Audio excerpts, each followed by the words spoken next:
Good morning, Stephanie. Are we ready to start? Yes, I'm ready. Could you please do a roll call? Councilmember Dowd. Present.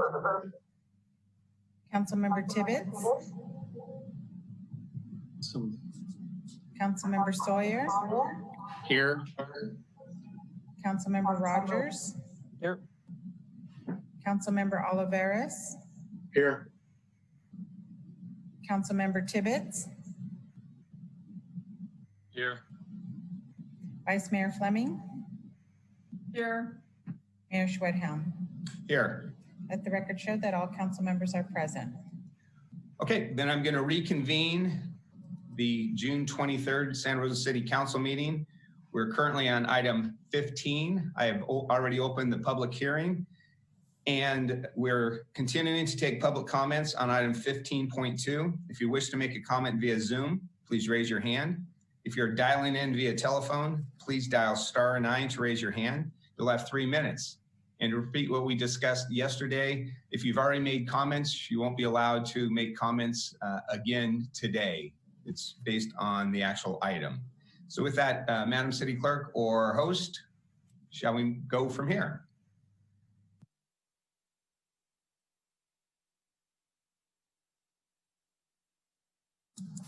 Thank you, Mayor.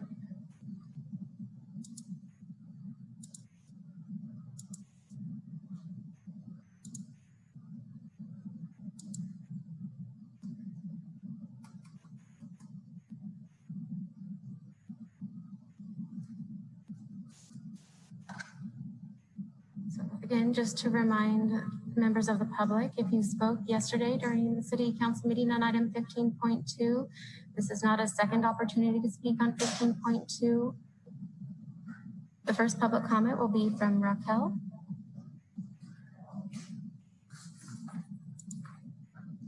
Raquel, I've enabled your speaking permissions. Please unmute your microphone. Hi. Hi, thank you. Can you see the timer on your screen? Yes, I can. Terrific. Please identify yourself for public record if you so choose, and your time begins now. Hi, everyone. My name is Raquel Guevara Bolaños, and I am a resident here in Santa Rosa, California. I wanted to make a public comment on the budget because I saw that there's said to be an increase of about $2 million for the police department right now. I understand that there has been time for people to comment on this budget increase, but I think right now, just seeing everybody in the streets, like, we cannot move forward without more community input. I think it's unfair considering all the people that are in the streets right now demanding change. So I would just, really like to push City Council to make more space to get more input from the community, because I do not believe that our police department needs an increase in their budget for this year. I yield my time. Thank you, Raquel.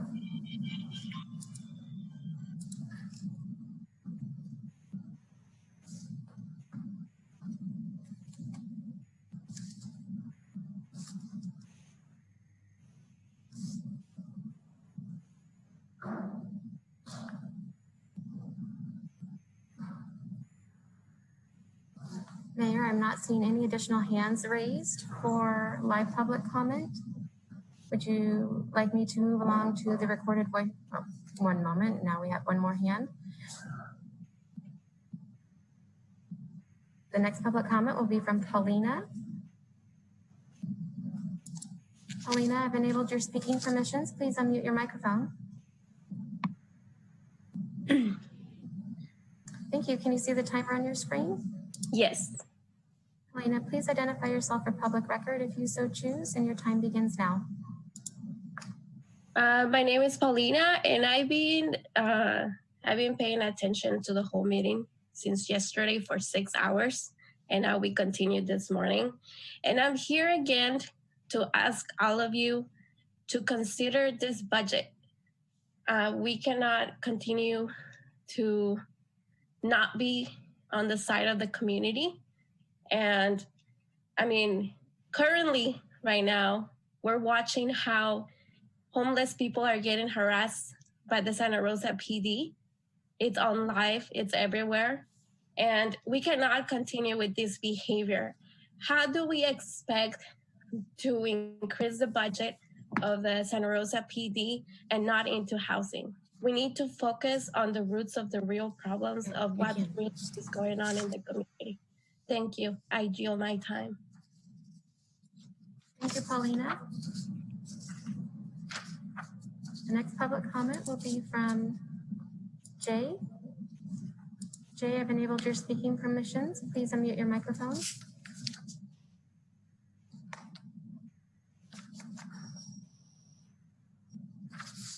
Jay, are you prepared to speak? Yeah. Thank you. Do you see the timer on your screen? Yeah.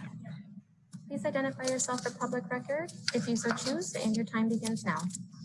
My name is Janice, and I'm speaking on the police increase budget. Chief Navarro asked for a $2 million increase to this budget for a 7% increase on retirement funds. And City Council Chris and has slashed the budget with complained about the way housing has been funded. How are you supposed to be trusted if the police are going to be funded where we are still in a pandemic? People are homeless. How are you going to choose to criminalize people and continue to criminalize people in poverty to fund the police? Doesn't make sense to me. And the fact that Police Navarro had the audacity to say they have the transparency and that you guys have transparency is beyond me. To say that you guys are here for us when all of that is performative action. We need to see action put in place. This police budget is not it. Why are you guys choosing to increase the budget when there are so many people in need? You can put so many more resources for people. You can put money, all that money, into other things that people in reality need, not policing of people of color, of Black people in our community. Is that really what you want? Like, what does that say? Why aren't you making systematic change? Like, how many times do we have to come on here to ask? We're tired of asking. This is the time to make change. This is how people in the community are going to trust you. We need to address the fundamental problem of police systems. And by decreasing the police budget, this is how the community is going to trust you guys. So please do your part and stop being performative. Thank you. Thank you, Janice.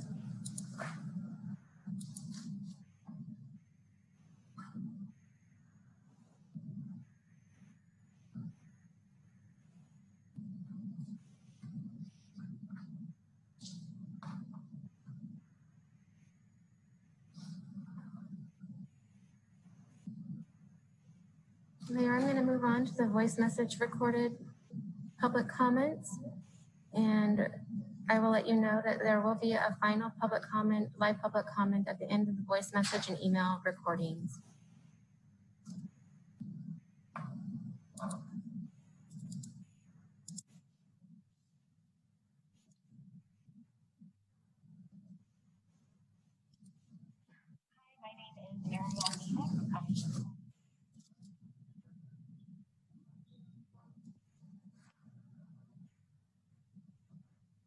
One moment.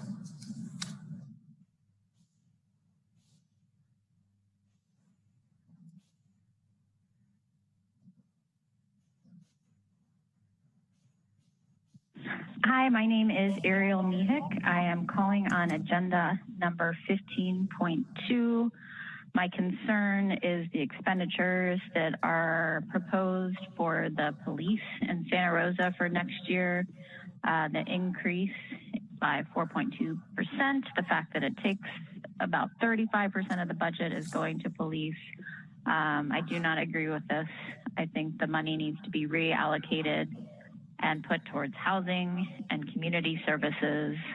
This is appalling that the police have this amount of the revenue and that it's proposed to increase even further, and it's practically destitute the amount that is attributed to housing and community services. Please reconsider your budget. It's very disappointing to see the way it's laid out now. Thank you for your consideration. I'm calling regarding agenda item 15.2, and I am demanding that the Santa Rosa Police Department be defunded and the $62 million budget increase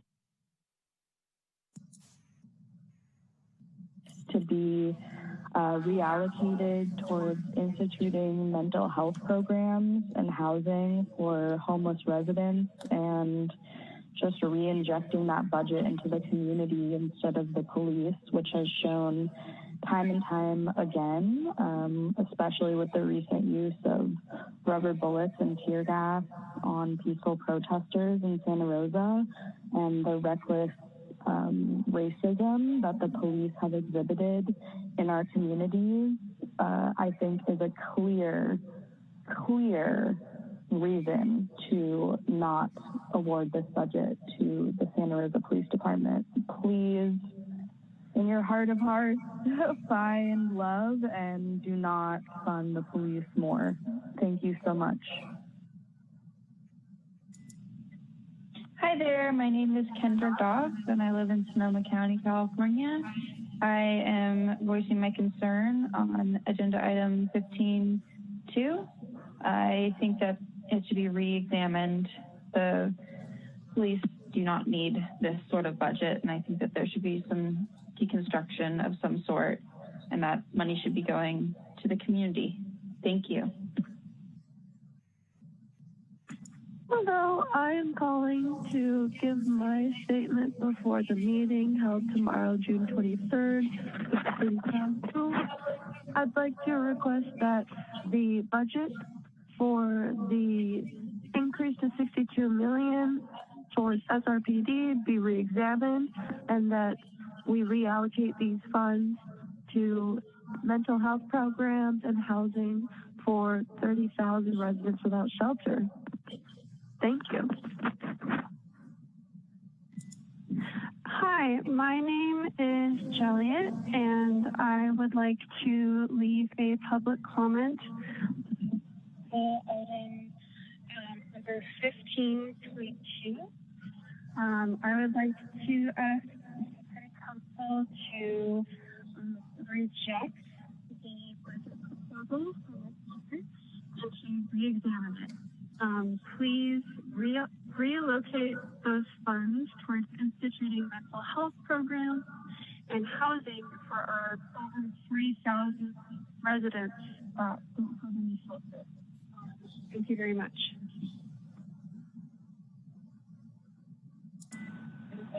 Hello, my name is Cassandra Cox. The agenda item I'm talking about, I think it's 12.2, it might be 15.2, I'm not exactly sure. Either way, we are not going to allow a new budget that either increases SRPD's budget or leaves it as it is. We need to defund SRPD. We need to allocate those resources into our community, because SRPD ravages communities with people of color in it. And that is not my opinion, that is just a fact. So we are not going to allow any new budget that does not drastically defund SRPD and reallocate their sources to housing and education and feeding the hungry, and reinvesting in those communities that SRPD has terrorized and tormented for all these years as well. We need to get rid of systematic white supremacy in this country, which has heavily supported police. Our whole police system has been founded on white supremacy, racism, and anti-Blackness, and we need to get rid of it. We're working towards abolishing the police, so you need to kind of make it easier for your constituents and yourselves in this process by defunding the police. It's going to be one of our first steps. So defund the police, reallocate those resources, and then soon we're going to work towards abolishing the police entirely, abolishing the prison industrial complex, and working towards a society where we do not need police and where police stop murdering and abusing innocent people of color. Great. Thanks.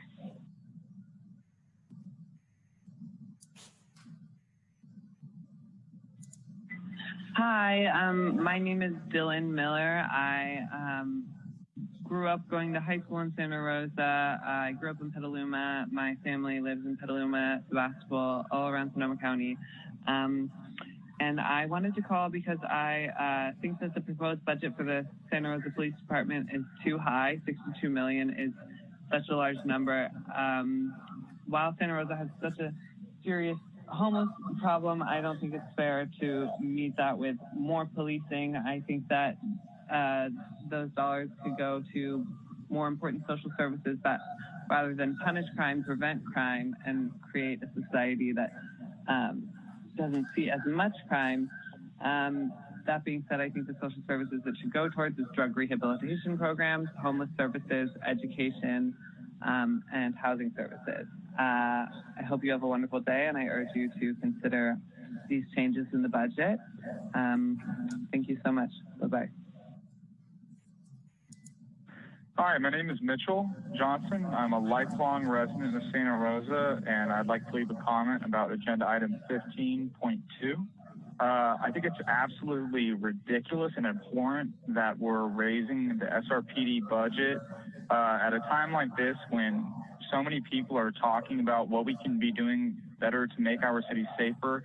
That does not include more and more policing, more and more weapons in the hands of police, and a greater militarized presence of the police in our streets. It's clear this is not working. It's clear that Rainier Navarro had no idea what he was doing with all this use of force during the protests, and I can't state enough how much I disapprove of bumping the SRPD budget up. It's ridiculous, and if anything, it just tells me something about how out of touch City Council is with everybody living in this city. Thank you. Hi, my name is Madison Tolan-Bro. I'm a resident of Santa Rosa. I want to make a comment pertaining to agenda item 15.2. I do not support the level of funding of SRPD. I want funds reallocated into education, housing, mental health, and healthcare in general, and other programs that are important to community. Thank you. Hi there. I'm asking that the SRPD budget be rejected and re-examined, and that these funds are reallocated towards instituting mental health programs and housing for our 3,000 residents without shelter. Thank you. Bye.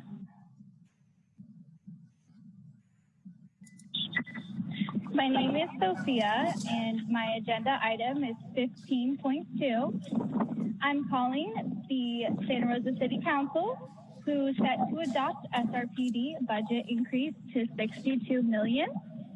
I'm asking for this budget to be rejected and re-examined, reallocate those funds towards instituting mental health programs and housing for our 3,000 plus residents without shelter. Thank you.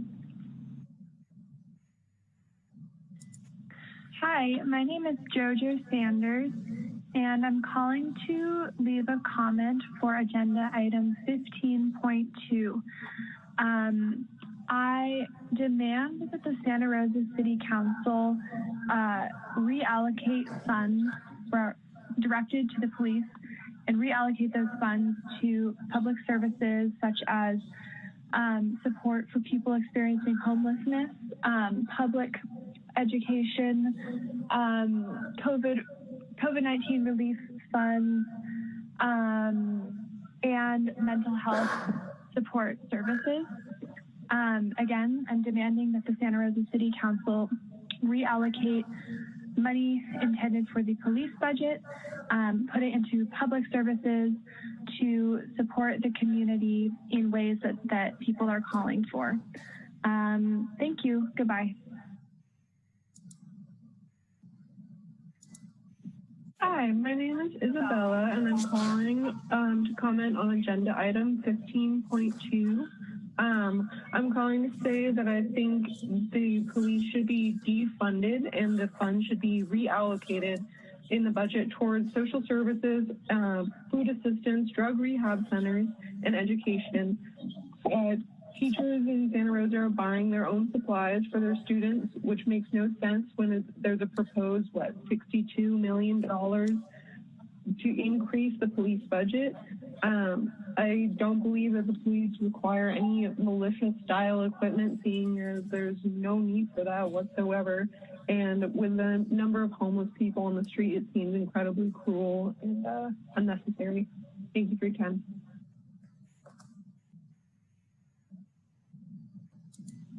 Hi, my name is Celine Rogers, and I am calling about Agenda 15.2. I think that the Santa Rosa police budget, if anything, needs to be greatly decreased. $2.5 million is a lot of money, and that needs to be going to the community. This increased budget makes no sense. It's not actually helping the community or the people that it's supposed to serve. That money needs to go towards affordable housing. It needs to go towards resources for mental illness. It needs to go towards funding education. It needs to go, there's so many important things that this money is needed for, and the police budget needs to be rejected, and it needs to be reduced, because Santa Rosa does not need the size of the police force and budget that it currently has. It's not doing any good. Defund the police. Defund the police. Defund the police.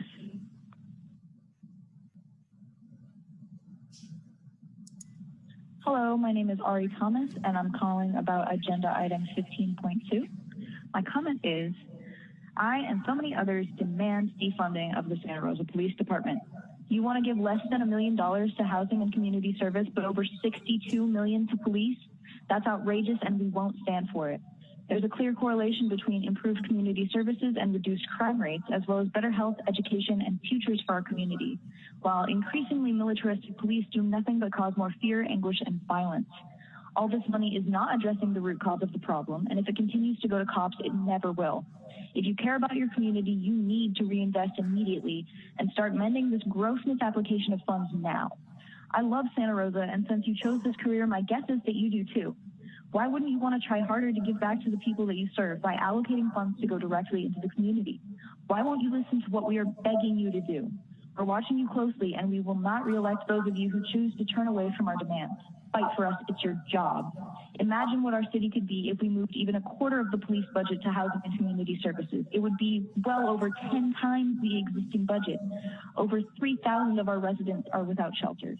Imagine what we could do for them. Imagine if we could offer comprehensive mental health, addiction, and harm reduction services to these residents and anyone else who needed them. Guess what? We literally can do that. You literally can do that. Make the right choice. One more thing. The 8 Can't Wait campaign has garnered a lot of attention recently. It has good intentions, but ultimately it will not solve the problems of police brutality. For instance, chokeholds have been illegal in New York, yet Eric Garner was brutally murdered in a police chokehold after simply being accused of selling loose cigarettes.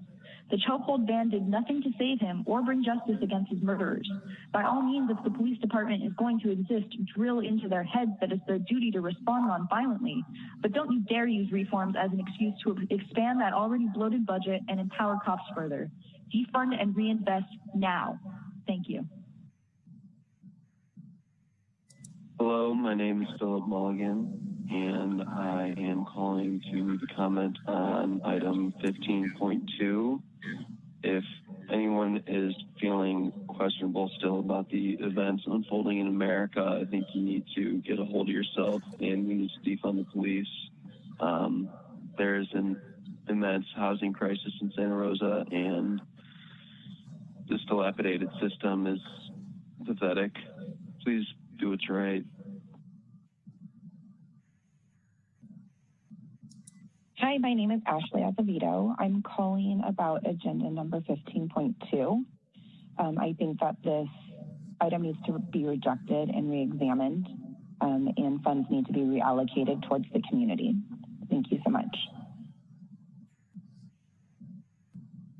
Hello, my name is Sierra Cullen Ryak, and I'm calling to leave a comment about agenda item 15.2. I'm asking the City Council to reevaluate the plan to increase the SRPD budget dramatically. I know that in general, the county is hurting right now with coronavirus and from costs relating to the wildfires.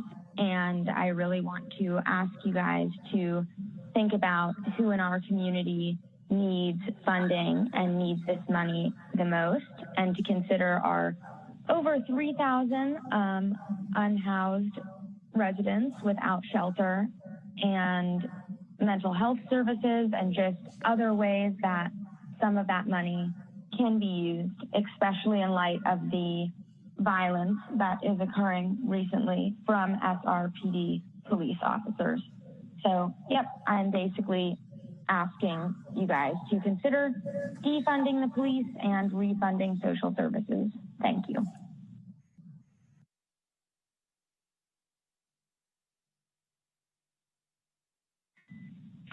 Hello, my name is Kenneth Billingsley. I am calling about agenda item 15.2.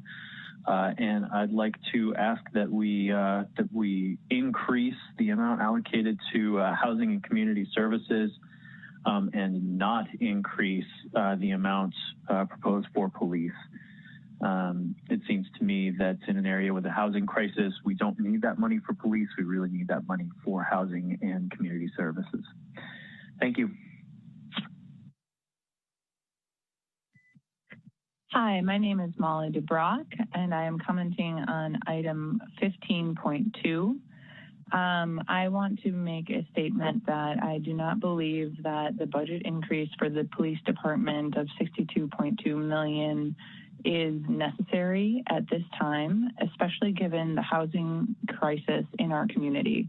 I think we all remember the Joe Rodado Trail, the massive homeless encampments, people who have nowhere else to go, and the limited funding that was available to actually create viable solutions for homeless people in our community. This is not the time to be funding the police. This is the time to be funding homeless and housing services, community agencies, and other viable networks for community support for our most marginalized people. Thank you. Hi, my name is Monica Poffenholz, and I'm just commenting on agenda item 15.2. And I would like the budget to be, the budget increase to be rejected and re-examined. I feel that the budget increase is unnecessary for the police to have that much money. I would like the money to be reallocated to something that's more useful. Thank you. Hello, my name is Erin Bynum. I'm calling in regards to the agenda item 15.2. It is my understanding that there's a set to increase the funding to the SRPD. And I just wanted to call as a concerned citizen of Sonoma County and say that I think that this budget needs to be rejected, first of all, and really re-examined. I think that as we can see in this current moment, it's really important that we defund the police and reallocate those funds towards housing, education, mental health programs, community services. And I strongly encourage the City Council to really think about the moral imperative that they have to protect the citizens of Santa Rosa, and also to set an example for all of Sonoma County that the police do not need more money. Our communities need more money. Thank you very much. Bye. Hi, this is Katie Morrison. I'm a resident of Santa Rosa, and I'm going to comment on agenda item number 15.2. I do not think that the Santa Rosa City Council should increase the police budget up to $62 million.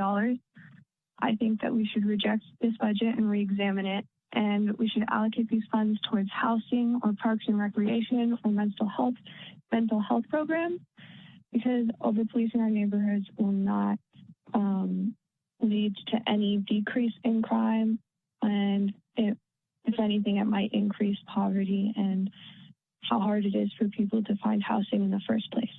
Thank you. I hope you would consider.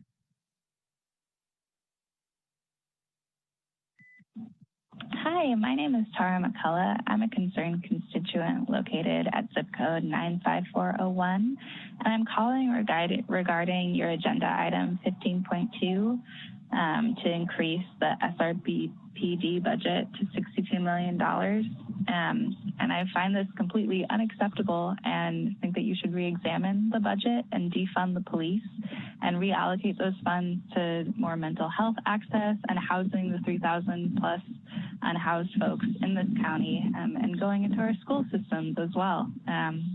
So please, please, please reconsider this budget and side on the right side of history. Thank you very much for your time.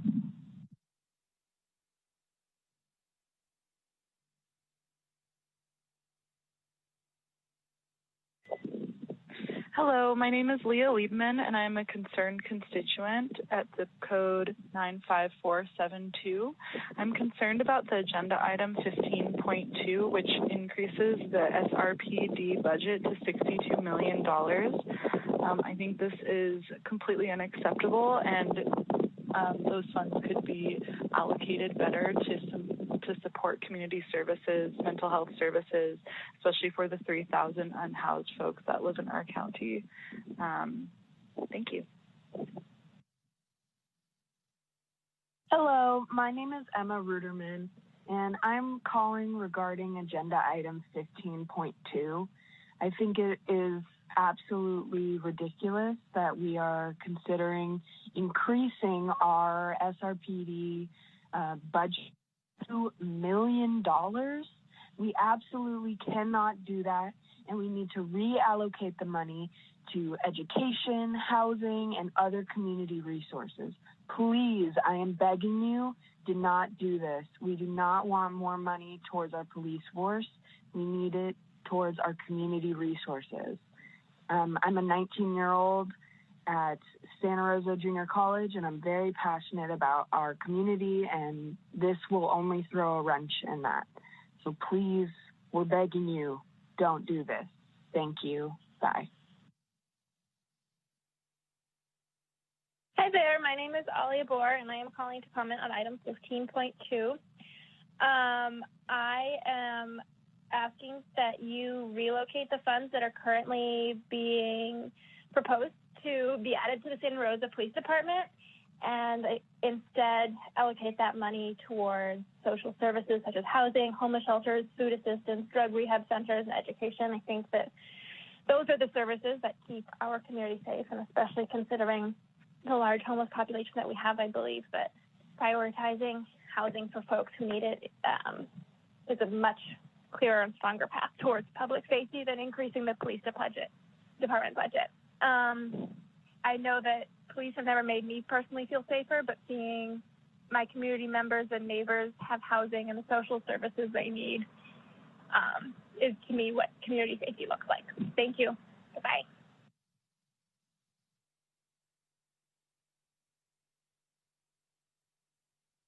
Hi, my name is Benine Gardner. I'm calling to address agenda item 15.2, and I'm asking that the Santa Rosa Police Department be completely defunded in solidarity with the Minneapolis protesters and the epidemic of police brutality that we are witnessing in this country. I think it's imperative that the police be defunded, not reformed, not trained differently, not giving racial sensitivity training of any kind. I think they just need to be defunded, period, end of story. Yeah, thank you. My name is Aurelie Tello. I am regarding agenda item 15.2. I've been a resident of Santa Rosa for over 18 years. I demand that the city reallocate the SRPD funding to the Housing and Community Department. In Sonoma County, there are almost 3,000 homeless people, a number which only continues to grow. I ask everyone to consider why the police department is getting $62 million US, but our housing and community only gets $200,000. Is our community not bigger than the police department combined? Why is it that the community and housing department only gets $200,000 and you cannot even buy a house with that kind of money in California? I demand that the SRPD funds be reallocated to serve the community and not glorify a violent profession. In addition, I demand Tom Schletthelm resign for his complicity with the blue code of silence and to offer the job opportunity to a person of color. Thank you for your time.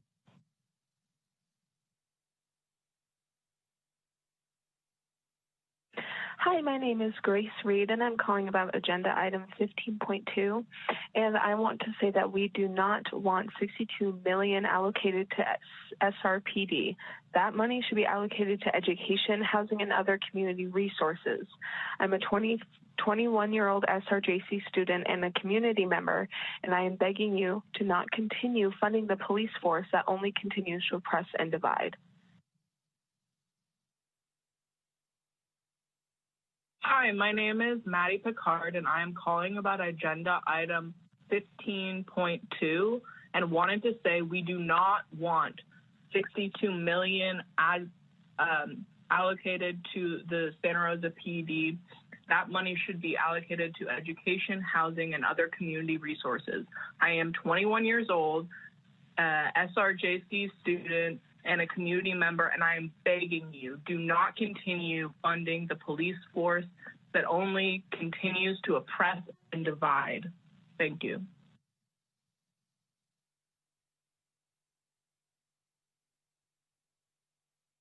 Hi, my name is Danielle Cazares. I'm calling in regards to agenda item 15.2. I think that this budget should be rejected and re-examined, and that we should reallocate funds to mental health and other community initiatives, such as for our 3,000 plus homeless citizens in Sonoma County, Santa Rosa. And I think we should really take a look at defunding the police and actually doing something good for our communities instead of just terrorizing them. So please take a look at agenda item 15.2 and reject that budget, reallocate funds to where our people actually need them. Thank you very much. Bye-bye. Hi, my name is Maya Harville, and I'm calling about agenda item 15.2. I wanted to express that I don't want the $62 million allocated to SRPD. That money needs to be allocated to things that support the community, not tear it down. It could go to education, housing, other community resources, other county branches that are desperate for finances. My father worked for Sonoma County Child Protective Services for 12 years, and during that time, I watched him and his coworkers struggle year after year to make a livable wage, to have barely decent benefits, to be provided with any sort of support for their branch to support the children in our community. Why are funds not going to people who are equipped to handle crisis? I'm not saying defund the police entirely, but there are so many other branches that really need that support that could really bring our community to a way better place, to support the people in our community who truly need it. Please, I am begging you, do not continue funding police action that only continues to oppress and divide our entire community. Thank you. Hello, my name is Samantha Klein. I'm calling regarding agenda item 15.2 in regard to the adoption of the proposed budget for 2020 to 2021. It is stated that the police budget will have a 4.2% increase from the previous budget for a total of $62.2 million.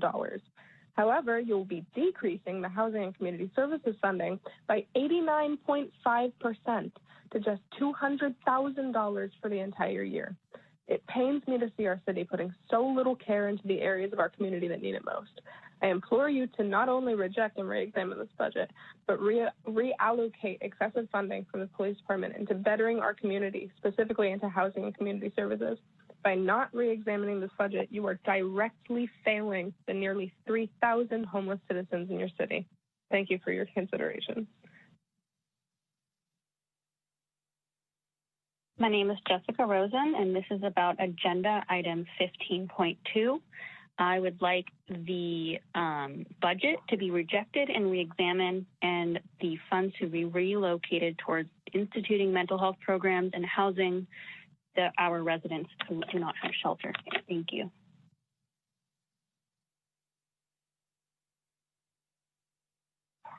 Hi, my name is Coco Mimakami. I'm calling about agenda number 15.2. I'd like to comment that SRPD should not be given further funding, and rather there should be further funds to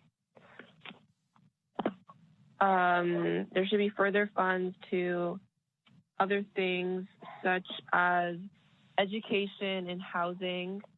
Thank you very much. Bye-bye.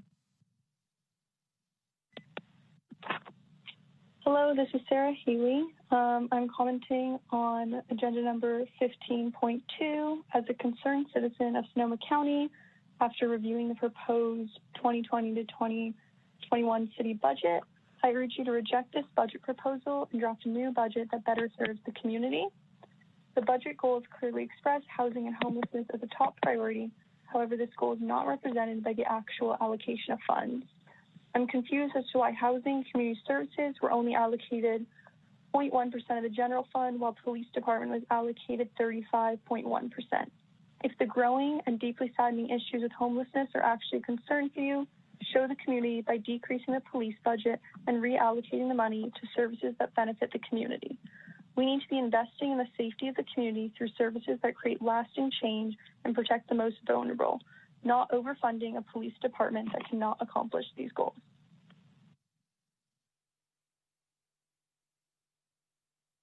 Hi, my name is Danielle Kane, and I'm calling about agenda item 15.2. And I believe very strongly that we do not want $62 million allocated to the SRPD. That money could be so much better applied to education, housing, community resources. I'm a teacher in public high schools, and I know where money needs to go, and I'm pretty sure $62 million, whatever it is, 32% of our annual budget does not need to go to the police department. The police department is continuing to oppress and divide, and I cannot support it right now. So please, as a public school teacher, I beg you to reconsider that allocation. Thank you very much. Hello, my name is Blake. I am calling to address agenda item 15.2. I'm asking for the SRPD budget to be decreased and have that reallocated to social services like public housing, shelters, food assistance, and education. Thank you.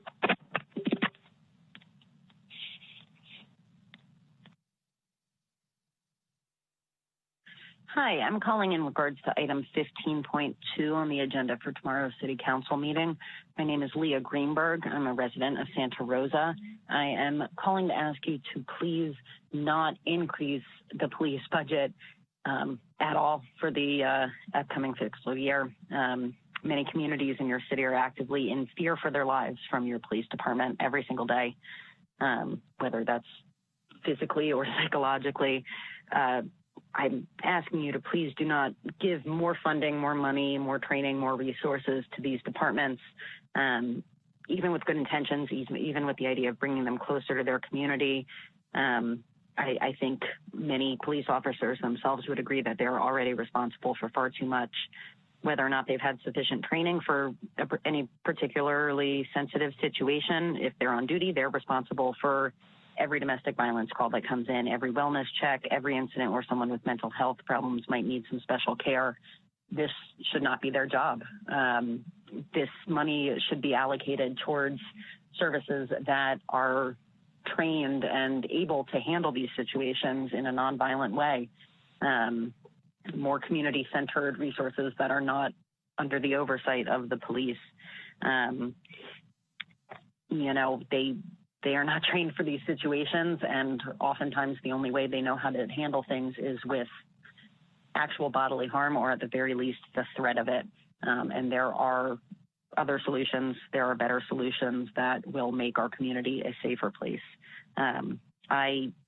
I just want to live in a city that is on the right side of history and that I see protects its people, its civilians, and not just its own governmental employees. Please do not give the police any more money. Thank you for your time.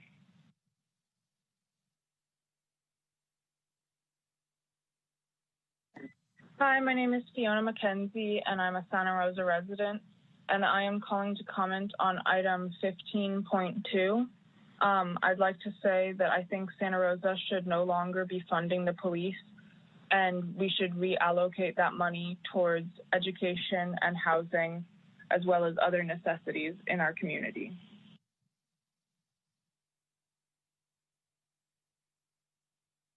My name is Judith Kane. I'm calling about agenda item 15.2. I absolutely do not want $62 million allocated to the police department when we need that money for education and housing and community resources. I know teachers at local schools in Santa Rosa, and they don't need a police force. They need better systems in place for this fall if they're going to go back and teach. They need better janitorial services. They need better cleansing services.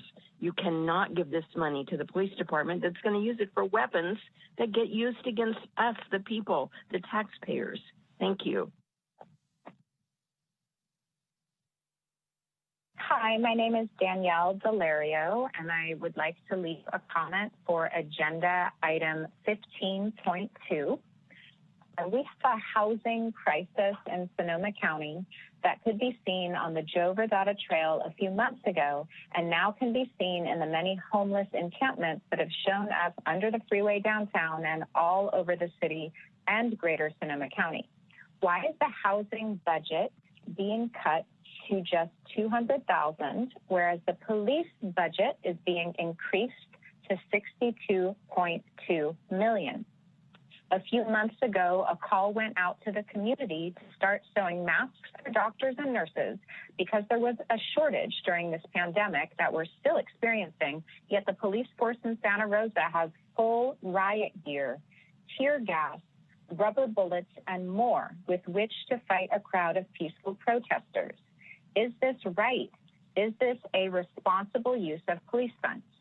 Please take action toward a more just and equitable future, starting right now by investing in communities and reimagining the police force, rather than burdening the police force with trying to solve each and every problem our community faces, such as homelessness. Please invest in services that will support people and keep them from ending up on the streets to begin with. Divest from police and invest in housing, education, healthcare, social services, mental health, all of which is an investment in our communities. Change is happening. Leaders around the country are using their creativity, their wisdom, their fiscal responsibility, and more to make these changes. Will it happen here first, or will we have to wait? Does Santa Rosa want to be a leader in this movement toward a more just future for all, or do we want to be followers? Where does Santa Rosa want to see itself when history looks back upon this moment? Thank you so much for listening to my comments. Hello, my name is Colton Silvers. I was a lifelong resident of Santa Rosa. I still live in Sonoma County. I even went to high school at Montgomery High School. And I call Santa Rosa my home. And so I wanted to call to be one of many voices who I'm sure many of you have been hearing that is calling for a defunding of the police. Many of us have noticed that in this recent budget proposal, there's actually a call to increase the budget of the police. That is not the wish of the voices you've been hearing. And it seems that the department has already showed a history of mismanaging the funds and using that money to pay for things like exorbitant, far too large pension benefits, as well as retirement packages. Overtime is another really important one to bring attention to. We do not need to be funneling more money into a system that is misusing the money. In fact, I also would like to bring attention in the same proposal to the housing and community services. It says here that we were allocating $1.9 million previously in the last budget, and it's being reduced to $0.2 million, which I'm not sure if any of us are aware of the housing market in Sonoma County, but $0.2 million wouldn't be able to purchase even really a single family home in Sonoma County or anywhere really in Santa Rosa. So I'm just curious as to what is the plan with that $0.2 million and what exactly do you think you can even buy with that small amount of money? I think it's important to recognize that we also have a housing crisis in Sonoma County. Not only is it expensive to purchase property and to actually build housing units here, but we already don't have enough. And so I just am curious as to why we only have $0.2 million for housing services, something that is incredibly important in the context of our society that this budget is proposed for. So I'd like to just ask you to reconsider that and listen to the voices who are actually crying out about this problem and are the ones who will be, one, paying for it, and two, actually experiencing the benefits or lack thereof. Thank you. Yeah, hi, my name is James Ruderman, and I wanted to comment on agenda item 15.2. I'm very concerned about the funding for the police department. I would much rather have the funding go to social services and housing and stuff instead of policing. So I'm in favor of defunding the police. Thank you. Hello, my name is Siobhan O'Reilly, and I'm calling about agenda item 15.2. And I wanted to say that I do not want $62 million allocated to SRPD, and that money should be allocated to education, housing, and other community resources. I'm a 23-year-old SRJC alumni. I'm a community member, and I'm begging you to not continue funding the police force that only continues to oppress and divide our community. Thank you.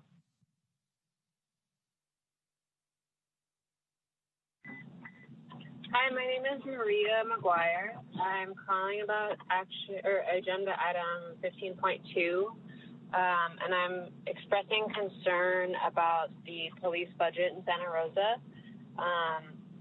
The $200,000 allocated for housing and community services seem like way out of proportion, given the very inflated police budget.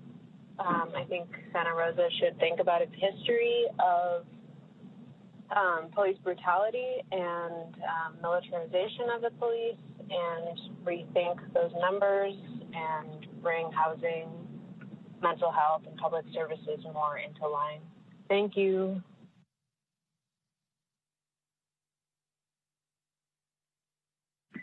Hello, my name is Josephine Sanders, and I'm a resident of Sebastopol, California. And I'm calling to urge the City Council to vote against increasing the police budget at tomorrow's meeting. I urge the City Council to consider reallocating this money to any social services that will directly benefit the community, particularly Black residents of Santa Rosa. For example, support for people experiencing homelessness, COVID-19 relief funds, public education, mental health support services, and substance abuse support services. Again, please do not vote to increase the Santa Rosa police budget, and please consider funneling this money into social services to directly benefit the community. Thank you. Goodbye. Hi, my name is Jenna Weiss, and I'm calling about agenda item 15.2 and wanted to say we do not want $62 million allocated to SRPD. That money should be allocated to education, housing, and other community resources. I'm a 23-year-old SRJC alum and community member who has lived in Santa Rosa my whole life, and I'm begging you to not continue funding the police force that only continues to oppress and divide.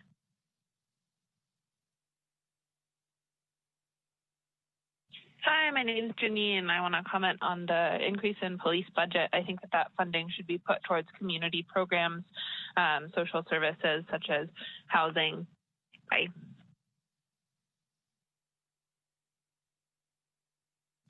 Hi, my name is Kelly Ruderman. I am calling on agenda item 15.2. I wanted to ask that the City Council does not approve a budget increase for the police department from, I believe, $60 million to $62 million. There are a lot of other resources I believe are more important and could really benefit from that money. So I would like to ask that that be considered and that the money be reallocated to education, housing, homeless, parenting classes. I mean, pretty much anything. I feel that our police already has way too much of our budget, and I would really like you to consider making some positive change to our community. I've grown up here, I've lived here my whole life. I've been raising my family here, and I don't feel like we need the overkill of the police that we've had in this last decade, at least, if not longer. So that is my comment. Please consider it. Thank you. Bye. Hi, my name is Lisa, and I'm calling about agenda item 15.2. I feel like the police should be defunded. They don't make me feel safe. They don't do their job right. I think that money could be used for housing and education and healthcare. You guys don't report police use of force to us. There's no civilian oversight. I definitely think we need to demilitarize the police. You guys do not need all that money. It's embarrassing how many homeless people are under the bridges, and you guys are driving around in BMWs, like motorcycles and stuff. It's just embarrassing. You guys should, this is humiliating. We can use that money for better things. We really can. And once we start using that money for better things, it'll pay back. Right now, you guys just don't give a fuck. So please, give a fuck.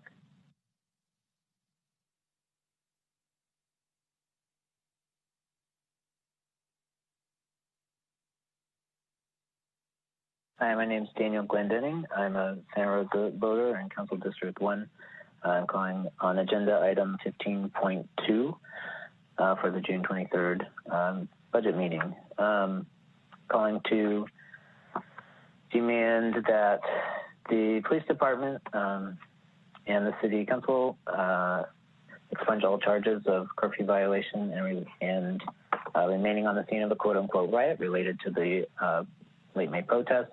And to prohibit the use of tear gas and other non-lethal projectiles.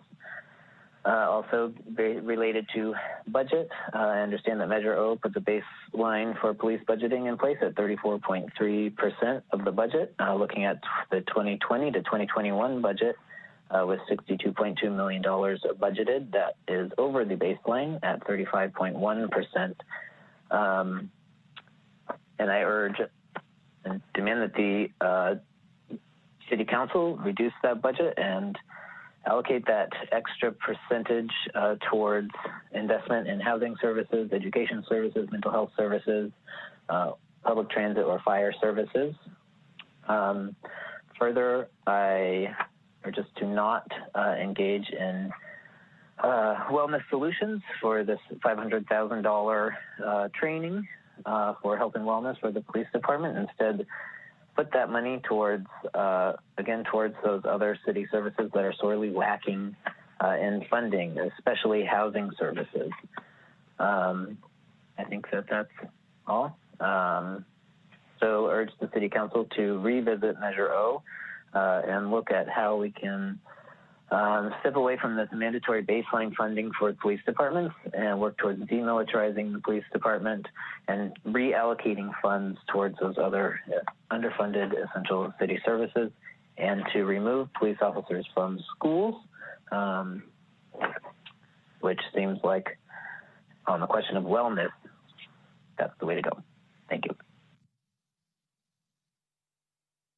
Hi, my name is Sally Kelly, and I'm calling about agenda item 15.2 and wanted to say that we do not want $62 million allocated to SRPD. That money should be allocated to education, housing, and other community resources.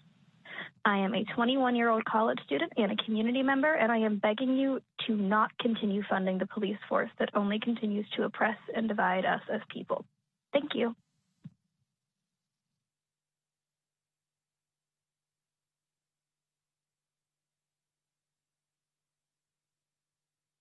Hello, my name is Alicia McCamey. I'm a resident of Santa Rosa, and I'm here to say that I denounce agenda item 15.2, and I think that we should significantly defund the Santa Rosa Police Department. Yeah, thank you. Hi, my name is Bella Maxwell, and I'm calling about agenda item 15.2 and wanted to say we do not want $62 million allocated to SRPD. That money should be allocated to education, housing, and other community resources. I'm a 20-year-old at NYU that used to go to Santa Rosa High School and a community member, and I'm begging you not to continue funding the police force that only continues to oppress and divide. Thank you. This is Helen, and I am calling about agenda number 15.2. I want SRPD to be defunded.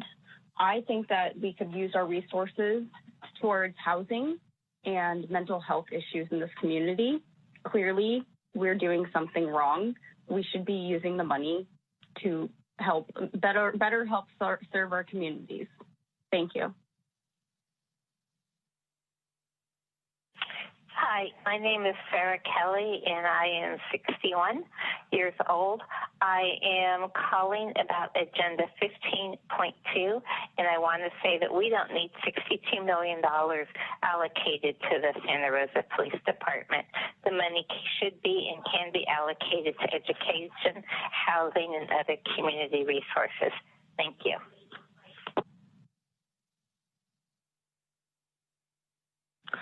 My name is Cesar P. Lopez.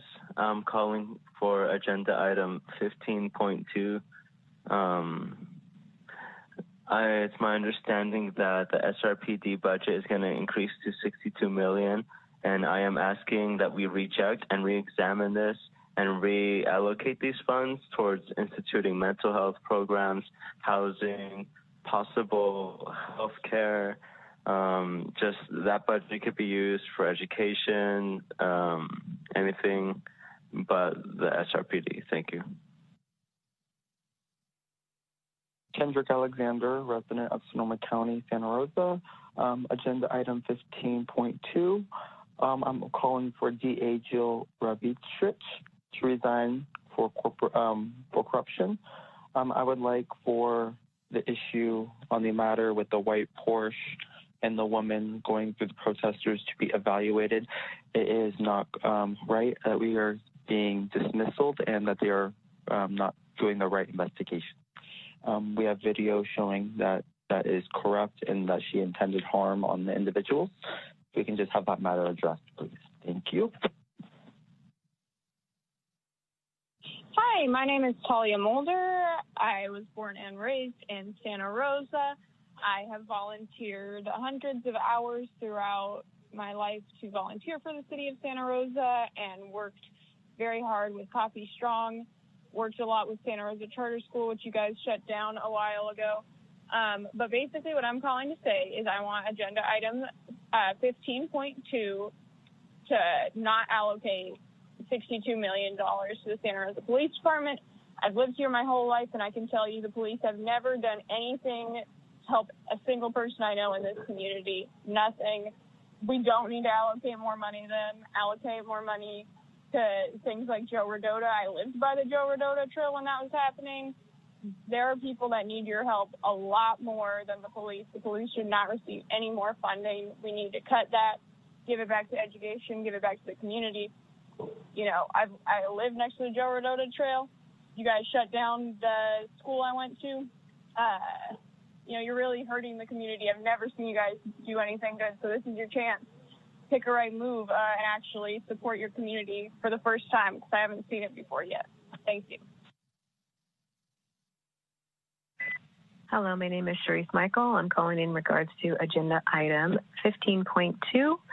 I'm asking that the budget for police is not increased, and instead that money is allocated for other things such as education, hungry families, homelessness, things like that. So I would like that information to be added to the list. Thank you so much. Bye-bye. My name is Ari Romero, and I'm calling in regards to agenda item 15.2. The police in Santa Rosa needs to be defunded, and that money needs to be allocated to community resources such as mental health services, safe injection sites, low-income housing. This will effectively reduce crime and abolish any need for police in our community.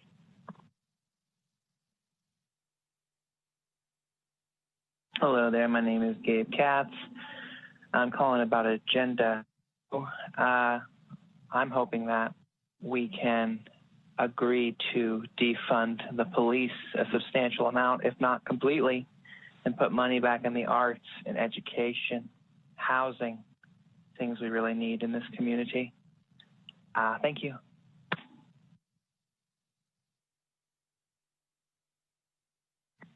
Hi, my name is Guillermina Cruz, and I'm calling today to speak about agenda number 15.2 in regards to Measure Zero and the $67.3 million budget for the Santa Rosa Police Department in 2021.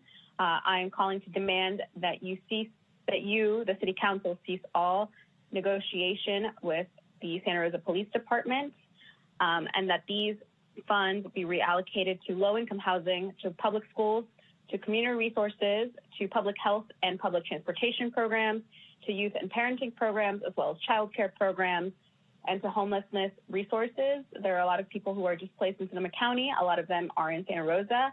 The $67 million would certainly make a tremendous improvement towards the resources that we offer to those displaced people. Measure Zero needs to be terminated immediately. The police department of Santa Rosa acted with violence against protesters who were demanding rights for Black people and people of color who are killed by the police at extreme rates, higher rates than white people. So the police department acted in violence towards them. It is very clear that the police department does not serve the needs of the public, and those funds need to be reallocated to resources that would better serve the local community. Once again, please completely terminate Measure Zero and terminate any negotiation with the police department.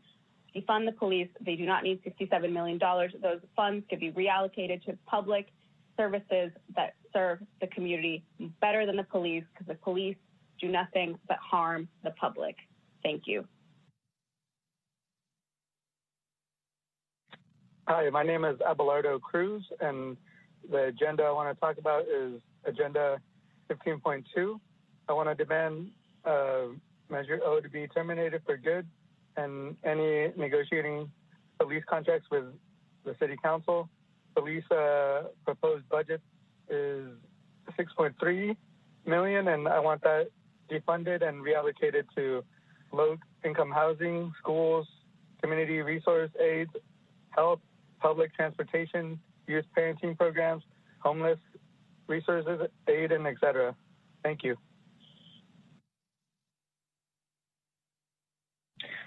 My name is Mitsumaso Waltz, and I am a resident in Santa Rosa. I am calling regarding the budget item 15.2. I know this is the only meeting we have to discuss budget. It's really, really important that we do not give any more funds, our money that workers have earned, to militarizing police. We need to actually put money into getting public restrooms for our residents who are houseless right now living underneath the 9th Street overpass. They don't have public toilets. I speak with people there and they talk about being abused by police. This is not what our money should be doing. There's a history to the police that is well known by now. And to understand what you can do with that money, follow the perspectives and advice and wisdom of young Black people in our county, because they are visionary and know what we need. It's time for making radical changes. We can't have police anymore using weapons on us that are banned in warfare. This is not what our money is for. We need money to actually get everyone out of jail and get everyone in the. We need to give everybody access to public housing for free. Yes, for free, because there are that many disabled people. We can replace everything that we do with police with caregiving. A disability culture is on the rise. An anti-racist disability culture is on the rise. And there's profit there. There's resilience there, and there's stability there. So do what's right for everyone with the money that we made. Do not give any more money to police. Their history is that of a slave patrol. That's not what we need. We need care and caregiving.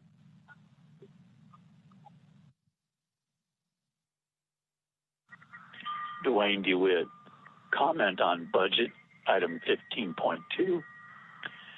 Looking at the budget, there's a small amount of money that's going to be put aside to help with the roads in the Roseland area.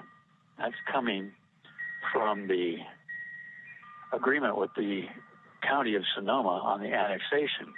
Apparently $662,000 per year comes over and should be used to help on the roads in Roseland. Please rebuild Hughes Avenue, South Avenue, and West Barham Avenue in central Roseland.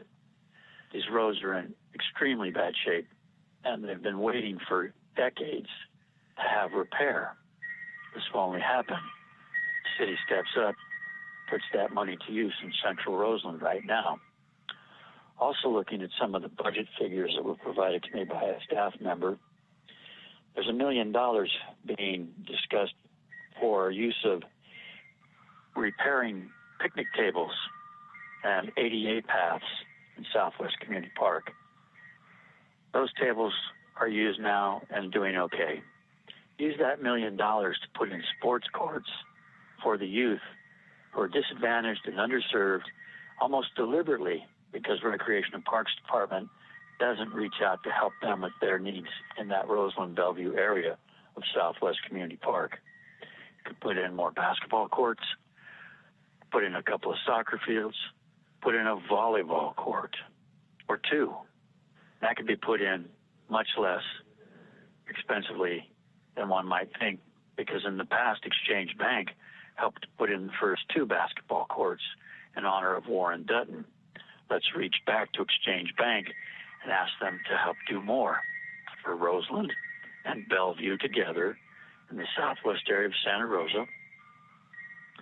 Please take the initiative and help the most disadvantaged, underserved census districts, according to the Portrait of Sonoma County. Those are government figures. That information is helpful only if you act upon it. Please do so. Thank you kindly. My name is Andrea Suarez. I would like to speak on agenda number 15.2.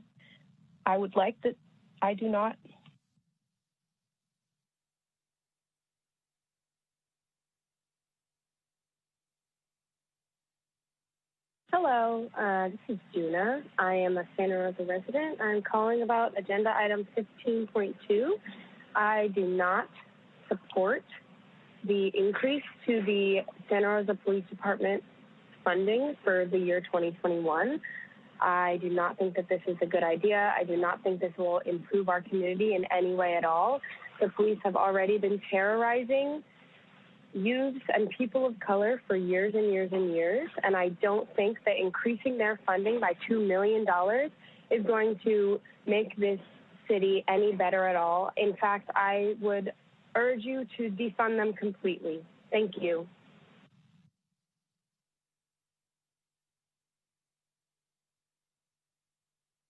Hi, my name is Emma Hughes, and I would like to comment on agenda item 15.2. I am a Santa Rosa resident, student, and worker. Your constituents have something to say whether you are listening or not, City Council. It is an undeniable truth that this county has a racist history. You are all well-educated people. You know that to some extent the United States, California, and Sonoma County have all contributed to the oppression of minorities, especially Black and Indigenous populations. So why, when your voters and their children are pleading for their lives in the streets, highlighting the racial violence that they have experienced on the hands of SRPD, is this suddenly not your problem? Budgets show us your priorities. The Santa Rosa police budget is currently 311 times the housing and community service budget. Last week and the weeks before, the militarization of our law enforcement was brandished with alarming lack of accountability. When rubber bullets are breaking peaceful protesters' faces, tear gas is being thrown into neighborhoods during a pandemic, unarmed minors are being violently arrested, there is obviously a problem. According to Gabe Moline of KQED, there was an instance of a small business owner whose window was broken from a rubber bullet fired by police, which the police denied until being shown video evidence. Protesters have been dealing with violent attacks, both from vigilantes and the police themselves. And these attacks have prompted little response from both police and the media at large. The Santa Rosa budget is telling teachers, healthcare workers, firefighters, and community leaders that their work matters less than the police. This county has enough money to feed its hungry and house its houseless. Do the right thing. Defund SRPD. Rest in power, Andy Lopez. Thank you. Hi, my name is Gracia, and the agenda item that I'm about to leave a public comment for is number 15.2. So I demand Measure O to be terminated for good and any negotiated police contracts with the City Council. And also I am aware that this new proposed budget for the police department exceeds Measure O by 34%. I also want to defund the police and reallocate these funds. Currently, the police budget that is proposed for next year is $67.3 million.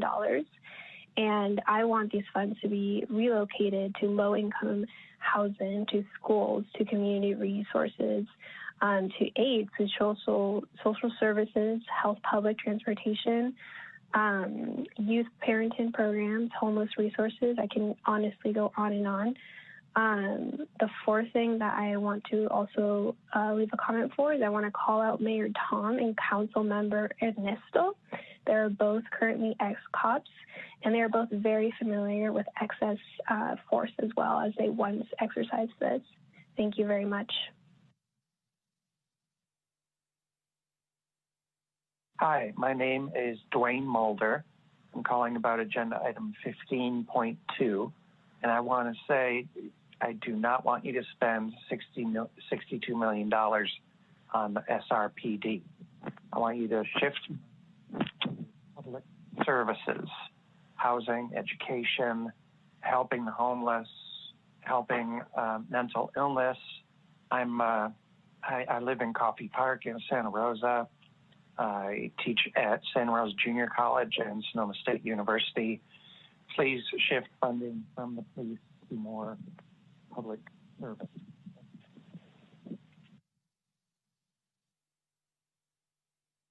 Hi, my name is Pamela Van Helsema, and I am a resident of Santa Rosa. And I would like to place a comment for agenda item 15.2, defund the police. I would like the City Council to take seriously the request to reallocate funds originally set for police funding to put toward things that truly make our community safer. Things that truly make our community safer do not start with guns and do not start with law enforcement, but rather start with investing in human life and the things that protect and uphold healthy living. And that means upholding education funding. That means investing in health care and mental health care. That means investing in social services. That means investing in programs for those who are entrusted with law enforcement that are about guarding communities rather than policing communities and seeking out offenders, rather helping people all do better and helping people all be safe. And so I believe that budgets are moral documents and truly reflect where we put our priorities. Make the moral choice, make the ethical choice, and truly invest in a Santa Rosa that is healthy and that people don't need to live in fear to be here, but can truly feel like we're all in this together. We all value one another, and that we can live more in harmony and less in conflict. If you need to contact me, let me know. I can provide my contact information. Hello, my name is Angelina DeWolf-Mora, and I'm calling about agenda number 15.2. Our community does not need more money being siphoned into the police's budget. We need more money for social workers, community housing, and I hope to see this discussed and a budget decrease for the police. I'm in favor of defunding the police of Santa Rosa. Thank you. Bye. Hi, my name is M. Montawani. I'm calling about agenda item 15.2. I wanted to say that I do not want $62 million allocated to the Santa Rosa Police Department. That money should be allocated to education, housing, healthcare, other community services. I'm a 22-year-old Santa Rosa community member, and please don't continue funding the police force. All it does is add more violence to our communities, and we need to give that money to places that deserve it more. Thank you. Hello, my name is Charlotte, and I'm calling to speak on agenda item 15.2. The proposed increase in police budget is absolutely wild. That this council wants to add more funding for police makes no sense when it already comprises 34% of the existing budget. That's the most money out of anybody that's receiving money from the city.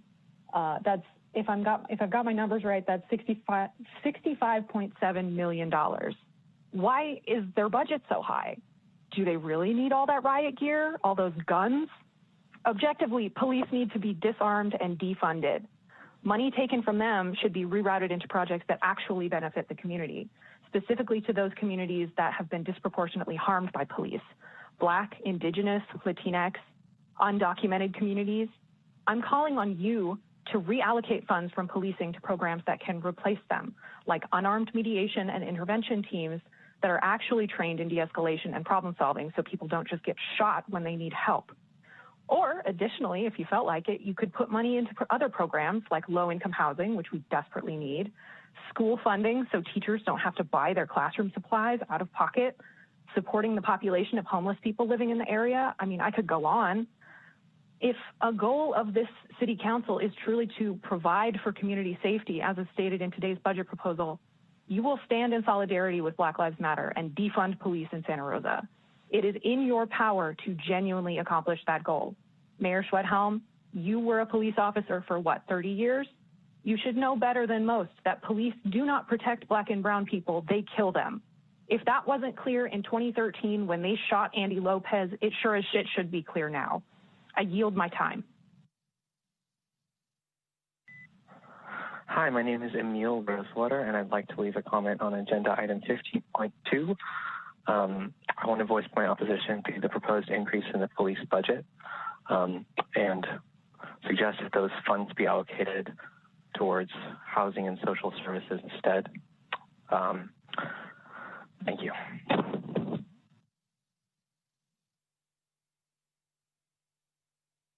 Hi, my name is Lorena Cruz Santiago, and I am calling about Agenda 15.2.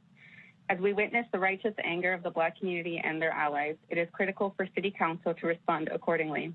I urge you to be the leaders in defunding the police. Social services in Santa Rosa are severely underfunded. The egregious funding of the police against the pitiful funding of social services does not prioritize the basic needs of Santa Rosa residents. Funding the police does not solve Santa Rosa's housing crisis or environmental crisis, and the police are certainly not a sustainable sector of the city. By defunding the police and reallocating the funds where it's needed, City Council has the capacity to show how meeting the basic needs of citizens can reduce the need for punishment. The SRPD's recent handling of the case of the woman using her white Porsche as a weapon against the peaceful protesters is a recent and glaring example of why the police need to be defunded. Instead of protecting the constitutional rights of protesters, the police absolved the person causing harm of the crime they committed. As City Council, you must be anti-racist, which necessitates the defunding of the police. We are not free until all of us are free. We must abolish the police. We must dissolve ICE. We must show that Black Lives Matter. Thank you. Hi, I'm Elisa, calling to speak on Agenda 15.2. I'm calling to demand to defund the police and relocate the funds to low-income housing, schools, and community and youth resources. The fact that SRPD's funding is proposed to be $62 million, while public education is being cut millions, is disgusting and insane. The people of Santa Rosa will not stand for this. We don't want reform, we want defunding of the SRPD. Thanks. Hi, my name is Brian, and I would like to state a comment for Agenda 15.2, and I demand that Measure 0 to be terminated for good and any negotiating police contracts with the City Council. And I would like that police budget of $67.3 million to be relocated to fund low-income housing, schools, community resources, health, public transportation, youth parenting programs, and homeless resources /AIDS. And I would like the City Council to get on to those demands. Thank you.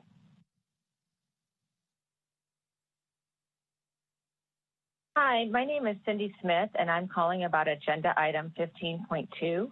I wanted to say that although I support the police, I do not support the $62 million allocated to the SRPD. I would like some of that money to go towards education, housing, social services, especially with the homeless. It's out of control.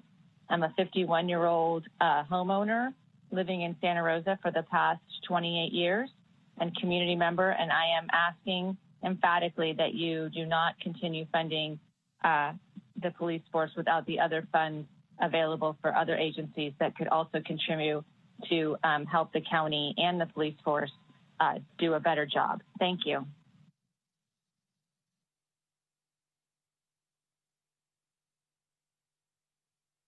Hello, my name is Oleana Aguilar, and I'm calling on behalf of item 15.2. I am upset and disappointed with the way that our sheriff's department and police department are handling the community.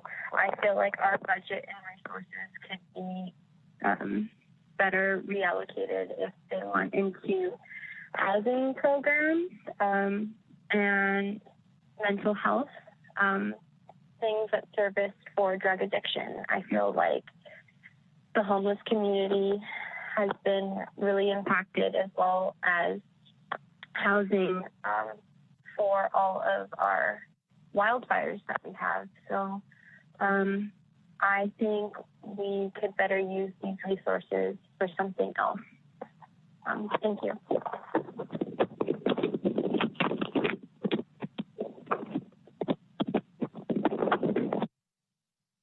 Hello, my name is Oli Harstead, and I want to speak on agenda item number 15.2. We need to defund the police and relocate the funds to low-income housing, schools, community resource, health, public transportation, and definitely unhoused people in our community.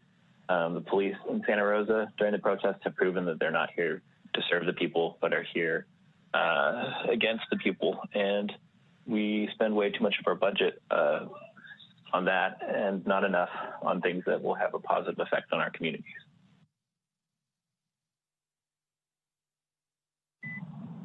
Hello, my name is Morgan Rux. I'm a resident of Santa Rosa. I'm commenting on agenda 15.2. I would like to ask that we decrease funding for the police department. We spend way too much money on the police, and instead we use those funds for community services, housing, parks, and just generally more useful things than our police department. Thank you. Bye.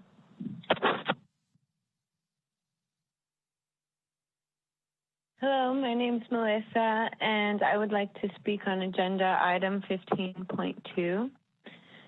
We are really, your people that you serve, are demanding you to defund the police and relocate the funds to low-income housing, schools, community resources, community aid, healthcare, homeless services, youth and parenting programs, and other, maybe some alternatives to policing, because the police here are not keeping us safer, and the protesters who were tear gassed and shot with rubber bullets need justice, and the innocent lives and the mothers of the innocent lives who have been killed by police need justice. And the police have proven they're not beneficial to us, and we need to defund them and create a new alternative system to at least respond to nonviolent calls. And Jill Ravitch needs to resign. She's been ignoring the calls of the hundreds of victims who were, someone tried to run us over, and she has not been, she's been hanging up on people calling her, and that is not someone who serves the community, and she needs to resign immediately. And we need justice for the people.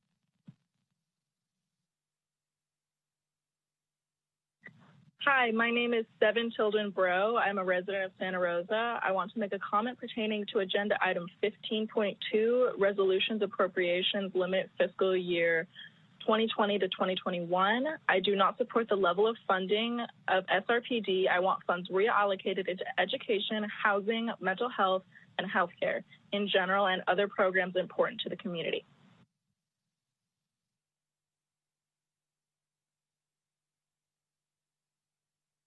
Hi, my name is Alicia Mulder, and I'm here to talk about agenda item 15.2. I'm a resident of Santa Rosa and a student at Santa Rosa High School, and I'm worried about violence in the streets caused by police. I am worried that Black and brown skinned people in Santa Rosa are treated differently than me. I'm worried that our funding is not going to the right place. We should focus on healthy communities. That means making sure people have housing. That means making sure people have health care. And that means truly wanting to protect and serve everyone. Put down your guns and make our communities safer with more social services. Thank you. Hi, my name is Katya Rice. I'm a constituent in Sonoma County, and I'm calling regarding agenda item 15.2. I want to strongly suggest not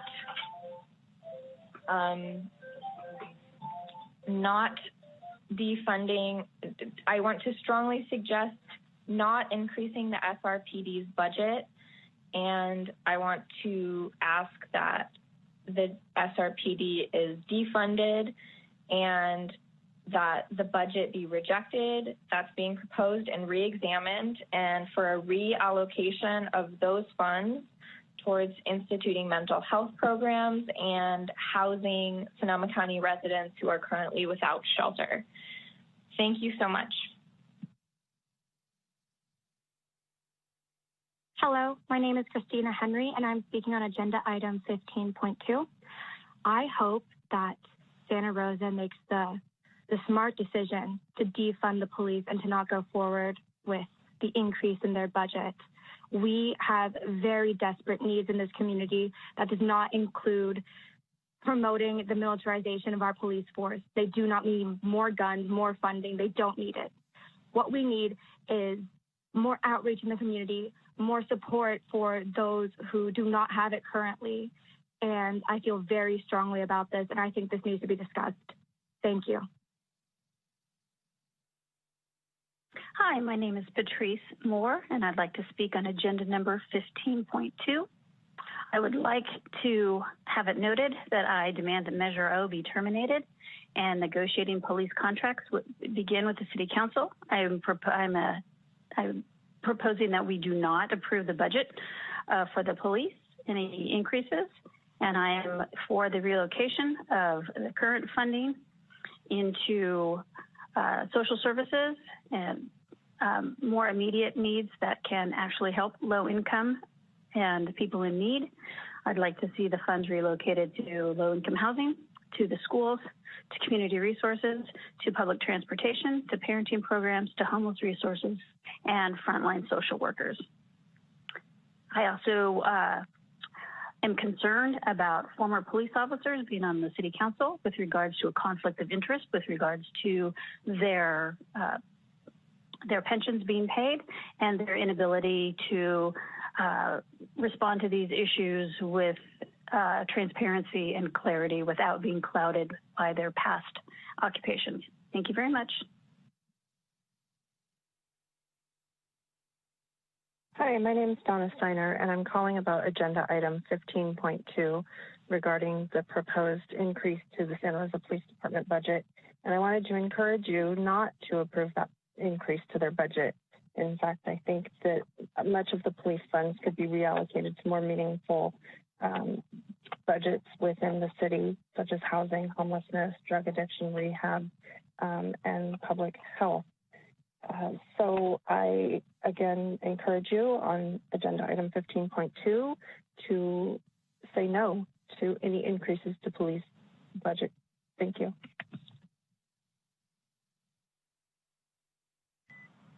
Hello, my name is Lillian Dignan. I live on Benton Street here in Santa Rosa. I'm calling in about item number 15.2 on the June 23rd agenda. I demand, request, plead that the City Council reject and re-examine the city budget for the coming year for 2020-2021.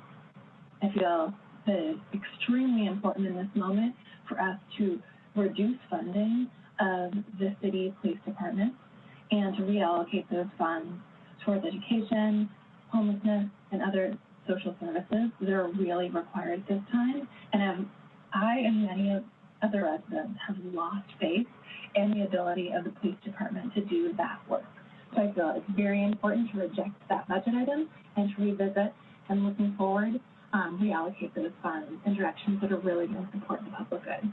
Thank you for your work, and I appreciate you taking my comments into consideration.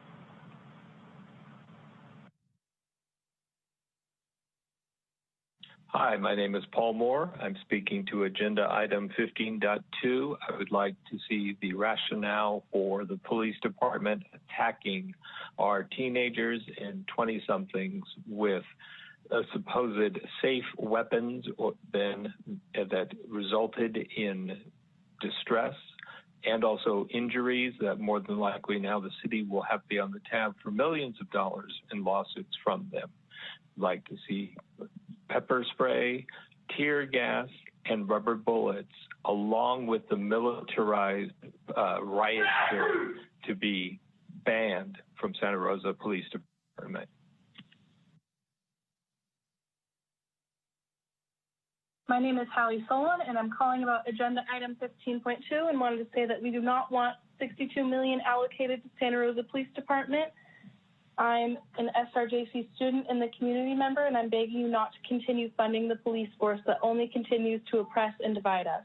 Thank you.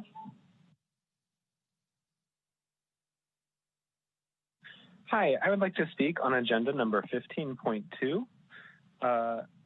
First of all, I would like to talk about Measure O, which institutes to further criminalize Black and Indigenous people of color and people of color in their own neighborhoods and in their schools. I would like Measure O to be terminated for good and any negotiating police contracts with the City Council. The police proposed budget is $67.3 million in 2021. I am calling for the defunding of the police department and the reallocation of the funds to community and housing in Santa Rosa. I find that the police force in Sonoma County to be racist terrorists. They target our minority community and wreak havoc on the young people of Sonoma County. That is unlawful, and they all need to do jail time. I would like the funds specifically to be reallocated to low-income housing, schools, community resources and aid, health, public transportation, youth and parenting programs, homeless resources and aid.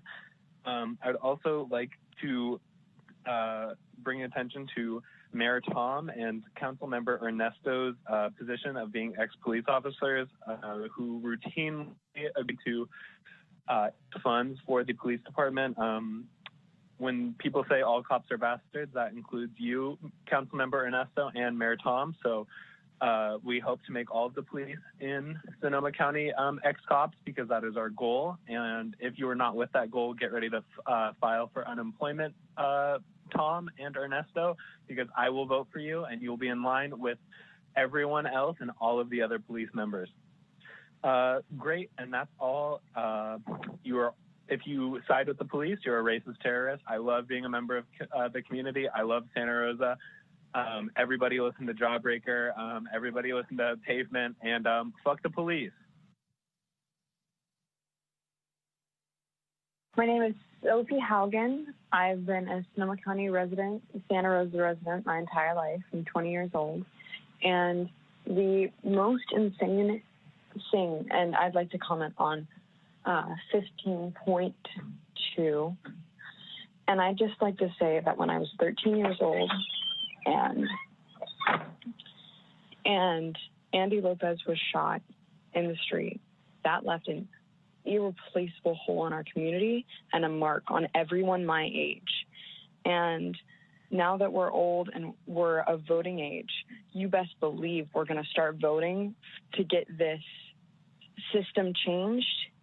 And I've seen the homeless population explode. I've seen all of these things happen within Sonoma County, and we have not handled it adequately because we have no funding for other parts of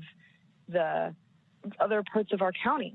We put so much into the sheriff's office, we put so much into the police force, but what do we do for our citizens? What do we do for the people who are mentally ill? What do we do for people who are disabled in this county? Nothing. You better put that money somewhere that it will actually help the community instead of putting people in jail and trying this punitive system that only hurts poor people and people of color and protects the people who are already at the top who don't need any more help. Thank you so much, but thank you for listening to my comment, but not thank you for everything that you've done to this county.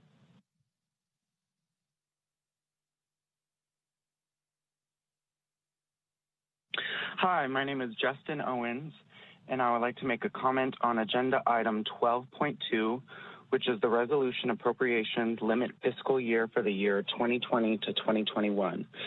And I would like to make the comment that there should be no extra money allocated to the SRPD, and that money should be allocated towards education, homeless and housing, and food resources for our community.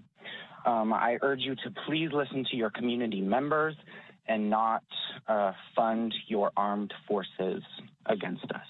Thank you very much. My name is Stella Skowski, and I want to make a comment pertaining to agenda item 12.2, resolutions appropriations limit fiscal year 2020 to 2021. I do not support the level of funding of the SRPD, and I would like funds to be relocated into education, housing, mental health, and healthcare in general, and other programs important to the community, such as taking care of homeless, etc. Thank you. Hello, my name is Regina, and I am a resident of Santa Rosa in Sonoma County, California. I wish to comment on Agenda Item 12.2, the Resolution Appropriation Limit Fiscal Year for the year 2020 to 2021. And my comment is that I would like the City Council to not approve further funding of the Santa Rosa Police Department. I would prefer funds reallocated into education and housing, as well as other welfare programs that will benefit our community. And if this is not done, then anyone who opposed this action will not receive my vote in any upcoming collections. Goodbye. Hi, my name is Bailey Russell. I'm a Santa Rosa resident, and I would like to comment on Agenda Item 12.2. I support defunding the police, and I recommend the People's Budget. LA would be a good template to use for that. Thank you so much, and goodbye. My name is Katrine Siafa. I am a Santa Rosa resident, and I wish to comment on Agenda Item 12.2, which is the Resolution Appropriations Limit Fiscal Year 2020-21 for the upcoming City Council meeting on June 23rd. I urge the City Council to defund SRPD and reallocate funding from the Police Department to underfunded critical social services such as education, mental health, housing, and other human services.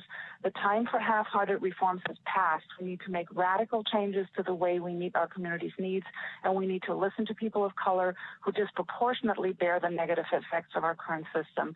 We need to move away from narrow public safety approach that relies on policing and sanctions and invest in a real safety net for Santa Rosa by reallocating police funding to education and social services, including mental health and housing. Please note that I am a voter, and I will pay close attention to your actions going forward. Thank you for your attention.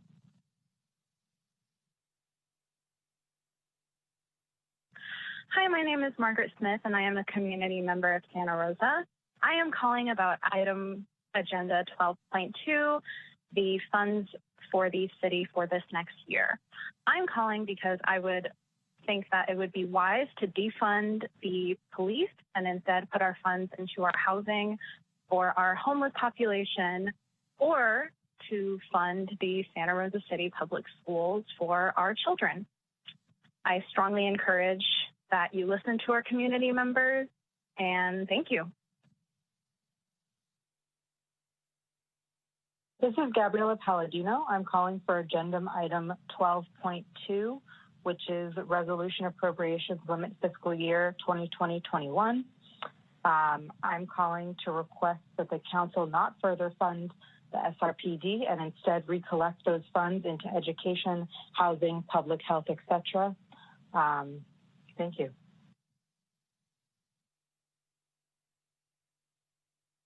Hello, my name is Josephina Crassa. I'm commenting on Agenda Item 12.2, Resolution Appropriations Fiscal Year 2020 to 2021. My comment is that I do not wish for the City of Santa Rosa to increase further funding of the SRPD Police Department, and I would like to see those funds reallocated to education and housing services. Thank you. Lauren Kramer, Agenda Item 12.2. Hello, I'm a Santa Rosa community member, and I'm calling to ask you to reject and re-examine the proposed SRPD budget increase. Allocating these funds to SRPD is unnecessary and inhumane. The police department does not protect our community and instead disproportionately terrorizes low-income minority groups by exploiting their authority and possession of weapons. I ask that these funds be considered to be allocated to mental health programs and housing for our 3,000 plus community members without shelter. Thank you. Hi, I'm calling to comment on item number 12.2, and I would just like to say that I don't think Santa Rosa should continue to fund the SRPD or increase their budget, and instead that money should be reallocated towards education and housing. Thank you. Hi, my name is Ian Johnson, and I'm a resident of Santa Rosa. I want to make a comment pertaining to agenda item 12.2, resolutions appropriations limit fiscal year for 2021. I am not in support of the level of funding to Santa Rosa Police Department. I want funds to be reallocated into education, housing, mental health, and healthcare in general. Also, other programs important to the community. Thank you. Goodbye.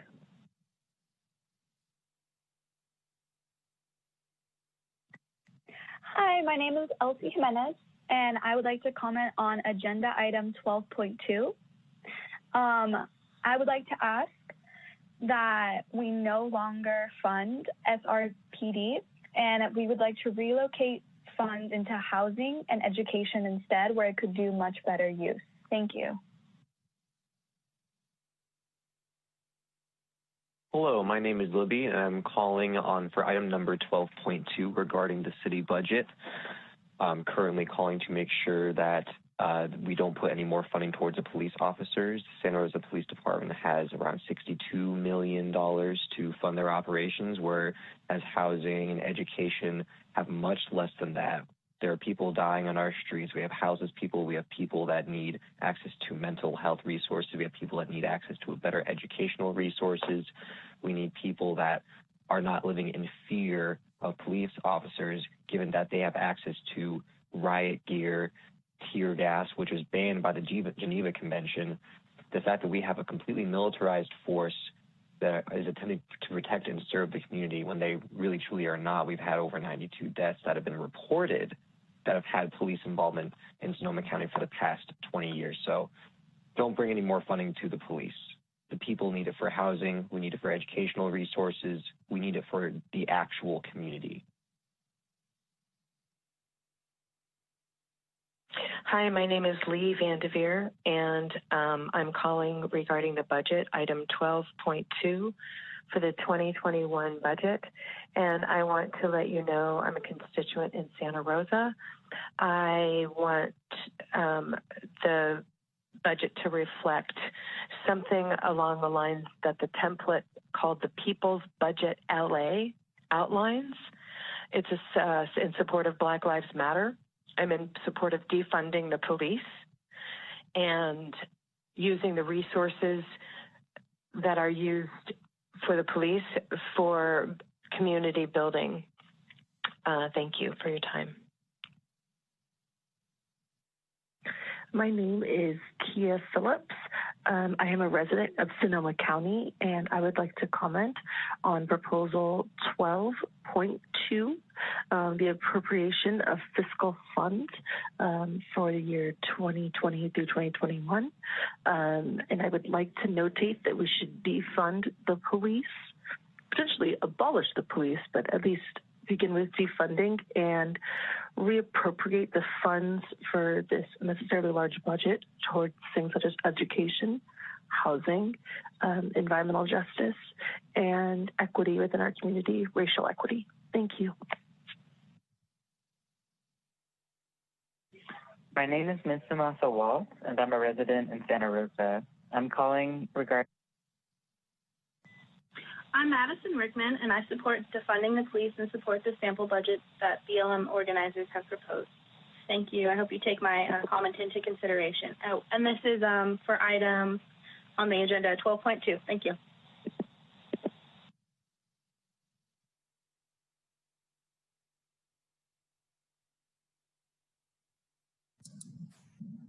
Mayor, that concludes the recorded voice message public comment. I'm Madison Rickman, and I support defunding. Okay, before we go to the next public comment, we need to take a break here. So why don't we take a brief recess till 12:10, and then we'll go till 1 o'clock, and then we'll take a 30-minute lunch break at 1 o'clock. So we will take a recess till 12:10.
All right, Madam City Clerk, are we ready to continue? Yes. Could you please do a roll call? Councilmember Dowd. Present. Councilmember Tibbetts. Councilmember Sawyer. Here. Councilmember Rogers. Here. Councilmember Oliveras. Here. Vice Mayor Fleming. Here. Mayor Schwedhelm. Here. Councilmember Tibbetts, have you joined us? Okay, let the record show that all council members are present with the exception of Councilmember Tibbetts. Okay, we will be now continuing with the public hearing. We're moving to the emails that were sent as part of this meeting. And for those of you still on the Zoom, we will go back to anyone after we finish this process. If there's any other hands raised, we will be coming back to you after we get these comments. Again, we'll be going until 1 o'clock, and then at 1 o'clock, we will take a 30-minute lunch break and then resume the public hearing after lunch at approximately 1:30. So Madam City Clerk, let's continue with the public comment. Okay, comment submitted by Ember Keeley. A city is only as great as what we choose to prioritize. Our priorities will determine our future and the shape of our society. Nationwide, we are seeing time and time again excessive police force and violence predominantly targeted at people of color. Over 1,000 people die a year in our country from police shootings, and Sonoma County is not an exception to the rule. In our country, with the highest incarceration rate in the world, 80% of police arrests are for misdemeanors.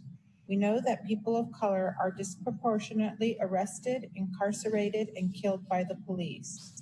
If we as a city give 35% of our budget to the police while spending only 1% of our budget on housing and community services, we are promoting and propagating the systemic violence against people of color in our society. We are further suppressing those people who need our assistance most. We are prioritizing a punitive and militant state instead of investing in the most vulnerable people in our city. I am a local doctor caring for the underserved in our county. I have seen firsthand our city's response to these protests. I have seen police officers in full riot gear bearing down on a small handful of unarmed youths exercising their First Amendment rights. Why is it that every police officer in our city can have batons, guns, pepper spray, rubber bullets, and face shields when I cannot even have a mask to work safely? We fund helicopters and guns when I cannot get my patients mental health care or social work, housing, or food. These are our priorities. If we spend our money to arm the police instead of on housing and community services, we further the very institutions that keep people vulnerable and deepen disparities in our city. We must change the proposed budget. As a citizen of the city, I demand that you decrease the funding for the police and instead use that funding for housing and community services.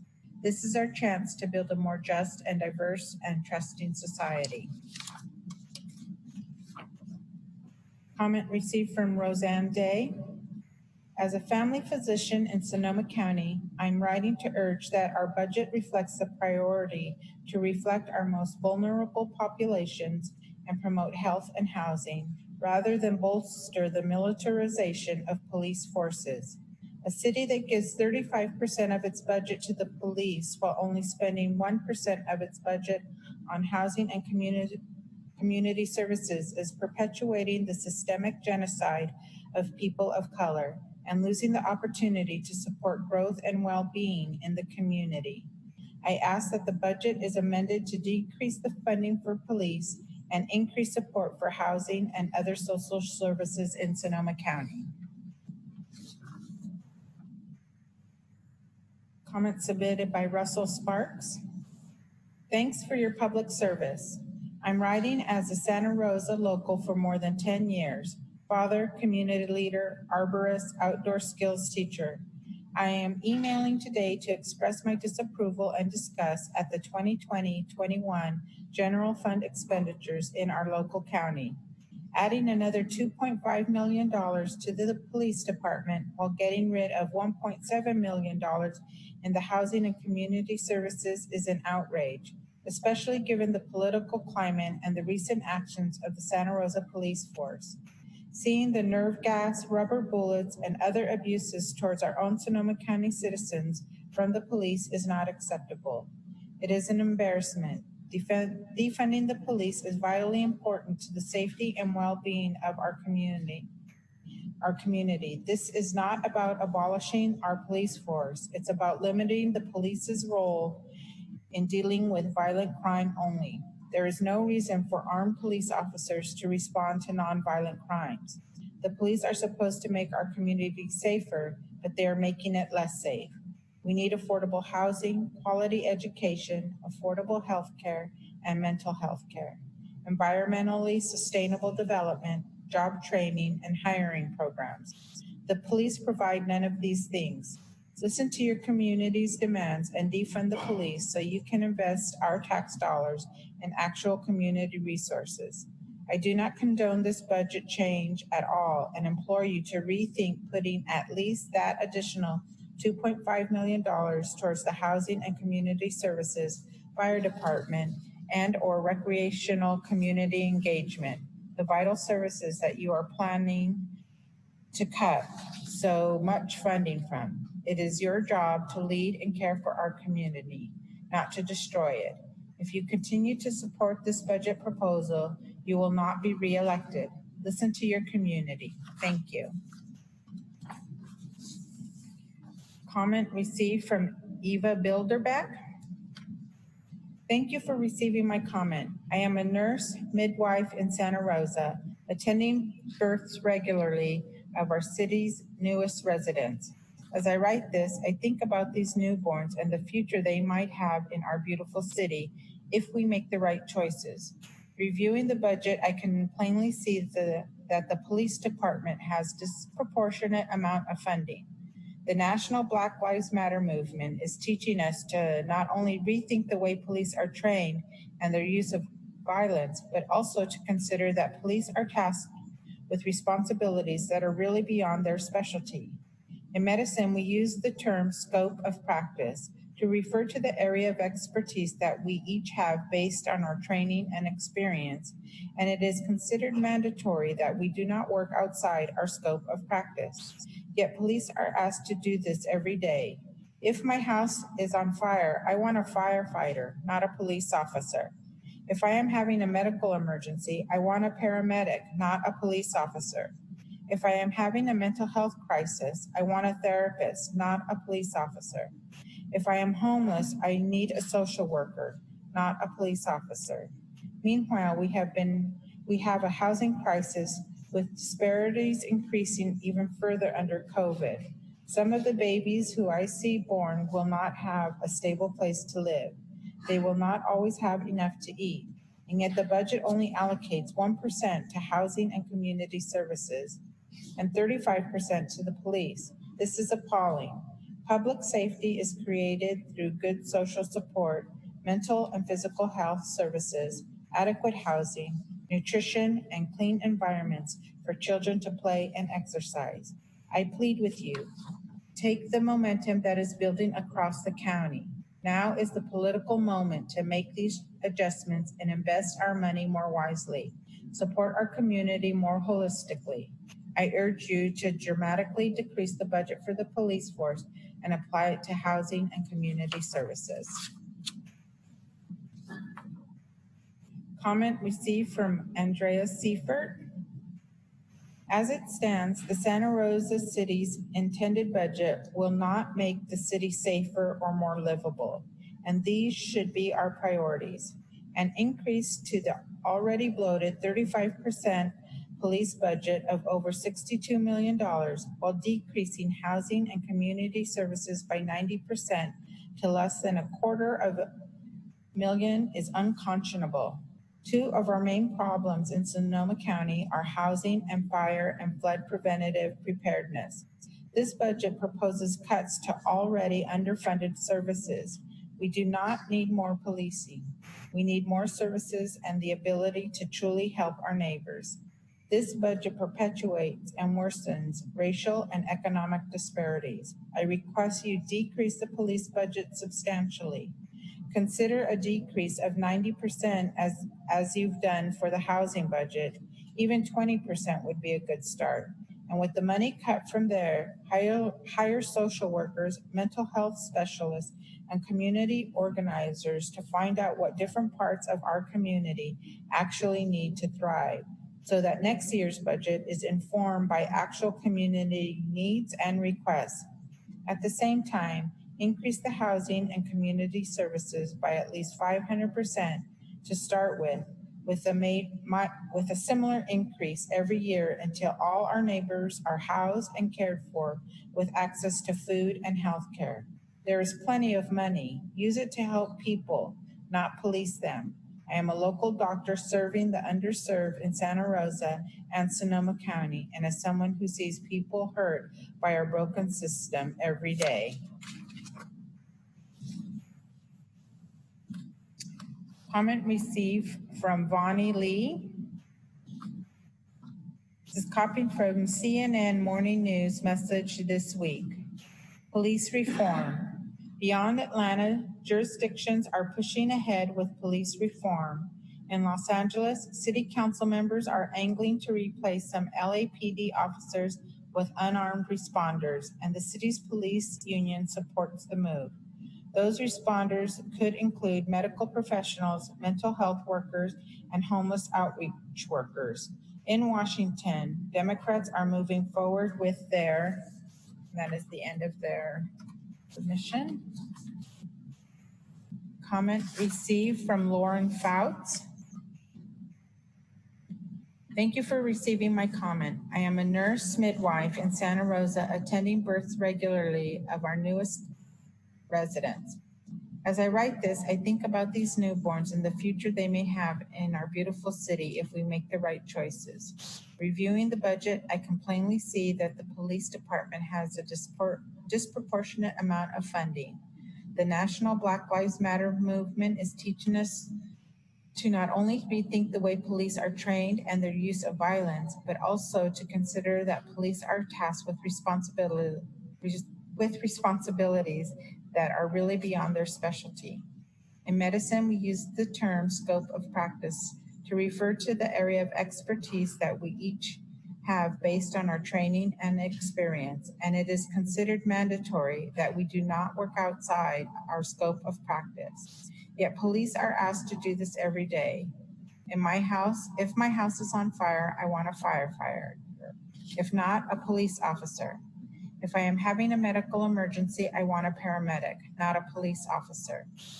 If I am having a mental health crisis, I want a therapist, not a police officer. If I am homeless, I need a social worker, not a police officer.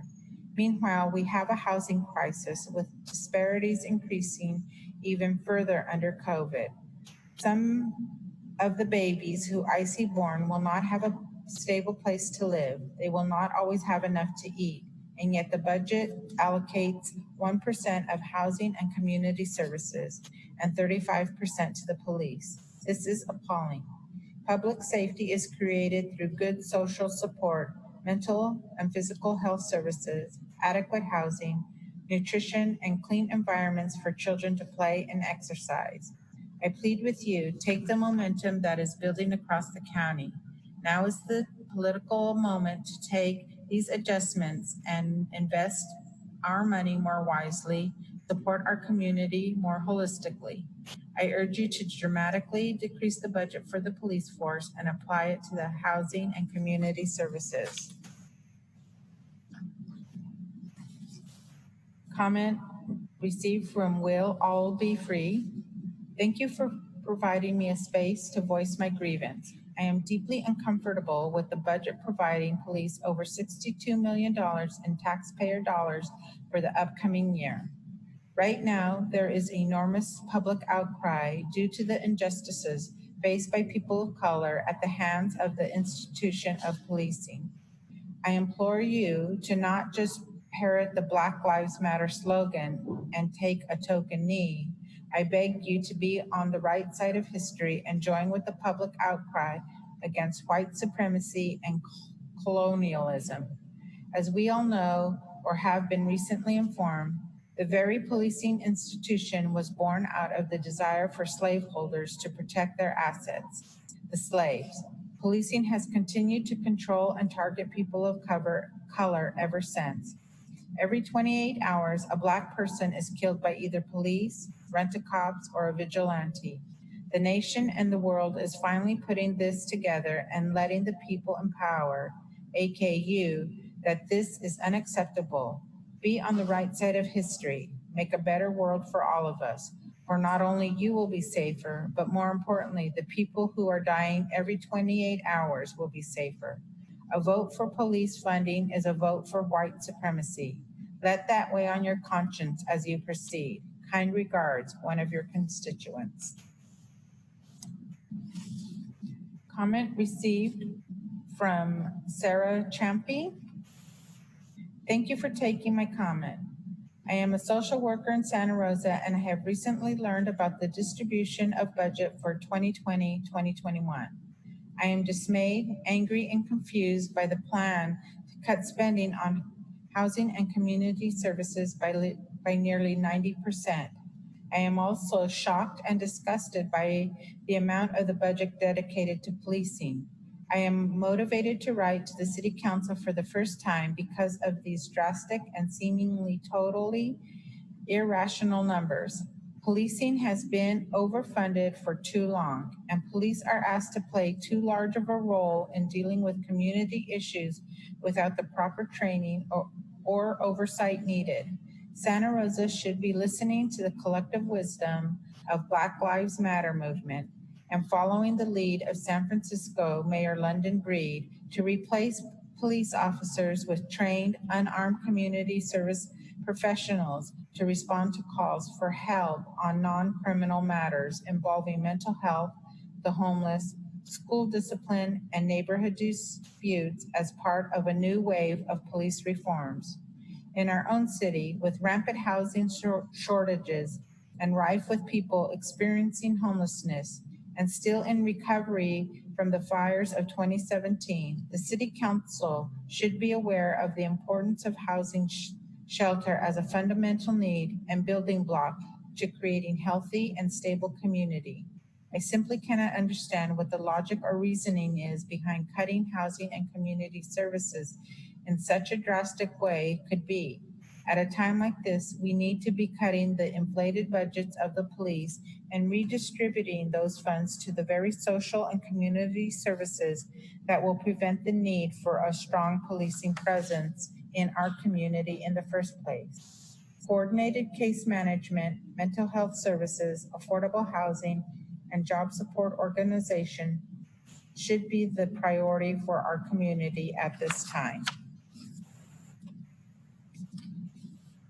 Comment received from Chevelle O'Mara.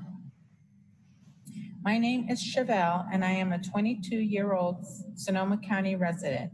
I've grown up here and have seen our housing market crash and become so unaffordable.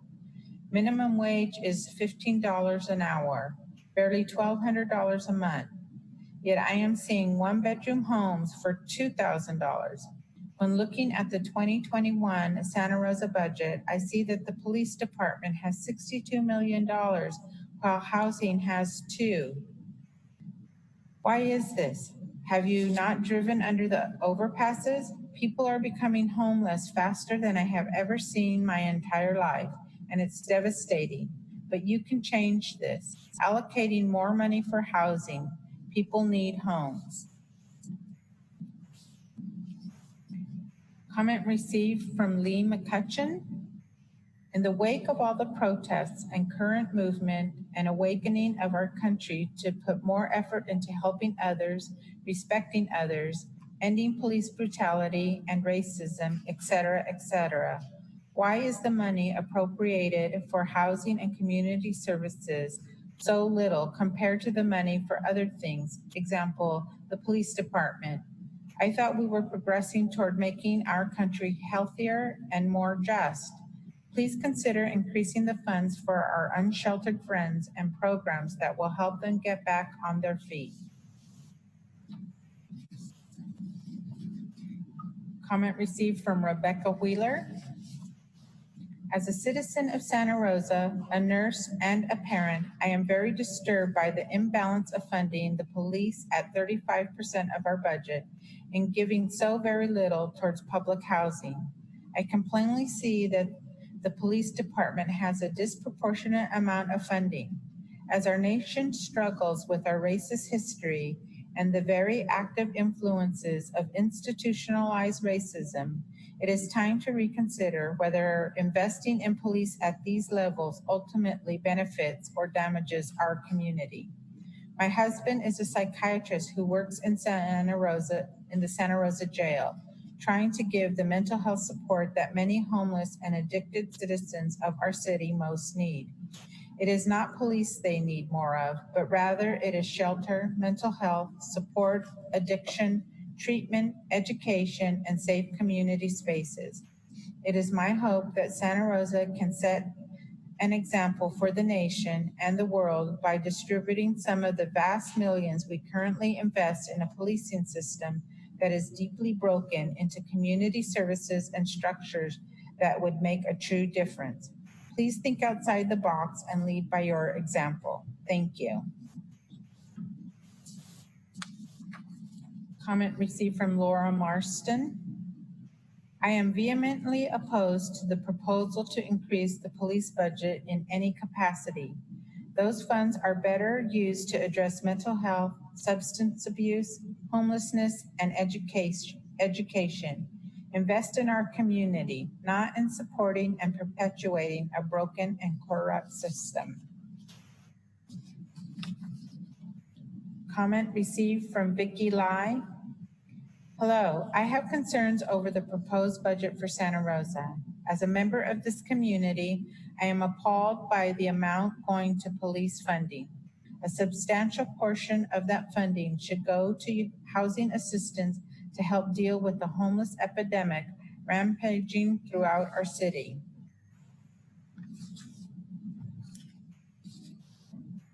Comment received from Samantha A. After learning of this proposed budget, I feel compelled for the first time in my life to participate in a city council meeting. I do not support this budget. It is unfathomable how this budget is proposed to cut 90% to housing and community services, providing a total of $200,000, while police would get a 4.2% increase totaling $62 million. Page 61 states that Tier 1 priorities are, quote, financial stability, recovery and resilience, comprehensive housing strategy, homelessness, and implementing climate action plan. None of these items fall into the purview of police, who are slated to receive the lion's share of the budget. This budget makes it clear that homelessness and housing strategy are not actual priorities, because if they were, more money would be allocated towards housing and community services. This is an example of saying one thing and doing the opposite. We should have more holistic community resources around education, mental health, and shelter, which would in turn make for a safer, healthier community that would require less police support. As a member of this community, I urge you to drastically lower the police budget and reallocate the remainder towards housing and community services. This is a pivotal moment in history where you can choose to lead by positive example and help rebuild flawed systems that were created to oppress people of color, or you can choose to maintain the status quo, which is to support systemic racism. More policing does not make our communities safer. It's making them more dangerous. Everyone who has taken the time to write a comment here opposes this budget. You have the momentum now to make dramatic changes. Please listen to your constituents. Thank you.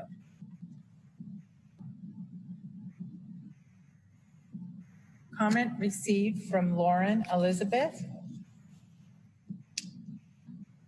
I am writing to express concern about the proposed budget for the housing and community services. From what I understand, there is only $200,000 budgeted for housing services and more than 62 million budgeted for police. This is unacceptable for a community that is in the midst of a serious housing crisis. When we increase funding for housing and community services, we see a drop in crime. I implore you to adjust the police budget by allocating a minimum of 3% to housing and community services. That's a 933% increase in the housing budget. Comment received from Ashley Olson. Comel West famously said, "Justice is what love looks like in the public." Reviewing the proposed budget, I am worried that neither justice nor love are priorities for our community. As a nation, it seems like we are more interested in putting bandages on a problem after it has occurred rather than more preventative solutions to avoid crisis. There is no place in Santa Rosa where you can drive and not be aware of the fact that housing, homelessness, and the lack of community resources are a crisis. The allocation of police funds make it appear that this city also is not looking to preventatively address a problem upstream, but rather punish and police downstream. I am a social worker in Santa Rosa. I grew up here, and after attending college out of state, I returned and was flabbergasted at the lack of community resources. I took for granted that so much activism and pioneering have taken place in nearby communities of the Bay Area. I would hope that Santa Rosa would join in taking a progressive step towards justice by funding our community individuals' needs rather than big police budgets. There is a social work anecdote about micro practice involving fishing people out of a river in contrast to macro practice involving finding out how people are falling in the river to begin with. Perhaps the city wouldn't need a bloated police budget if they went upstream to prevent people from befalling dangerous fates that require police intervention. I believe this city has the foresight to lead by example and with love. Thank you.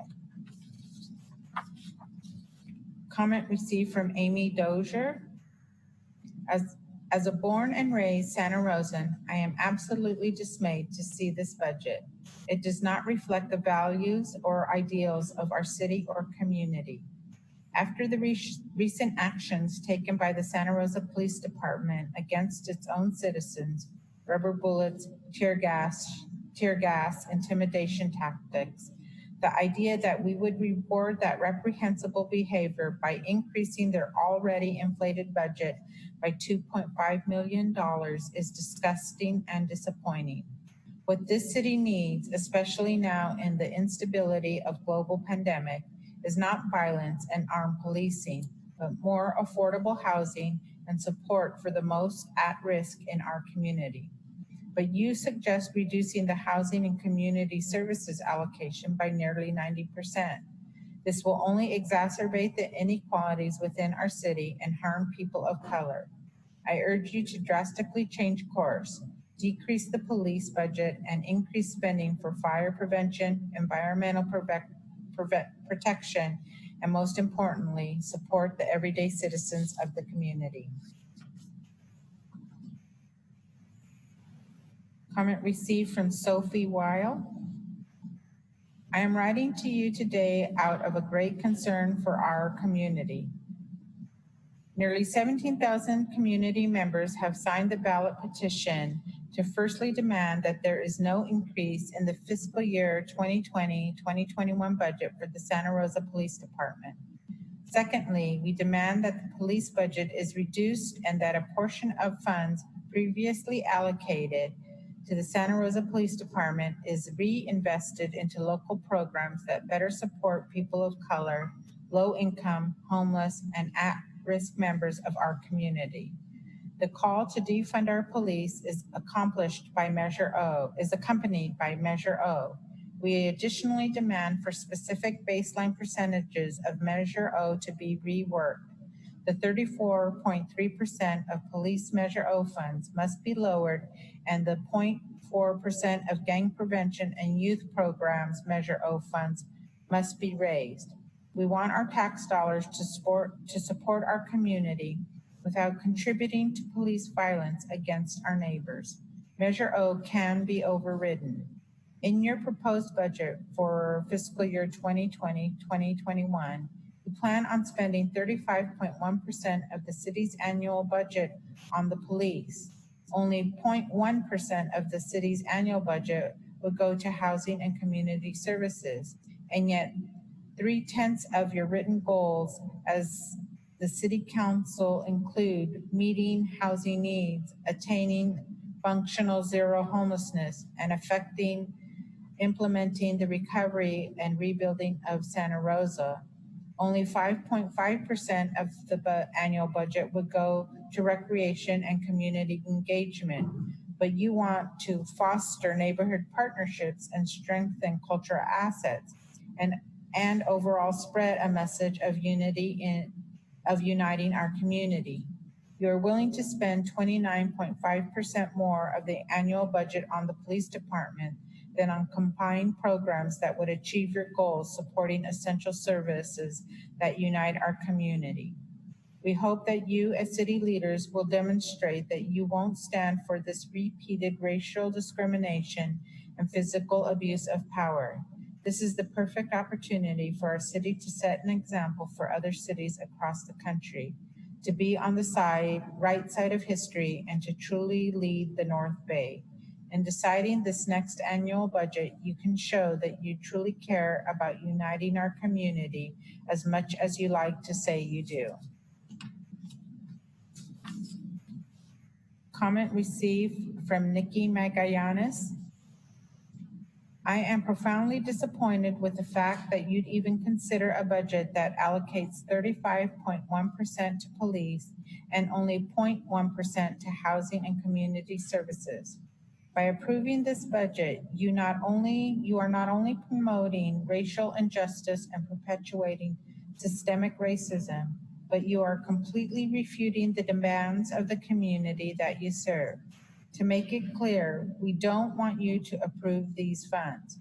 We want you to postpone this item with the intention of bringing it back before the end of next month, with the stipulation that you divest funds from the police and invest them into areas of our community that actually need it. There's absolutely no way to justify why the police receive so much funding.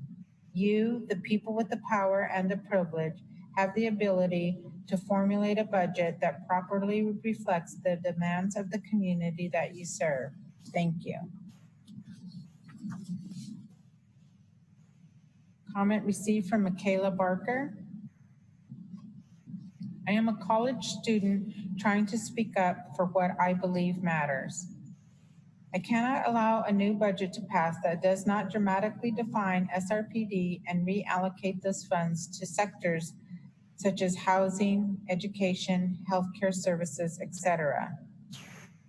In addition, I believe funds need to be invested into communities that are predominantly made up of people of color. It is important to rebuild and uplift the communities that have suffered most from the hands of the police, suffered from anti-Blackness, and suffered from systemic white supremacy. The laws that have been passed that guarantee 30% of the budget to the SRPD need to be reversed as well. SRPD needs to be defunded so that we can work together towards abolishing the police and working as a community to have a police-free society. Please take the time to consider not only my plea, but the plea of many others to hear us, the community members, and fight this fight beside us. Thank you for your time. Comment received from Beth Curtis. I am a Sonoma County resident and social worker in the community. I am writing to state my opposition to the current budget, specifically the increase to an already inflated police budget and a huge cut to housing and human services. We need to follow suit with San Francisco and other cities who have invested money in community services that will work to address the root cause of housing shortages, mental health needs, and substance abuse. We as a community need to challenge the system and status quo. We know we can do better, and we demand to take steps to do so. Thank you for hearing our concerns. Comment received from Elisa Thornton. My name is Elisa Thornton, and I have been a resident of Santa Rosa since 2003. I have grown up here, gone to school here, worked here, and built my life here. And for that, I will always be grateful. I adore this community, and for that reason, I feel compelled to write to City Council about the proposed budget changes. It concerns me that SRPD could be looking at a budget of $62 million, while the housing budget will be facing a mere $200,000. It shocks and worries me that in a community with such a prominent housing crisis, the homeless and the poor and those who struggle to find housing in Sonoma County are being overlooked by our City Council. We need to provide resources for these people. Policing the homeless and the poor is not the solution to the impoverishment that can be found all over Santa Rosa. If we want to fix the housing problems in this area, we need to put money back into our community. I hope you will consider this in your next budget meeting. Thank you for your time. Comment received from Keith Reinhardt. While I believe the Santa Rosa Police Department is the best law enforcement agency we have in Sonoma County, I also believe there is room for improvement. With the national call for police reform being heard around the world, it is time for SRPD to embrace change for the betterment of our community. I would like to suggest that the council vote against funding the SRPD with any monies from the general fund, regardless of past budget practices. Let's take a time out from extra police funding until we can reorganize or reform the SRPD to let go of some programs, such as school resource officers and instructors, until we are convinced that our police do a good, resourceful job utilizing their original budget. The city could also examine which duties could be delegated to the mental health support team, social programs, and other community professionals. In my opinion is also informed by my personal experience in which SRPD officer failed to call MST or to arrest my late son, Liam Connor Reinhardt, for violating the terms of his conditional release last May 7th, resulting in his nearly immediate suicide by overdose. How can our diverse community trust the SRPD to do the right thing when even more general fund monies than last year's budget, when they won't even do their job out on the streets with their current funding levels? Thank you. Comment received from Ellen Marie Alonso Street. I was born and raised in Sonoma County, and now I work for the county in the public health department. I am passionate about supporting health and justice in my community, which is why I am contacting you today. In this message, I am urging you to act on the community's needs regarding safe, affordable housing and defunding the police budget in order to make this happen. Item number 19 of the Board of Supervisors meeting tomorrow is one of the items I'd like to comment on. Many renters have been impacted by COVID-19 and lost their jobs and wages. The pandemic has made it especially difficult for people of color and Black people in our community to access appropriate, safe, and affordable housing. I want to make sure that you prevent a massive wave of evictions by demanding that you strengthen and extend the moratorium by extending the moratorium for 1 year. Ban evictions, eliminate tenant requirements for submitting documented proof of loss of income to the landlord. Eliminate evictions related to rent debt accumulation, late fees, and rental increase. Item 15.2 is another item I'd like to comment on. It is imperative that the Santa Rosa Police Department be defunded, with $62.2 million being distributed to the police and only $0.2 million to housing and community support, many of your constituents are outraged, and rightly so. I want our tax dollars reallocated to education and housing, two aspects of our community that are in desperate need of support. Homelessness is a significant issue in Sonoma County, and affordable housing remains a concern for so many.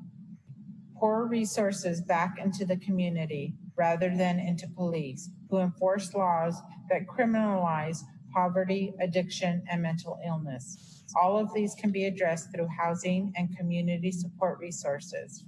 Please listen to the citizens of Santa Rosa. Hear and honor our requests. We are counting on you.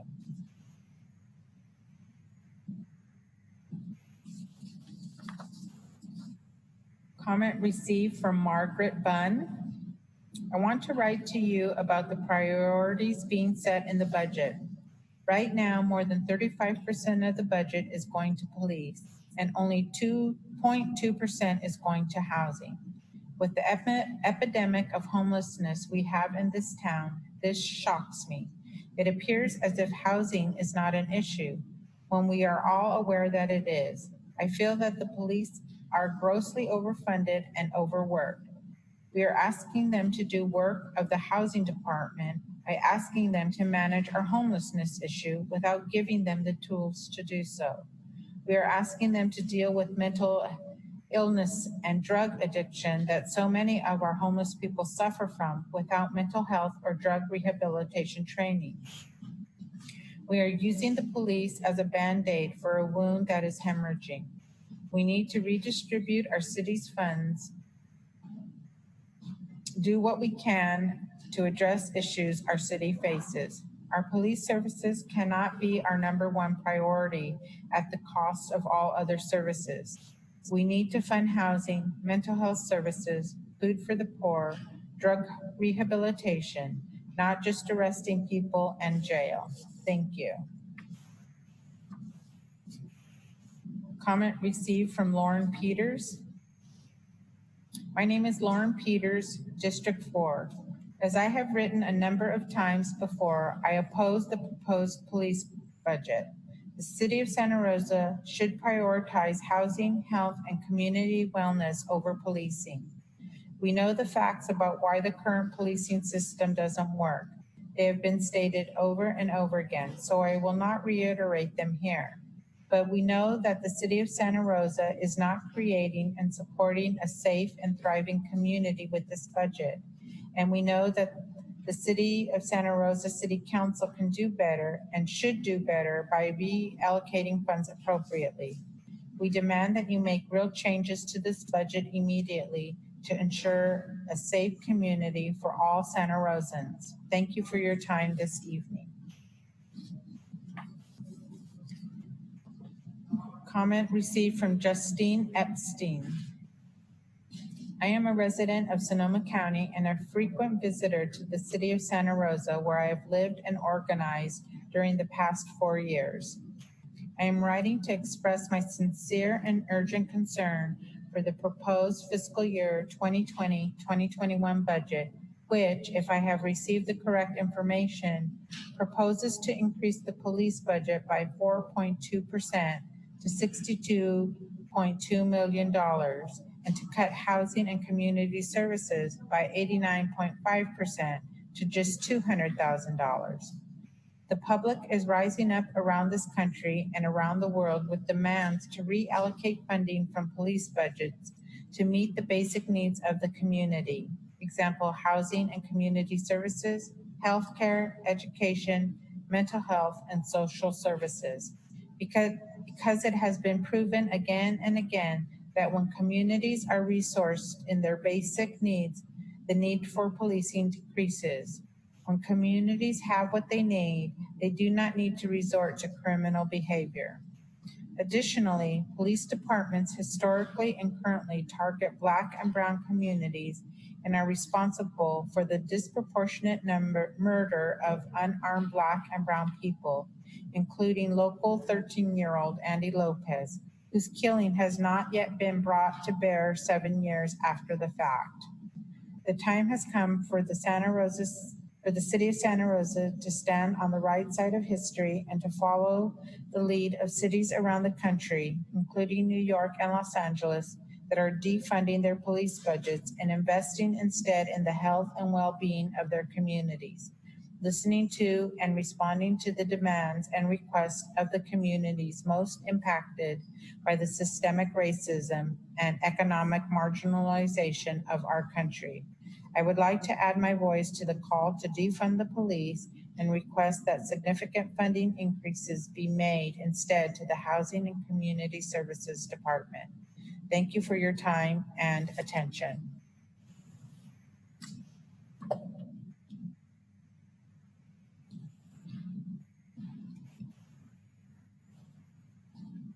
Comment received from Melina Aku. Hello, I am a concerned resident of Santa Rosa. I am emailing regarding the proposed budget meeting today. I am concerned about allocating $62 million for the police department and only $200,000 for housing and community services. Given the housing crisis, this money spent on funding SRPD can be utilized elsewhere. Please considering allocating more to housing and community services rather than cutting the budget. Police can live on a $59 million budget and increase could go to housing and planning. Thank you for your time.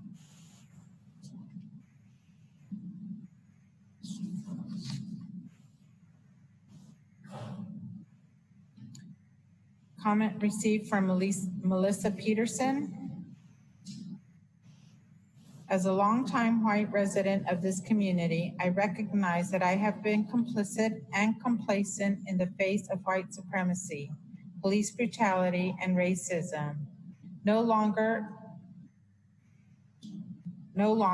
It is time to change the systems and practices that continuously harm Black people of color and which white folk, me included, have perpetuated and continue to benefit from. I call upon all city council members to not approve any increase in the police department's budget for the 2020-21 fiscal year. Some of you have spoken wonderful sentiments in response to the current momentum of the Black Lives Matter movement, but we will not believe your words until we see you take action. It is time for not only police reform, but also reallocation of police funds to resources that really keep us safe and healthy, especially for our Black community members. With Measure O, I know that 34.3% of the general fund is designated for the police. The proposed 2020-21 police budget is $67.3 million, up $1.5 million from last year, and over the Measure O designated percentage of $1.4 million. There should be no additional money given to the police above the 34.3%. I demand that the $1.4 million be redirected to other community resources and services. Additionally, there is a provision that allows the City Council to ignore the Measure O percentage designation with a 6 out of 7 person vote. I call upon you all to take the next step and vote to lower the police budget even further, below 34.3%, reallocating even more funds to other community resources and services. You can see and hear this call to action locally, nationwide, and globally. I invite you all to get on board with these changes now, because they will come, with or without you. I am glad you have initiated the Community Empowerment Plan, but know that we expect actual change to come. We are watching and listening. Many of us are also for the first time participating. We expect you to listen to us, in particular, our Black community members, involve us in the decision-making process, then take action to make things better. You can start today by lowering the police budget, and for any white folks who are feeling uncomfortable and or don't understand, please step outside of your comfort zone. There are amazing books to read. Mayor, that takes us to 1 o'clock. If we want to break for lunch, there are several more emails that I will continue with after the break. Yes, so being that it is 1 o'clock, we will now take another recess and we'll reconvene at no earlier than 1:30. 1:30. Thank you.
All right, Madam City Clerk, are we ready to resume? Yes, but I'd like to make a quick announcement before we start. We had some technical difficulties here in the chamber with the video web streaming on the city's website. A new event was created, so if you were watching on the live stream, you'll have to go to the new event for today, and there is a link that says in progress to continue watching the meeting. Great, thank you for that update. Could you please do a roll call of the City Council? Yes. Councilmember Dowd? Present. Councilmember Tibbetts?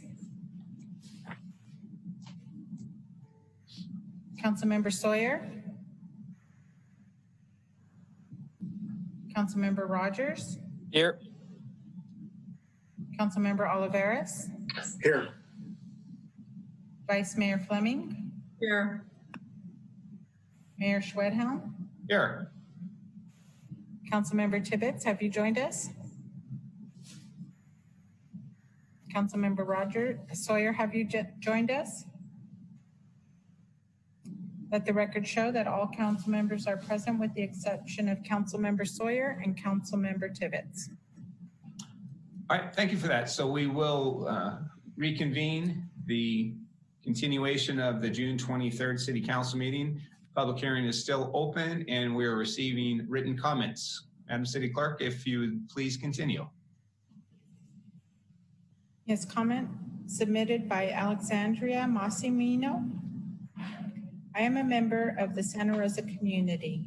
I am emailing you because it has come to my attention that in your city council meeting on June 23rd, you will be discussing agenda item 15.2. It is concerning to find out you may be approving a new budget for the 2020-21 fiscal year that would mean raising the police budget to $62 million while lowering the funding such as housing to a mere $200,000. This budget seems to not be taking into consideration the Santa Rosa community and its real needs, the health and safety of Santa Rosa residents, including those who are unhoused and in need. I'm afraid this proposed budget will only result in further discriminalization the poor for being poor. I am urging you to please reject this budget and reevaluate how the Santa Rosa funds are going to be allocated. I strongly believe that if we decrease the police budget for the 2021 fiscal year and put more budget into resources such as affordable housing, homeless services, mental health services, and community building resources, it would be Santa Rosa a safer and better community for all its residents. Comment received from Kimmy Bishop. I am a resident of Sonoma County. I work in Santa Rosa and can attest to seeing the impact that the housing crisis has brought. I also have been very concerned about police use of force and brutal measures in their attempt to maintain peace. I am writing in regards to agenda item 15.2 discussing the department fund expenditures. The disproportionate amount of budget allocated to law enforcement should be rectified immediately, pulling money away from that major budget and directed specifically towards housing. Housing is a big concern in this and many other counties in the Bay Area. I strongly propose a shift in where the Santa Rosa budget is going, with a large emphasis on upping the housing funding. Thank you for your time and consideration. Comment received from Christine T. Ford. Please pull item 15.2 from the June 23rd agenda and reschedule for a time after the June 30th study session regarding community forum and input on Santa Rosa Community Empowerment Plan. To make a decision on the police budget in advance of the June 30th study session would be harmful to gaining the trust of citizens and disingenuous on the part of the council. If input is truly desired on June 30th with the intent of meaningful considering outcomes of that event, reschedule this item until comments can be heard and considered. Comment received from Aaron Human.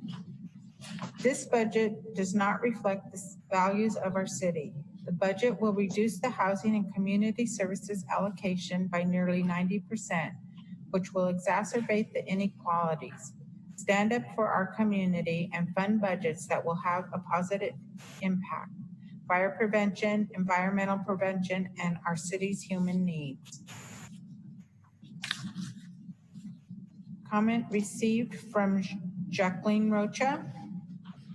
I am a Sonoma County native, 10-year Santa Rosa resident, mother, and healthcare worker. I am again writing to ask that the City Council take action to make our city safer for all, including its most vulnerable community members, by decreasing the SRPD budget and reallocating those funds to housing, mental health, healthcare, and community programs. Over the past many weeks, the actions of our local law enforcement in response to both the COVID-19 precautionary health measures and the local protests for racial injustice have profoundly eroded my trust in local law enforcement. Each day, I am more convinced that defunding the SRPD is the most just path forward for our city. Please, let's reimagine what public safety can be. Comment received from Campbell McIntosh. My name is Campbell McIntosh. I am an educator and have lived in Sonoma County for 2 decades. I am writing to express my concern about the proposed city budget. The proposed budget will increase police funding to $67.3 million in 2021, while many of the community services we need will remain unfunded. This budget does not reflect the values of your constituents and commits our city to an economy of punishment rather than an economy of care.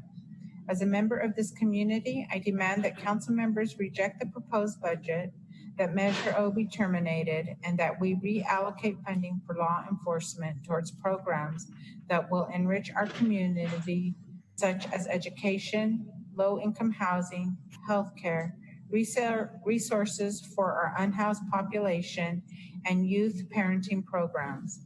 I also demand the resignation of DA Jill Ravitch, as her office has been ignoring pleas from the community members to charge the driver that sped into peaceful demonstrators, and an event that has been inaccurately reported on despite clear video evidence from multiple angles.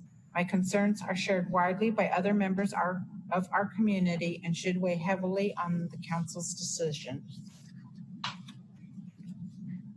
Comment received from Olivia Browning. I am a Santa Rosa constituent and lifelong resident. My current concern is the lack of oversight and extreme budget of the Santa Rosa Police Department. I am asking today for you to look at the budget and to reallocate SRPD funds towards affordable housing, mental health counseling, substance abuse treatment, and nonviolent public safety alternatives. This is the beginning of a new role for you as City Council members. You will be held accountable for your actions regarding what all the people of Santa Rosa need you to do for them. It is your job. Comment received from Tess Wilson. I would like to express my disgust and concern with our annual budget. The amount of money being funded to the Santa Rosa Police Department is appalling. It would be ignorant to deny that there aren't problems in our city and things that need to be addressed. Instead of overfunding our police department, we could redirect those funds and put them into housing crisis, homelessness, education, healthcare, and so many more community resources. I am asking you sincerely to defund our police department, reallocate funds, and listen to the people of this city that you are supposed to represent. Change is happening all over the country. Many mayors have already agreed to reprioritize funding. Some have even mentioned putting money into recreational centers, mental health centers, and forgivable loans for Black-owned businesses. I love Santa Rosa, but there is so much more we could do to make this a better place. I hope all City Council members take into consideration the importance and realness of this movement and use their power in a way that is going to benefit all of the people of Santa Rosa. And that concludes e-comment and email comments received.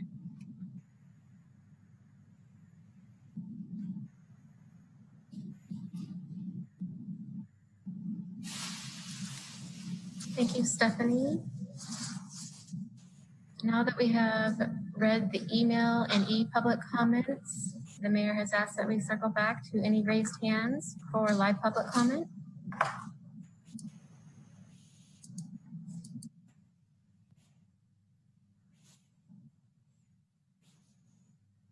One moment, please.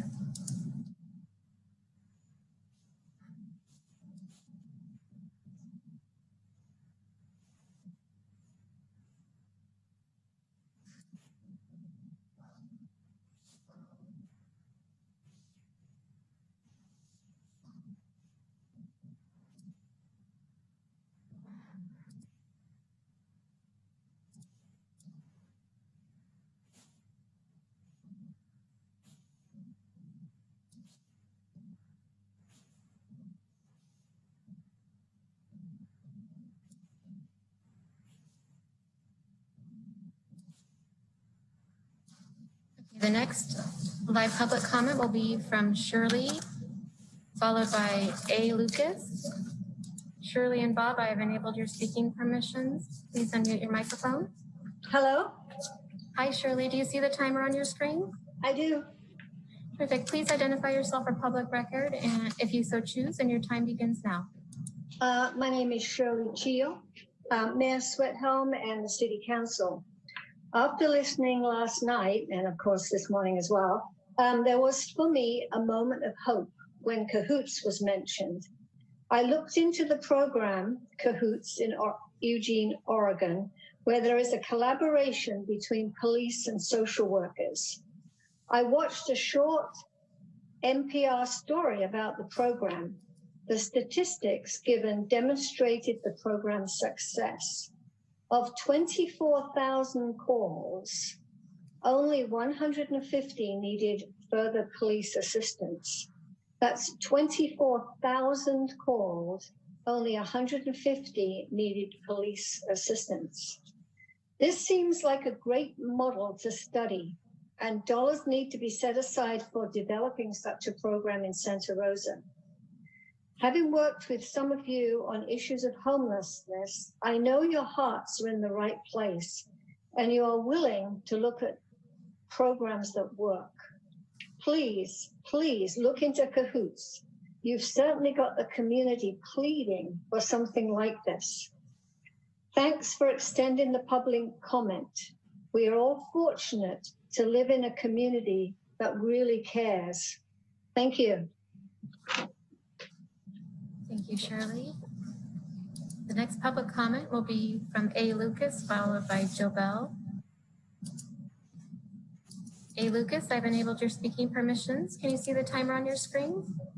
Yes, I can. Thank you. Thank you. Please identify yourself for public record if you so choose, and your time begins now.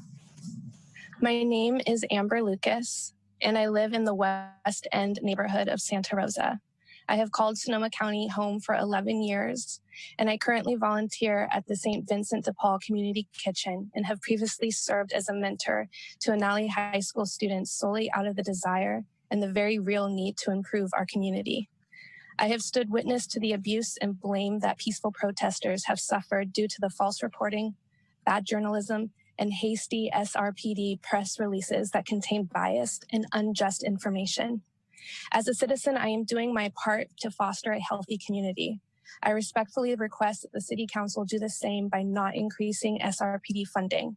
I ask that City Council hear its citizens in our request to defund the police. I ask that these funds be reallocated instead to community services such as education, our city parks, mental health services, family services, including the Family Justice Center, low-income housing, and homelessness services. Even today, as of this morning before 8 a.m., I was witness to the SRPD removing and evicting the homeless from the highway underpasses in my neighborhood. I question why this new hotel, which is being erected off of Davis Street, why has the building been allowed? Why do we not see the dark irony in this hotel's approval when numerous houseless sleep under its shadow? We have over 3,000 homeless in our community, and I have watched as the city moves these individuals from location to location without ever providing real solutions at the expense of citizens' tax dollars. I would like to request that a portion of the reallocation funds go towards the painting of the phrase Black Lives Matter on Sonoma Avenue, with the art installation starting at the location where peaceful protesters were terrorized by a nurse who drove her white Porsche SUV into and through a crowd of over 100 peaceful protesters.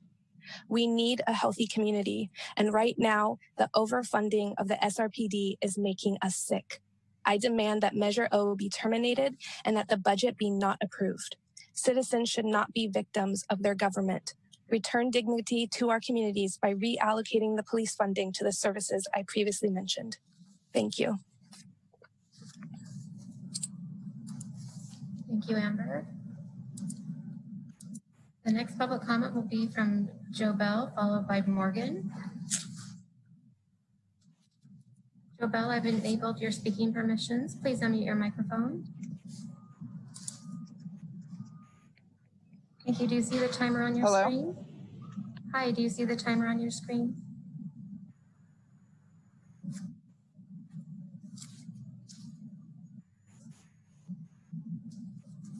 Joe Bell, are you there? You can unmute your microphone. Your speaking permissions have been enabled.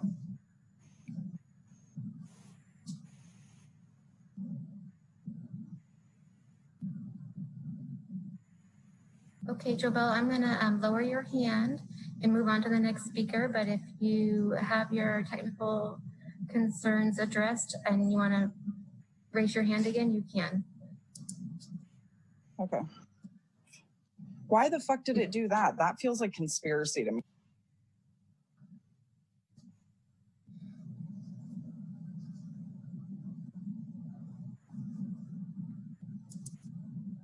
Morgan, I've enabled your speaking permissions. Can you please unmute your microphone? Yes. Can you hear me? Yes, thank you. Do you see the timer on your screen? I do. Thank you. Please identify yourself for public record if you so choose, and your time begins now. My name is Morgan. I've lived in Sonoma County for 33 years.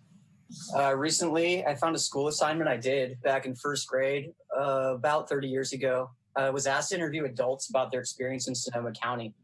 One of the questions I had to ask was for them to tell me their greatest concerns about living in Sonoma County. Every single answer from my older family members and their friends mentioned overpopulation, traffic, and a lack of affordable housing. 30 years later, these issues are more pressing and prevalent than ever. Reviewing item 15.2 points to a large reason for this. Essential services are being stripped to pay for an overbloated, overarmed, and over-scrutinized police force. If we look at the $62 million budget on a per employee basis, the police department is getting over $250,000 per employee per year. The Santa Rosa City website right now currently lists 24 seasonal jobs that either don't or barely pay a living wage. So even if the city wants to act out of pure selfishness, the police budget should and could be reallocated to ensure that city workers outside of the police force that are providing essential services actually make a living wage. Santa Rosa spends on average an average of $10,004 per student. So we're spending 25 times more per police officer than per student in our community. This is a pretty telling disparity. We aren't investing in our community's future. We're paying to punish them for an unfair past. The entire police force makes up 0.1% of our citizens, and they get over a third of our budget. You can argue that they serve us all, but those who live in fear, have been beat, have been tear gassed, have been racially profiled, or have been overly policed because of their economic standing would probably disagree. They serve to protect the status quo, and they funnel money from the board of the rich, maintaining an economic disparity in our community. Until they apply their policing equitably, they only serve themselves and the economic upper class, which makes up the minority in our community. They have a combative relationship with the law-abiding majority. The police department needs citizen oversight. Some of this budget should be reallocated to form a multicultural oversight committee who reviews every use of force case, regardless of complaint. We need less money and more accountability. The remainder of the budget should be used to prevent crime by addressing root causes.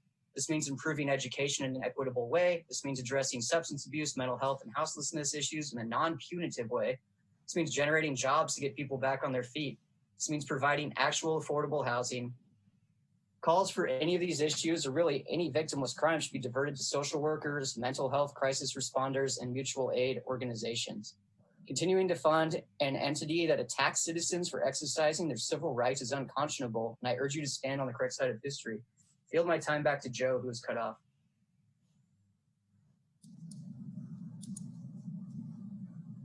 Thank you, Morgan. The next public comment will be from Joe, followed by Lee.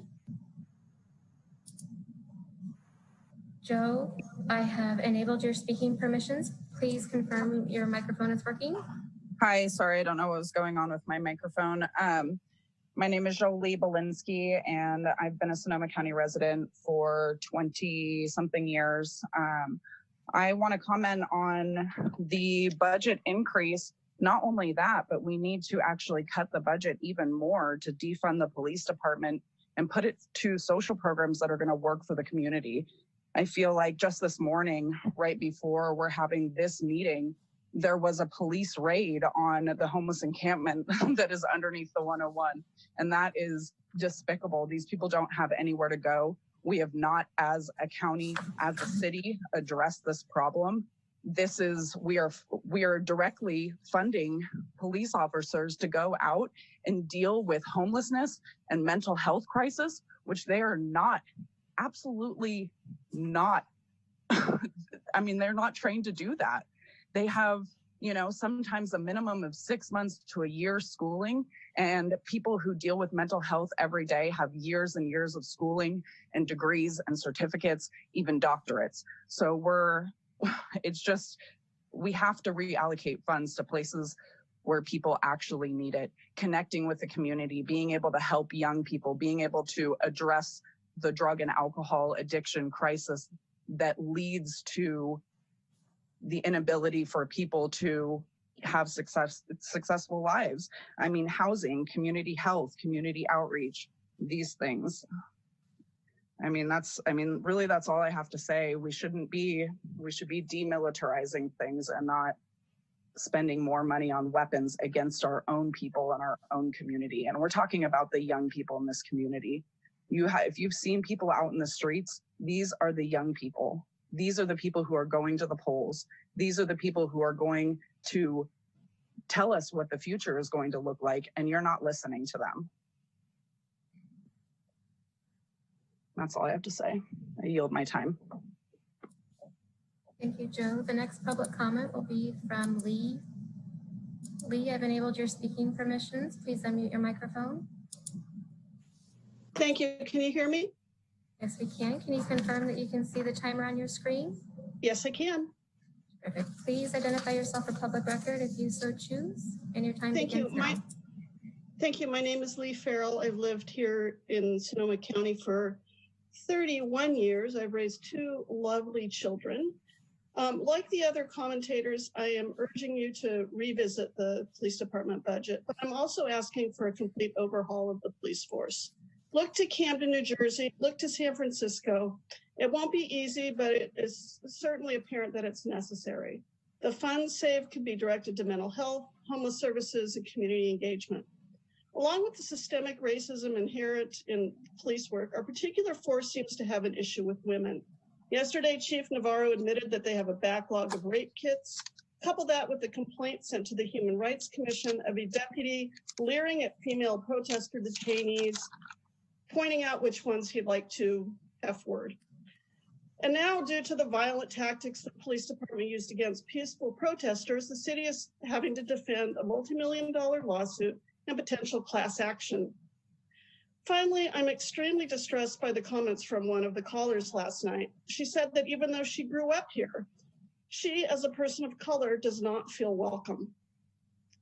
That is not the type of community I want to live in, and I sincerely hope you are listening. Thank you. Thank you, Lee.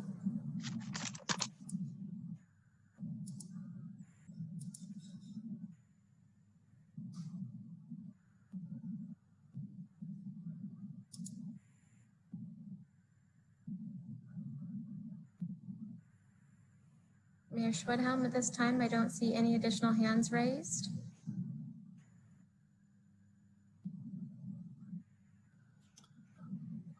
Okay, once again, if there are any members of the community who'd like to comment on this item, please raise your hand. And again, only one opportunity to provide comments on this. So I'll wait a couple more moments to see if anyone who has not provided comments would like to do so at this public hearing. Thank you, Mayor. We have another hand raised. The next public comment will be from Danielle. Although Danielle, it does look like you have either provided a previous live public comment, voice message public comment, or e-comment. We'll move on to Ben, followed by Sierra. Ben, I've enabled your speaking permissions. Can you please unmute your microphone? Yes, can you hear me? Yes, thank you. Do you see the timer on your screen? Yes. Thank you. Please identify yourself for public record if you so choose, and your time begins now. My name is Ben Dubin. I've been a lifelong Sonoma County resident, and I just wanted to touch on a couple of things. Absolutely support the call to defund police in favor of the services the community really needs, dealing with mental health, homelessness, etc. Also, wanted to touch on the incident with the white Porsche a few nights ago. I was a witness to that, and I've seen that there's been a lot of false reporting and biased accounts by the SRPD as well as the Press Democrat. And being there, I could tell that whatever was going on with the driver of that car, there was definitely other options than to drive through the middle of the crowd. And it was insane. People were like running out of the way. Anyways, I'm sure people talk about that. But yeah, I'd like to see more accountability. I think there needs to be some sort of community oversight, more transparency, a general dismantling of the law enforcement system as it is. There's so many complaints. I wish there was a way for the public to always be aware of complaints against law enforcement, and also a way to have, if there's officers that have received multiple complaints of all various natures that we've seen, a way for that to be known and for those officers to be dealt with, and not being tasked with these, the law enforcement tasks that they currently have: mental health, dealing with homelessness, addiction, etc. That's all. Thank you for your time. Bye. Thank you, Ben. And just a reminder, if you've previously spoken on the agenda on item 15.2 under at last night's public comment period live, voice message public comment, email public comment, or e-comment, we are asking that you do not attempt to submit another live public comment.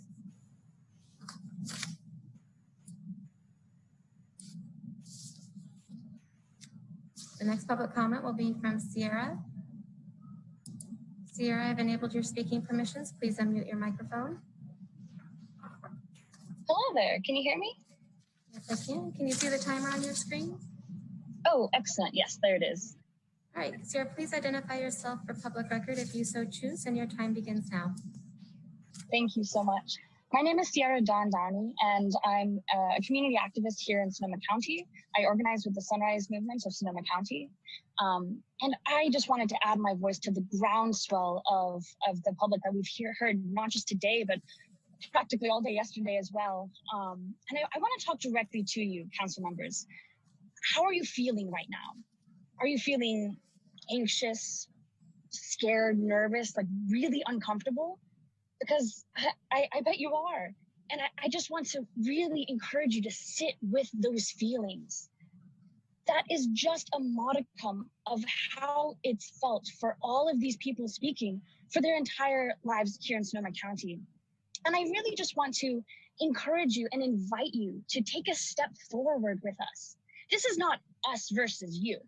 This is not that at all. This is the old system versus the new system that we are building together and that we want to build with you. All this uncomfortableness that you might be feeling is the old system trying to hold on to its power. And it's not going to work. We encourage you to take a step with us into the future, and we're really excited to do that work with you. So I just wanted to put that sense there as well, that we're really looking forward to working with you together, but we can't do that if you vote to continue funding the police as it has been funded today. So even if that means just taking a step back and saying, hey, maybe we can't vote on this today. Maybe we'll put another opportunity for this in the future, but we just can't make this vote today. That's okay. Please, please, if you care for this community and you want to take a step forward with us, do the right thing instead of the easy thing. I know it's an easy path to say, well, Measure O, sorry, we already discussed this. Or it's an easy path to say, oh, but this is just the general fund. Housing also has funding from other sources as well that in fact make it on equal footing of funding with the police department. We know that. But that's still the easy path, not the right path. And so I just really, really encourage you to take that step with us, and we'll be there for you all the way. So thank you so much for this opportunity. And I really look forward to building this better future with all of you and with our community. Thank you. Thank you, Sierra.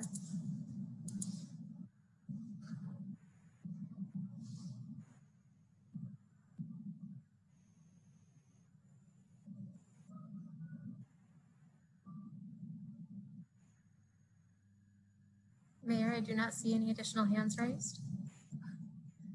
One moment, Mayor. There was one final hand raised. The next public comment will be from Noah. Noah, I've enabled your speaking permissions. Please unmute your microphone. Can you hear me? And thank you. Can you see the timer on your screen? Yes, I can. Please identify yourself for public record, and your time begins now. My name is Noah, and I'm a Santa Rosa resident, and I've come to speak about this budget increase and my own opposition, as well as echo the opposition of numerous community members that have voiced their opinions already. The police force and sheriff's office have continued to brutalize Black people, Indigenous people, and people of color, unsheltered individuals, and those who voice their opposition to this violence. In the face of a housing crisis, to see the city propose more money towards cops who criminalize unsheltered people is reprehensible.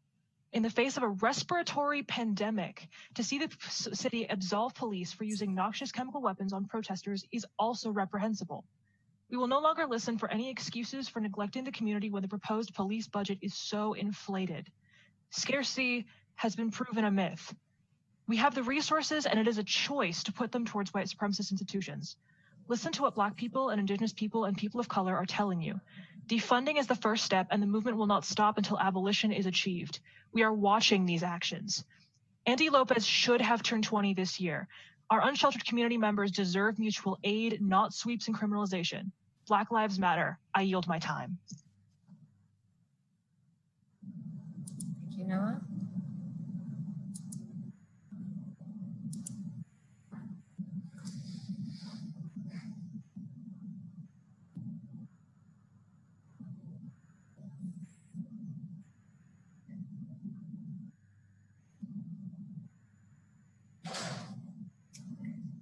Mayor, I turn it back to you. Okay, thank you for all that public comment. I will now close the public hearing and bring it back to staff. Mr. McGlynn, it's my understanding we have some additional slides, additional information for council.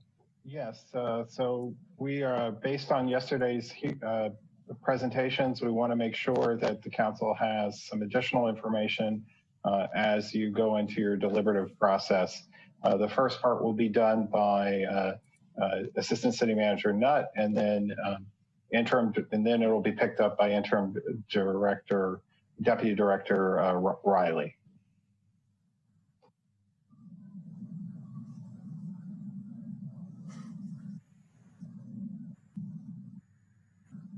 I am not seeing Assistant City Manager Nutt on the line.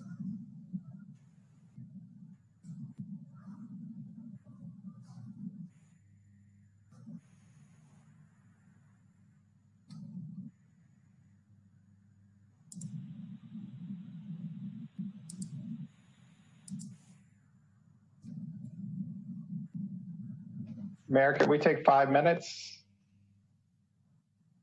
Yes, we'll take a 5-minute recess. 5-minute recess. Thank you.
Madam City Clerk, why don't we go ahead, reconvene, and hopefully our colleagues can join us if they hear the voices. So could you do a roll call vote, please? Or just a roll call, not a roll call? Yes. Councilmember Dowd? Here. Councilmember Tibbetts? Here. Councilmember Sawyer? Here. Councilmember Rogers? Here. Councilmember Oliveris? Here. Vice Mayor Fleming? Here. Mayor Schwedhelm? Here. Let the record show that all council members are present. Thank you. Mr. McGlynn, additional slides for us? Yes, I'll turn it over to Assistant City Manager Nutt. Good afternoon, Mayor and Council members. Jason Nutt, Assistant City Manager of Operations and Transportations. My sincere apologies for the little glitch, and hopefully it's all corrected at this point. Based on the conversation that occurred yesterday and the feedback that I received from council members, there were certainly a series of questions that got posed, and I wanted to make sure I provided you with some additional information to help in your deliberations as you proceed. And so, Dina, could you move to the supplemental slides? Certainly. Which slide number do you want me to advance to? Slide number 1, please, of today's. Or of the additional they were inserted into the presentation, so one moment, I will get there. I believe it's slide 50.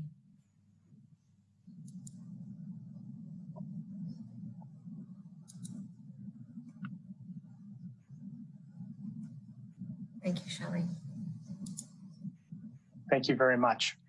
So council members, there were questions that came out yesterday regarding how would we package differently. So obviously we provided 2 different options. One of the options was really looking at how we might be able to try to maximize the amount of funds or that would be deferred back into the general fund reserves. Questions came up about whether we went far enough into the project list. And so I wanted to I created this morning an option 1B for your consideration, for your thought process, and wanted to run through the next couple of slides, which talk about some potential impacts of each of the different tiers that are in there. So as you can see, when we think about those tier 1 projects, when we talk about FEMA, the recovery from the Tubbs fire is currently a tier 1 council priority, and it is where we are putting a substantial amount of effort to restore services and facilities that were damaged during that time. A majority of those projects are currently in process. There is a significant amount of general fund incorporated, and we'll see that when we get to a slide in the future, but it's approximately $14 million of general fund that's tied up, allowing those projects to proceed with the idea that they're going to receive reimbursement. If we make a choice to defund those projects and pull the general fund, we really do set up a situation where we are going to impact our federal and state reimbursement process. Each of those projects has a timeline for delivery. Each of those projects requires a certain amount of work to be completed in a timeline in an effort to comply with the federal rules associated with reimbursement. So you'll see as we go through it, we're really not recommending touching those projects. There are projects underway within that same tier. There are a couple of those that we might be able to have further discussions, and we'll go into that here shortly. Those would be projects that either haven't broken ground yet or we're not in receipt of the products, but they could have some implications. For the most part, we ultimately have to pay any contractor, designer, or fabricator whatever they've put into that particular project before we establish and break ties through termination. On the regulatory project side, there really are no methods for us to be able to address these. However, there's one project in there, which is the City Hall fire line. We have unfortunately been out of compliance at our City Hall for several years on this, while we've been looking at a number of different financial issues within our organization. We had recently made the decision to move forward with it. That work has not yet started. And so the only impact here is we would continue to be out of compliance with both fire code and city code. Please move to the next slide.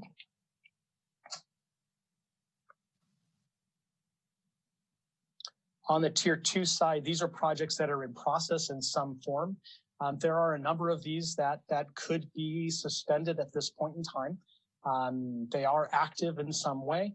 There are 2, however, that we feel some strong commitment towards.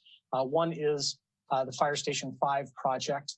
It is part of this tier 1 priority of restoring services in the community impacted by the Tubbs fire. We feel that the only way we're going to be able to move forward with this in an intelligent way is to be able to secure the property and do the due diligence to make that negotiation complete. If we step away and defund that, that doesn't mean that the project will go away. It just means from a timing standpoint, it may directly impact our ability to complete negotiations with the property owner. And we may end up having to look at other properties moving forward, which could further delay construction of that. The last is in the tier 2 was some money that we had set aside for facilities infrastructure. If you recall, last year, council put aside $3 million. We're talking about separating about $300,000 of that so that we can retrofit bipolar ionization units to each of the HVAC units on general fund facilities. This is a forward-thinking, innovative approach to dealing with particulate matter and air circulation within each of our buildings for the protection and health benefit of our staff during times like COVID, like those fire and smoke impacted days where we can continue to operate within our buildings without having to provide potential ramifications to our staff or the need to be able to don some masks in certain situations. And so we feel that this is something that should move forward. With that said, that project is not yet underway. And if we are asked to pull back on that, that would be council's choice. In the tier 3, these are the accessibility projects that were scheduled to occur this year and are in the process of. I will say in removing these projects, it does have some potential filled FTE implications. We believe that we can shift some of those resources to support our road maintenance activities for the next year. But beyond that, we're not sure if we're going to have that opportunity, and we may end up impacting actual filled positions. And of course, if we discontinue or suspend our work on the transition plan, we do potentially impact potentially impact our exposure when it comes to lawsuit. And then lastly, on the tier 4, the only issue here is there are a couple of projects and it would limit our ability to respond quickly, as I mentioned last night. So if we go to the next slide, please. I'm just showing here that I added a column on the second from the right, which talks about option 1B. There are no changes to this slide. It is the same as the option 1 that we were shown last night. These are all proposed projects for fiscal year 2021. These would all be new proposals. Please move to the next slide. This is where we start to see differences. This is relating to existing budget balances based on the tiered priorities that I just walked through with you. You can see option 1B, we add approximately $1.7 million of additional projects that could be deferred in the tier 1 and tier 2 programs. That would bring the total deferred investment up to just about $12 million. And so I wanted to give you that. Councilmember Sawyer specifically asked for a visual to be able to see how this all rolled up. And so I thought this would be the easiest way for us to be able to demonstrate that. Next slide, please. Just to kind of show that little bit of additional detail in the tier 1 projects, the 2 projects that we believe could be deferred are the installation of the Portland Loo at the City Hall Annex. I'm not sure, to be frank, in the short period of time we've had to do investigation, what funds are actually still available.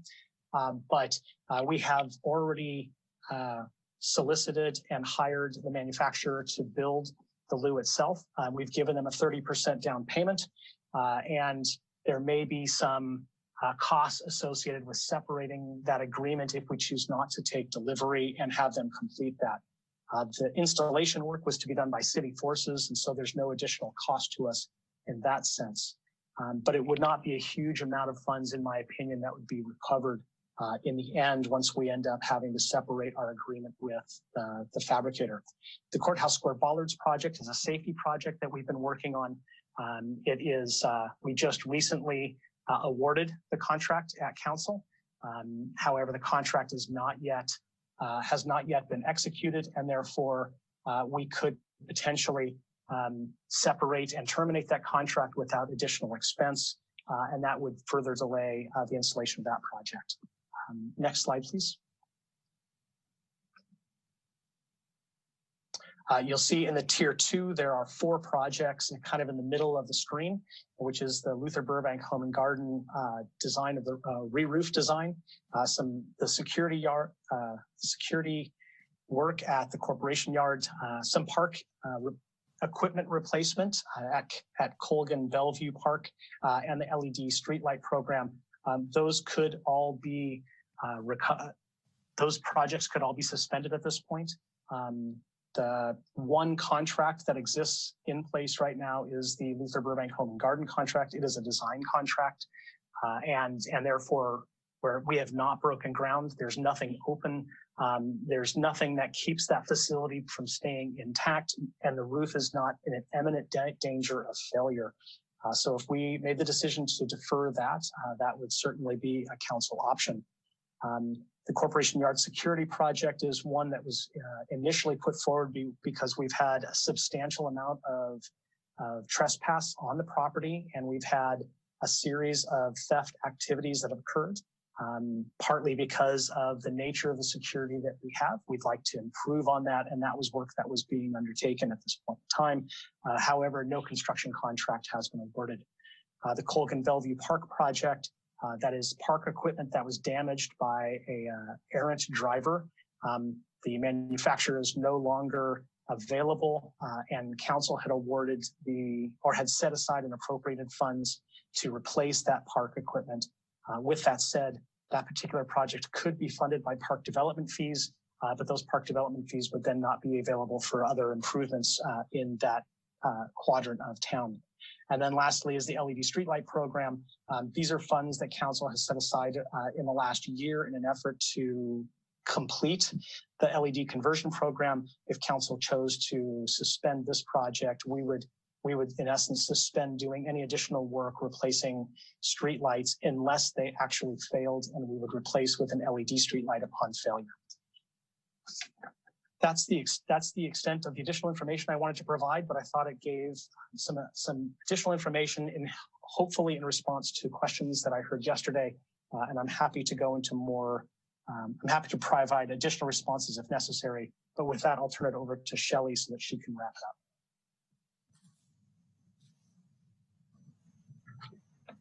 So the next slide, please.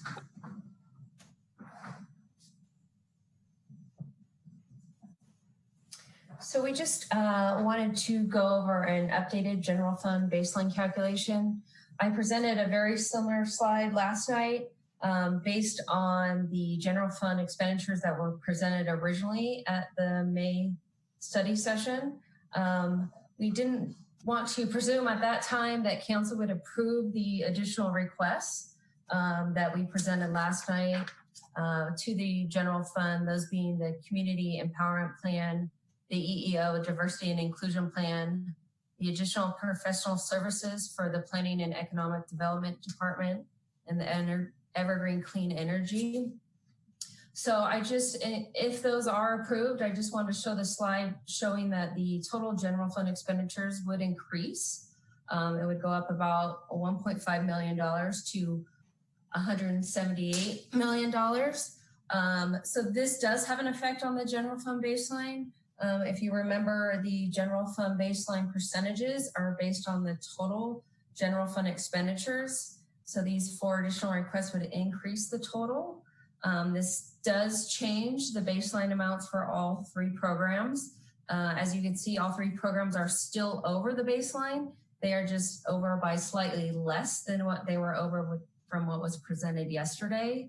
So the police department presented yesterday at $1.4 million will now be around $900,000 if the 4 additional requests are approved.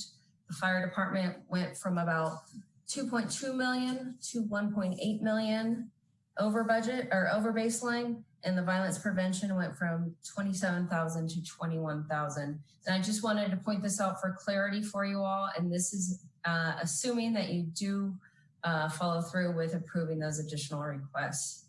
At this time, we'll take questions, or I could turn it over to the city manager. All right, thank you, Jason and Shelley. Is there any other information you want to provide, Mr. McGlynn, before I seek questions from council? Not at this time. Okay, I have a couple hands up. Mr. Sawyer. Thank you, Mayor. Thank you, Mr. Nutt. I really appreciate the extra effort to provide us with some strong recommendations, because it's without knowing the details at times and knowing the importance of individual projects, having that additional information was very helpful for me.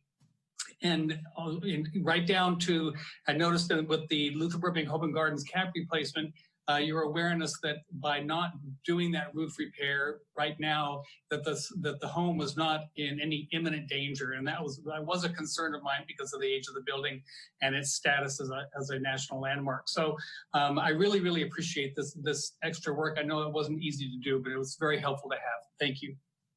Happy. I'm glad I provided good information. Mr. Rogers. Thank you, Mr. Mayor. Mr. McGlynn, for the updated general fund baseline calculation, just as a point of clarity, you have the 5 positions within the police department that are held, and it shows the salary savings of $1,038,000.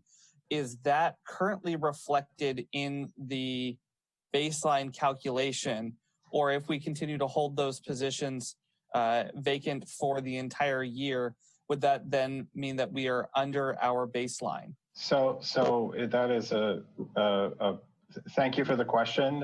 It's a point of clarity. If council were to adopt the additional funding requests embedded in the budget, we would have to look to attrition to make sure that we were adhering to the baseline formula. So there would be some adjustments.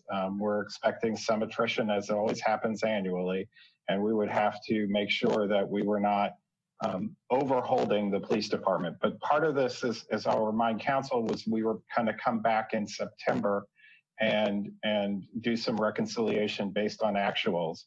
At that time, there might be a proposal to move from holding positions open to provide us flexibility to actually adhering to a stricter budgeting scenario. So again, there's always been some flexibility built into the $5 million to allow us to continue to operate, but the idea was to hold those positions. Again, with these changes, we would have to do some additional work as attrition came forward.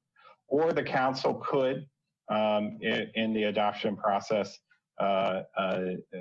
provide additional direction, but that would be staff strategy at this point, is to hold for the September meeting. Okay.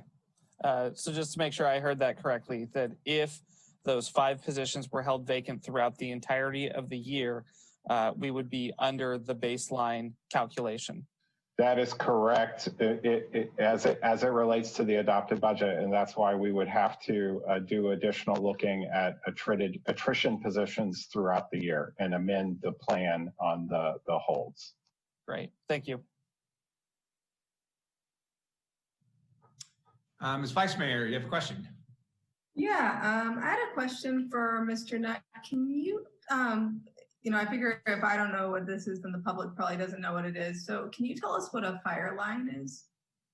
A fire line is a water lateral that comes onto a building to provide fire sprinkler service to portions of the building.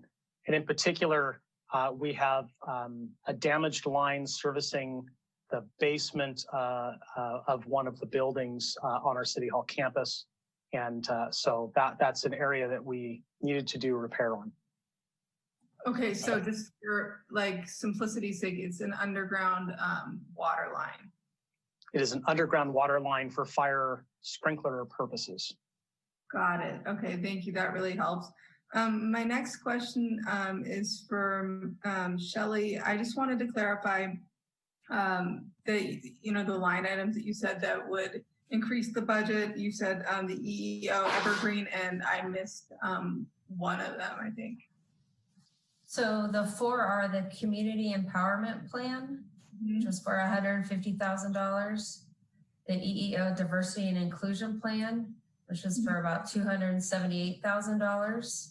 Professional Services in Planning and Economic Development for about $803,000. And the Evergreen Clean Energy for $250,000.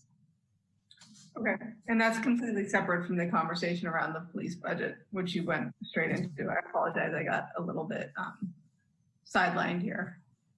Okay. Thank you.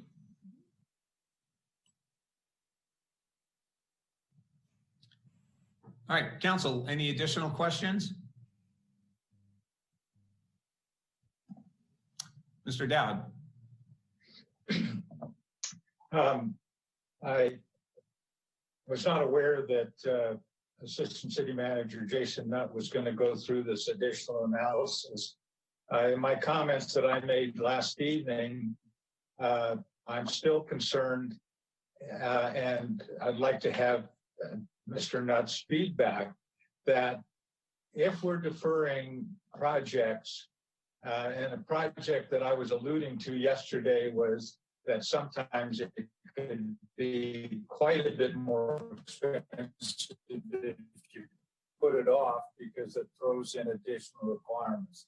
And the item that I'm particularly thinking about is street reconstruction. If you can catch a street when you only have to put a slurry seal on it, patch the potholes and put a slurry seal on it, you can extend a number of years. If you don't repair it, you may end up with a total reconstruction of that street, which is significantly more expensive than doing a slurry seal. And what I don't want to have is us be faced with these extreme expenditures on streets or on projects. Another example would be a storm drain. If you could put a liner in it, that's an awful lot less expensive than if you have to replace the storm drain.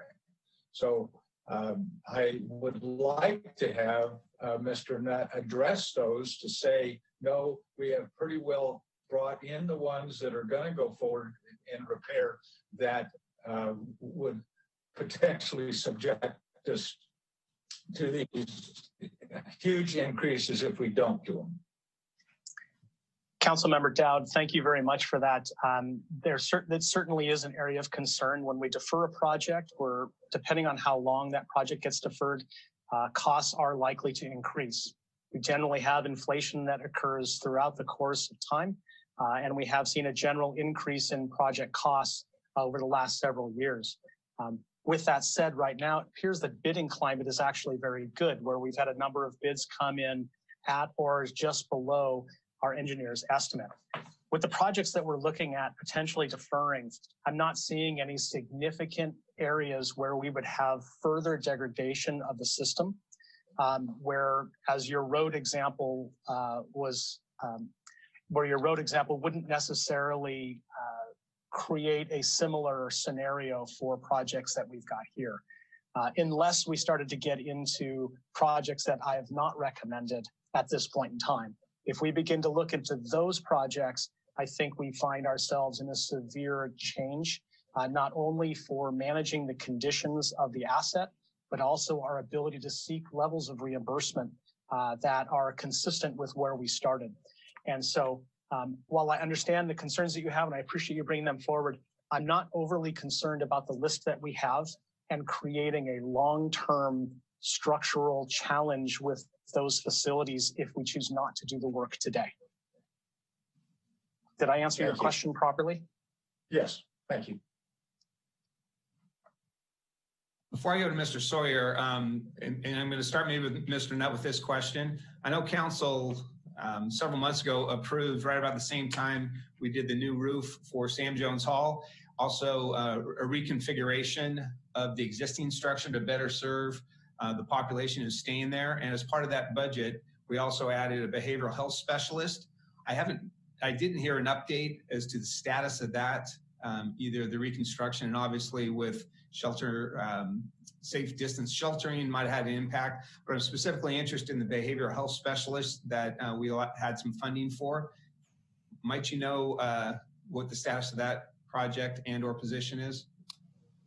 Yeah, I might want to defer to Assistant City Manager Dave Ewan, or if Dave Gwine is on the line. Yeah, I think that's a different. Let's see if we can find either of them, and we'll try to get that question answered. Mr. Nutt's dealing with the CIP portion of that conversation. Right. Okay. Mr. Sawyer, you had your hand up? Yes, thank you, Mayor. Mr. Nutt, yesterday, I was going to ask you this question yesterday. I think it's a pretty minor one. Regarding the Evergreen project, and then on slide 32, you mentioned 50% of GHGs that we were going to save. Is that just from the Santa Rosa Water, the savings in GHGs? No, it's my understanding that's actually our total portfolio for electrical usage. If you look at the number of GHGs that are associated with our Clean Start program, based on the portfolio of electrical generation methods that they use to support that versus the Clean Start program, the data is showing that we reduce the amount of GHGs in that production by 50%. And so that's where that quote came from. Okay, thank you. And secondly, I think you might have mentioned when we were first having this conversation, I think you may have mentioned the, what I think, my memory is telling, is a small amount of impact to our ratepayers. Do you know what the annual impact is to the average home with a $750,000 hit to the Santa Rosa Water? Yeah, I'm thankful that I watched the study session again right before yesterday's meeting. So Jennifer Burke, Director of Santa Rosa Water, did mention that the average rate increase based on moving to Evergreen would be about 90 cents per customer. That's what I remembered it being a pretty small amount. And finally, the 750,000. Would that is Ms. Burke concerned about any projects? Because I know there was a lot of work going on out there at the treatment plant.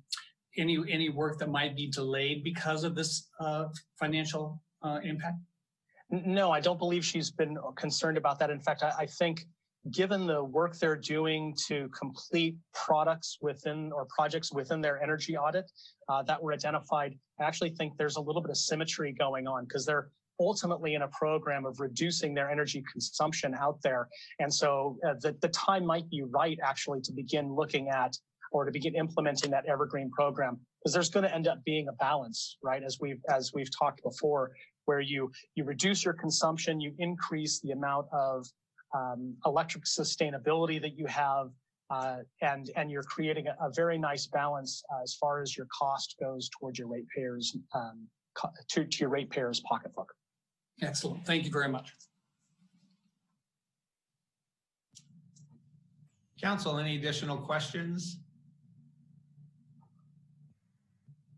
And I see that Mr. Goon and Gwine have joined us. Might one of them have the answer to the question I was seeking information on? Yeah, good afternoon, Mayor and members of the council. So your question regarding the behavioral health specialist was tied to the planned interior improvements of the Samuel Jones Hall footprint. If you might recall, we were making modifications to the large dormitory portion of that to create additional accommodations for folks that would need that service.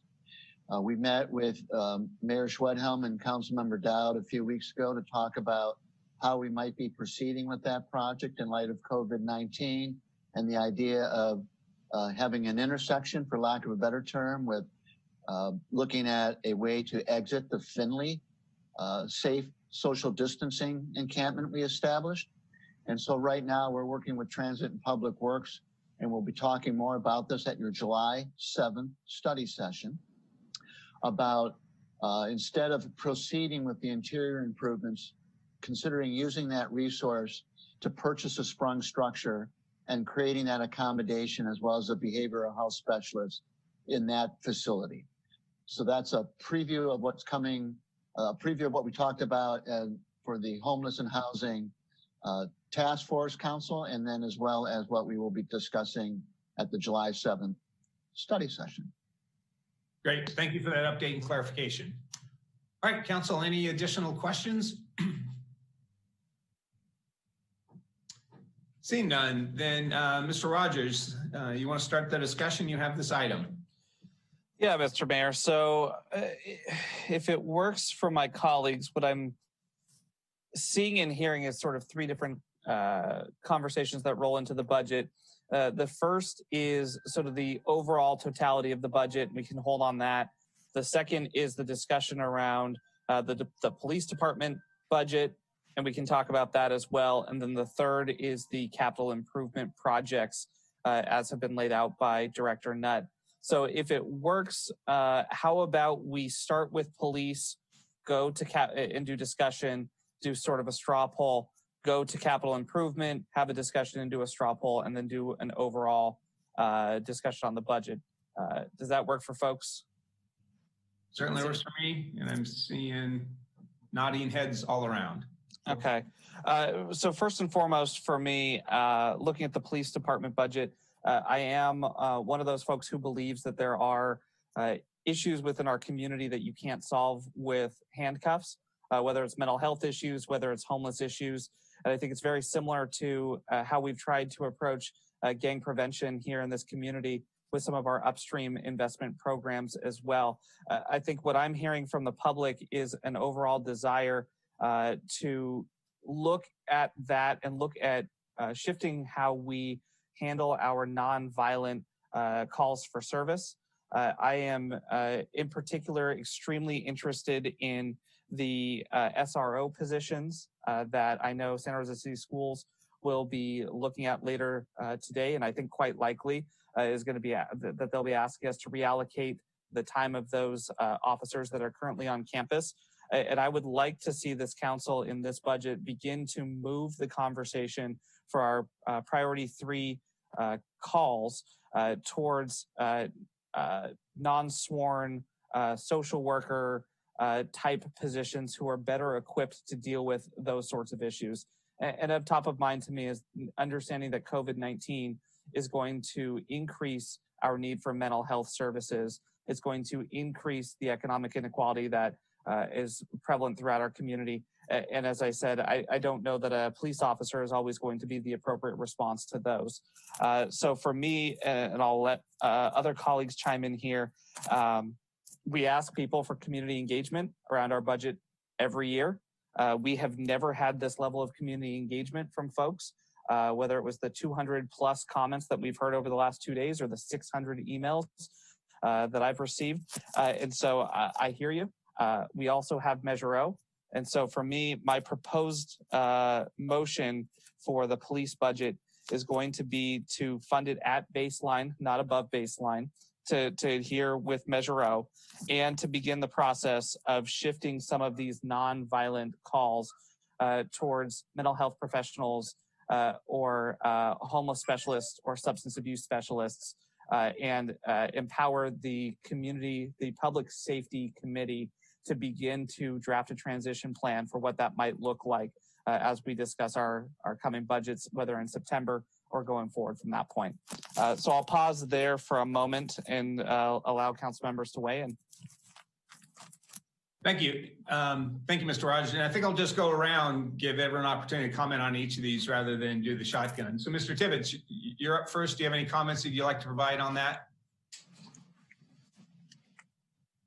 Yeah, actually, I'm glad that Councilmember Rogers brought that up. It's something that's definitely been on my mind. The question has been, is how do we, because I just want to be very clear, I strongly believe that what would actually be good, certainly for the public, certainly for somebody who is going through an episode of mental health Also, I think a lot of our police officers would support this concept of having mental health experts on staff, similar to the Cahoots program. And I got to say, I'm 100% there. The question in my mind is a lot of, okay, what's the best way to do that?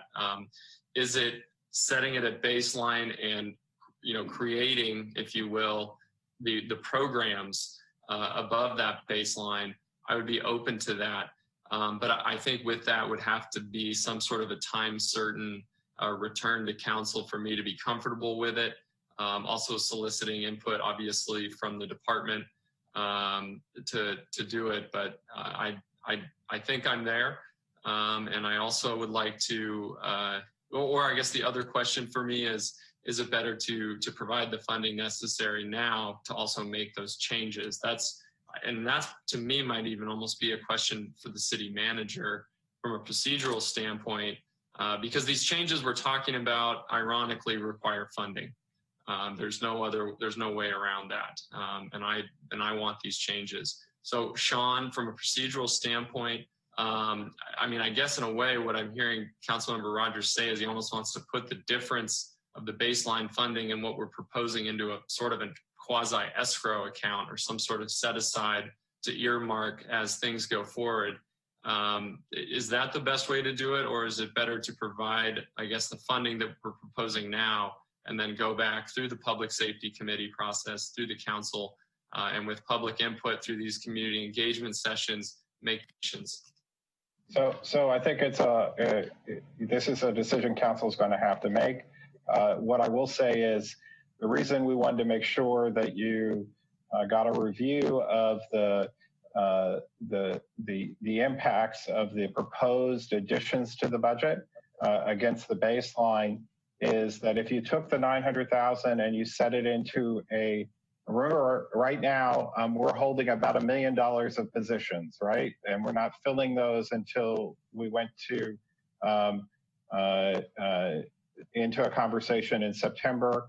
That's already been scheduled. If you take that, that's a little less than that held position number, the 900,000. You essentially, and if you assign it right now, you've essentially take that out of reserves. So right now, if you remember that slide, we had $5 million in reserves, and then we took a series of additions that went through that. And then we had about $4 million left. You would be taking another $1 million off of that, and then all the decisions that you would make on the capital improvement project side would be the upshot of that, would add to that. So it's the council's choice of how they want to handle that. They could either go through the process of the next couple of months, the community engagement process, asking the department to look at this particular model, which I think the council, as you both noted, I think the department is ready and prepared to go into that space. It's a question of how much where do you want to place those dollars? Do you want to place them back in reserves? Do you want to assign them? And then how much reserves do you have in a totality as we go through the budget process? So I say right now, that is the question in front of the council, is either one is an assignment where we'll take the assignment, and as always, staff will work to realize the direction of council. It's a question of where you want those funds to, if that's your decision, where you want those funds to sit. So I will, what I'm hearing you say is we're going to assign the funds out of reserve and set them aside to fund and support these community engagement sessions, and that I absolutely support. So if that is the case, Chris, I'd be happy to second that proposal. Hey, Mr. Sawyer, any comments? I have a couple of questions. It has to do with timeline, and this might be for our city attorney or Mr. McGlynn. As far as being able to pass a budget, I have a number of questions about what kind of programming we might want to embrace because of the cahoots. You know, in my short amount of research into that, sounds like an interesting program and something that could answer a number of concerns that we have as a city, and certainly was popular with the individuals who communicated with us over the last couple of days. What I'm curious about is how nimble the chief of police can be in making adjustments to a budget with a week left. Assuming that we have to have a budget approved at the end of June, when I looked at the detail on the police chief's budget, I was having a hard time finding any one expenditure that I felt like I could just remove entirely and be comfortable with it. Will he have to do this in a week? Well, so I'll answer. Remember, council member, we're already holding $1 million worth of positions going into the September conversation. So have been prepared to hold positions to get to September. So it's not a matter if what's being proposed is being discussed as a return to baseline, that's approximately $1 million of savings. So while it's always not ideal to have to hold positions, we were committed as an organization to hold those positions to get to the September conversation. Okay, thank you. And I'm really pleased that September conversation has been well established, and it was a good idea in the beginning, and it still is today. The one thing that I think is very important is going to be getting the subcommittee, the public safety subcommittee, up and running, and it's already scheduled. Things are already in the works, and being able to get that really important, that additional input from the community, because I don't want to be making choices just unilaterally about how that money is going to be spent or what kind of programming we might want to put into place, and how, because it's going to affect a lot of people. It's not going to happen overnight. Nothing does in government for the most part. So and nor should it. There's a lot of conversations that will have to take place to make sure that as we move to a new paradigm in how we do law enforcement and public safety in Santa Rosa, it's going to be really, really important to be really, really clear, not only about what our citizenry is looking for, but being able to adjust their expectations so that there's not a great deal of so they have realistic expectations about what kind of changes we're going to make and how quickly those changes would happen. And if I could jump in really fast, Mr. Mayor, and sort of expand upon that, I think part of the challenge, as Councilmember Sawyer has identified, and part of how I want to construct this, is we need the subcommittee to determine how many calls are mental health calls, how many calls are substance abuse calls, so that we can also continue to target our resources in an appropriate way, know how many social workers to hire, know how many substance abuse specialists to hire, and so forth. That's why I specifically was calling out the SRO positions as a starting point for us. And I think what I heard from Councilmember Tibbetts and Councilmember Sawyer, and I'm all in favor of, is setting a timeline so that the community knows how this is going to roll out, when we're going to have sort of that transition plan in place. And this isn't going to be done overnight. This is going to be over the next year, over the next 2 years, shifting of budget priorities to align with what the need, both identified by the community and identified within the departments, is to be able to match the intent of addressing these calls in a different way with the staffing model that we need to get there.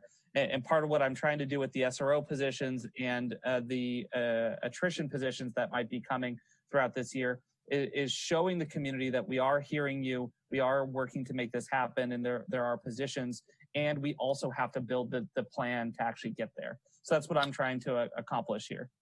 And through the mayor, if I might just respond a little bit more on that, we also have a very, very large amount of the community that we did not hear from in the last couple of days. And what I think is going to be really important for us to do at the same time we're talking about, entertaining new paradigms and new ways of doing business, if you will, in our public safety department. We also have to make sure that our citizenry understand that if they have a prowler in their backyard and then they dial 911, that they're going to get a response. And that we may appear, when there's been a lot of words about defunding the police department, and there are a lot of people that could very easily misunderstand exactly what that means and how broad that term, and it means different things to different people. And we even heard that during the demonstration on Saturday.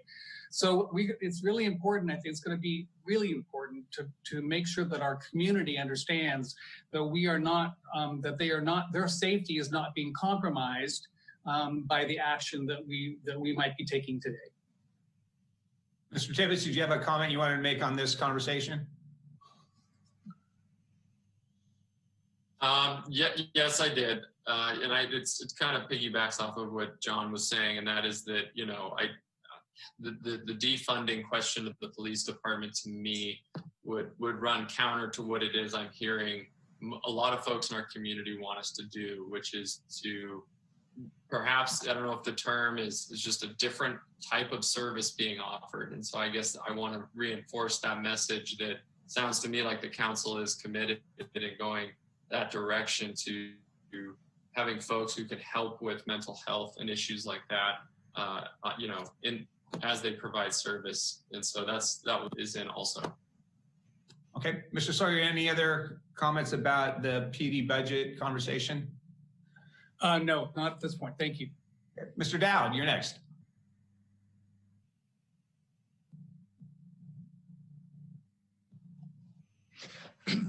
I appreciate the conversations. I've made my notes to myself before it commenced, but I think it's important that we send the message with the budget that we potentially select, in that we have heard them talking, the 200 or so people that we heard in the last 2 days, plus as Councilmember Rogers said, I think it was 600 emails that we all got, with the exception of Mayor Schwedhelm, who got closer to 2,500, I bet.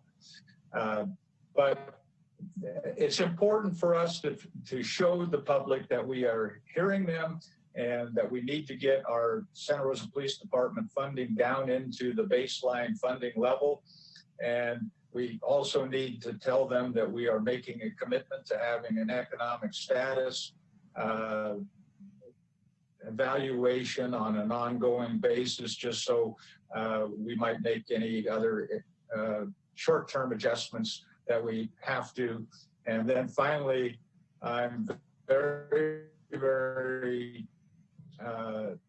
supportive and really wanting this to happen, that we really let the public know what the purposes of the City Council Public Safety Subcommittee is, what the community forums are, and that we commit to a study of the Santa Rosa Police Department reconstruction where it comes to homelessness and mental illness and addictions, and if there's a better way that we can function or adjust that to a different department or a different way of funding for it. So those are my thoughts.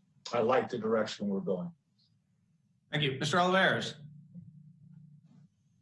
Thank you, Mayor. I think we have a lot of work to do between now and September. I know somebody mentioned that we might be anxious or scared, et cetera. I'm kind of excited about the opportunities that we have right now, to be honest with you.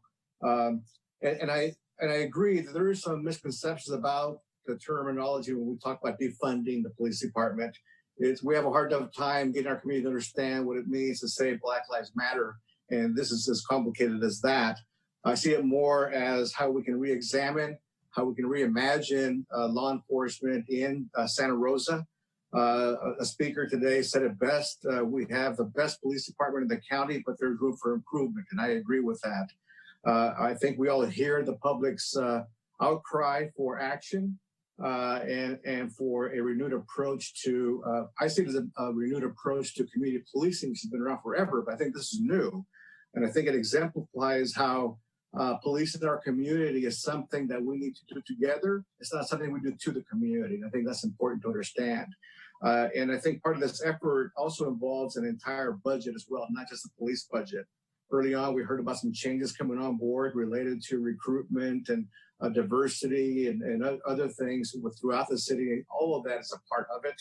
And I don't know that I'm ready to start making big cuts to the police department because we don't know yet what it's going to look like. And some of these things will probably cost us some money.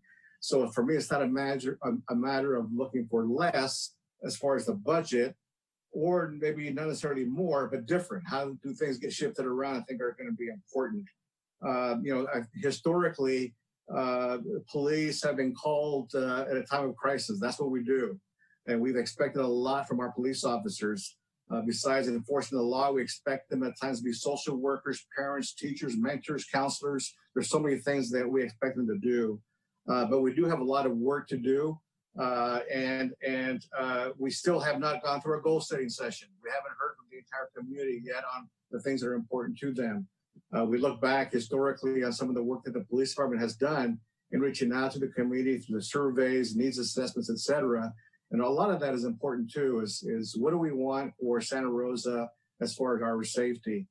Yesterday, I brought up that even during prior budgets, we've had to make cuts to the police department as well, and other areas. For example, NRP has been dwindled and still moving around and shifting around. And that is something that also can contribute to some of the needs that we have in our community that people have been crying out for. The gang unit has been disbanded. We need to look at that. So part of it, I think, for me, it's almost like with your committee is looking at an audit of what do we need as far as public safety services in Santa Rosa, but it needs to happen fast. We need to listen to a lot of people and try to come to some agreement on how best to allocate those resources so that we can continue to provide safety to our community. I think it's important. I think no community member here would want a community that is not safe. We want a safe community. And we also want the best for our victims. We have a lot of victims of crime out there that need us. They need our services. And I think we have always prided ourselves, and I know this because I was there for 30 years, but doing the best we can for our community by having the best units that can respond to some of these issues in our community, whether it's domestic violence, child abuse, sexual assault, you name it, gang issues. There's a lot of work that we have to do. We have to do it together. So I am excited. I think we have a lot of great opportunities. But again, I would hope that if we move forward with a holistic budget, that we can, and we have in the past, come in and done some midterm adjustments as we need to, and maybe we'll have to do that along the way.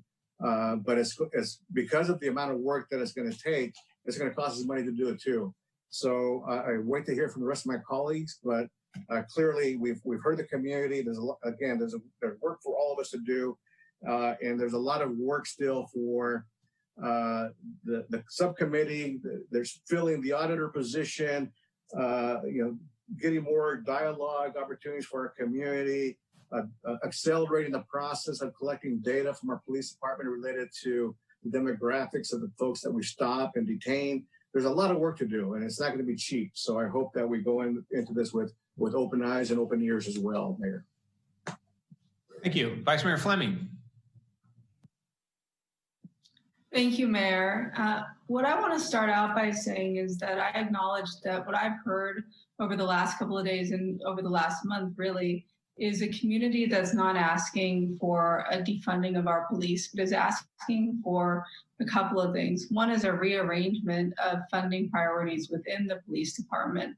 And the other thing, maybe there's three things. One of the other things is an acknowledgement of the racism that's embedded in so many of our power structures, and a desire toward rearranging our society in a way that provides equal treatment and equal opportunity for everybody. The other thing that I hear people sort of hinting at is that maybe we need to re-envision what public safety or what safety within our community means. And so to that end, I hear you, and I can't even begin to imagine the strain that so many of us have been under, and the challenges that, I really can't believe it's taken us this long to get to this discussion, and it sickens me the conditions that it's taken us to get here. And I'm proud to hear our council willing and open to embrace the change that I believe we need to have happen in order to have our community and all of our community members thrive. And I think that to that end, what we're looking at is a process. And I'm certainly not comfortable with us funding our police department over baseline. baseline would be the highest that I'm comfortable with, and I know that it's very challenging to reduce it lower. But one of the other reasons why I'm comfortable with doing it at baseline is because I believe that if we're going to be successful in this, we are going to have, as many of my colleagues have said, we're going to have to listen to many, many hours of community feedback. We're going to have to do surveys within our police department. We're going to have a vigorous and aggressive approach from our subcommittee that looks at some of these things fearlessly and with eyes wide open. And none of that can happen quickly. And so parsing out the difference between, who responds to domestic violence call, who responds to a mental health call, how we frankly fund those positions where women with quite a lot of education end up in social work but are underpaid versus sworn officers would, it's kind of the reverse oftentimes, who get training on the job and it's funded in large part by the city. How do we reconcile those issues? And it's going to take a long and thoughtful process, hopefully not too long. So, people say nothing happens overnight, or Councilmember Sawyer said nothing happens overnight in government, but I'd actually think that in terms of government time, that within a month's time, our council has gotten on the same page about saying where we want to go with this is quite impressive. That you have 7 people, 2 cops and a social worker and 4 other amazing individuals who are all willing to go in this, in this direction of exploration. And that all, as far as I can tell, believe that Black Lives Matter and that the safety of each of our community members is incredibly important to all of us. And so to that end, I hope that people understand that we are having a goal setting session. I know it's been said before, but this has been a really long meeting, so I'm going to say it again. We're having a goal setting session on August 4th. We're having a listening session on July 30th. The Public Safety Committee is starting our work on July 1 at 2 p.m. And further, this is not a budget like many years that's written in stone. This is a budget that, due to COVID, which additionally has impacted communities of color more intensely than white communities, we don't have all of the data or information yet. So, as a result of that tragedy, we had already planned to come back in September to revisit the budget. So what I want people to hear from me is that while I will be supporting the police budget at baseline and not above baseline, I do so with the knowledge that I will be hearing from you, hopefully even more than I've heard from you now. And that when we do come back for our September review, that it will be so much more informed by the actual specifics, the things like, let us have a chance to look into cahoots. Let us hear from you exactly what types of calls you want to see an officer or a social worker or some other professional show up on. It will also let us hear from the school board tonight how they want to go with the SRO program. So to that end, I know it's going to give people a lot of heartburn that we pass a police budget now, but know that we're not doing so without significant plans or training wheels on it. We're not just going forward blindly.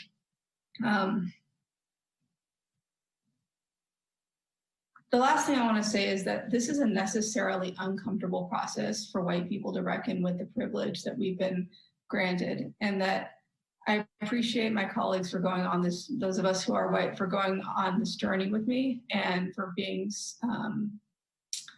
open-minded. But even more so, I appreciate our community. Our communities of color don't frequently participate in the same rates as our white communities in the making of policy. And it heartens me to see all of you turn out and see what you can do when you turn out. This should be seen as a major victory and as a step toward what's going to be a brighter future for all of us. Thank you. All right. Thank you for all those comments. And Mr. Rogers, I think you really teed it up nicely for us, because for me, I'm fully in agreement with my colleagues about, I've been referring to it as reimagining the police department. And as I asked Chief Navarro yesterday, I'm really interested in understanding what are the calls for service. So, because the one thing I would not want to do with whether it be mental health services or any other type of social work, I want to make sure we give it the appropriate level of staffing and funding so that we can actually make a difference versus just doing 1 or 2 persons where it's a 50 or 60, 70 to 1 ratio, and that's not important. So I'm not at this point, I don't know what those numbers are. So like the Vice Mayor said, I'm very appreciative of the community and the listening sessions I've participated in.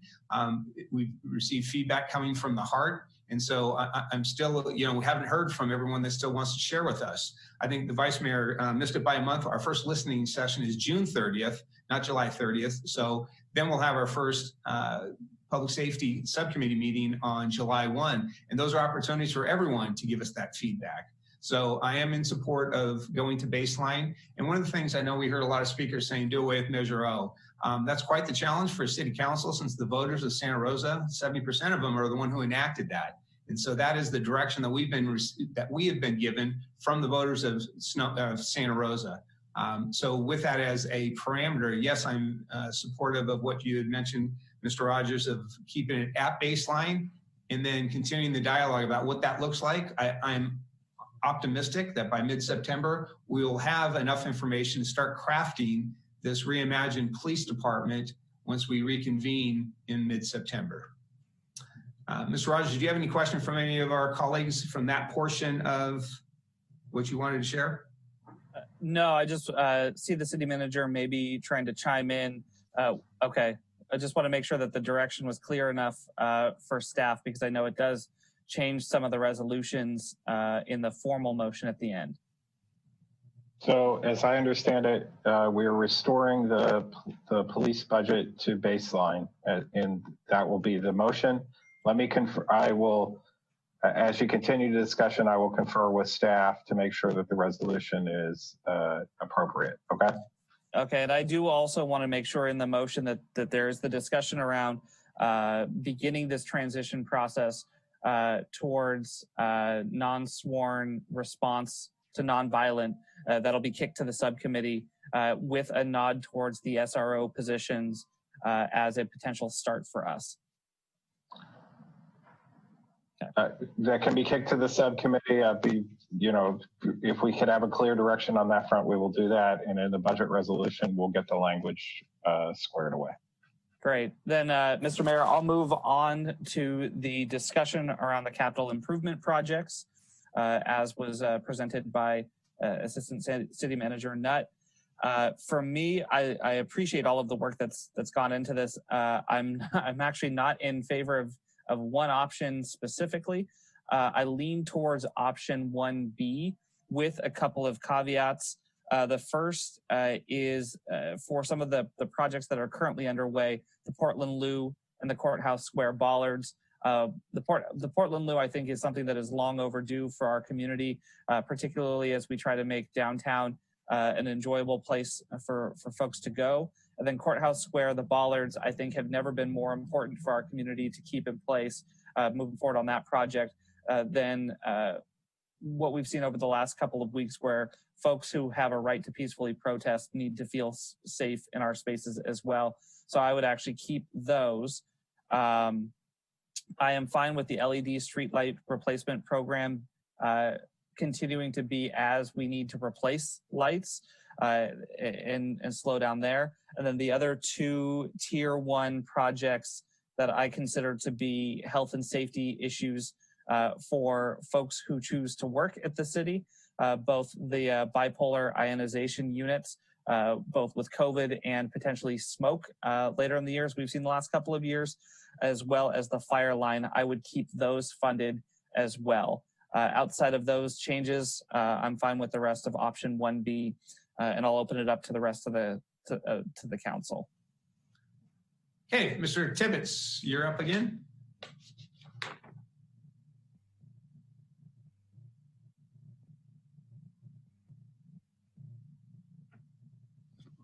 I'm generally okay with option 1B. I think one area where I might divert slightly from Councilmember Rogers is on some of the lighting initiatives. Specifically, I mean, I guess my question for Assistant City Manager Nutt would be, is by switching to LED, has staff or the Climate Action Subcommittee looked at the GHG implications? I mean, I'd hate to do away with that amidst, our other pressing issue of the day, in this community, in this world, which is climate change, and what impact would that have? Yeah, Councilmember Tibbetts, I don't have the specific details for you about what the benefit GHG-wise from switching from high pressure sodium to LED is. However, we do know that there's a positive benefit in going that route, as well as there in our energy consumption by going to high pressure sodium and LED. I'm happy to work with staff to provide you with some detailed information, but at this point in time, I'm sorry, I don't have that off the top of my head.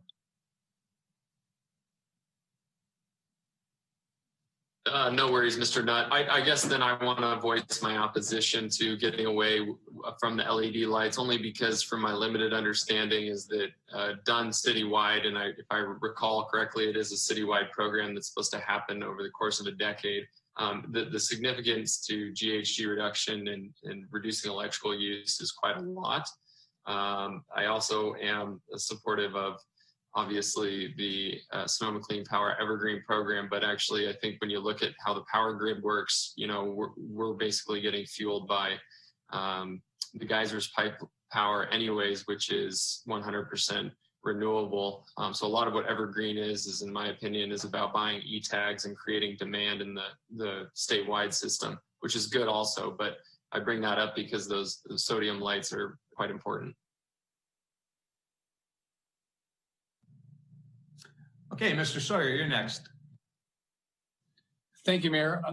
Is there a slide that has, other than what was on the smaller devices, did we receive an email with 1B included so that I can view it? Because I didn't. I saw it on the small screen, but didn't have it on my iPad. And the only reason I asked is maybe I'll just ask. Actually, I'll just ask Chris.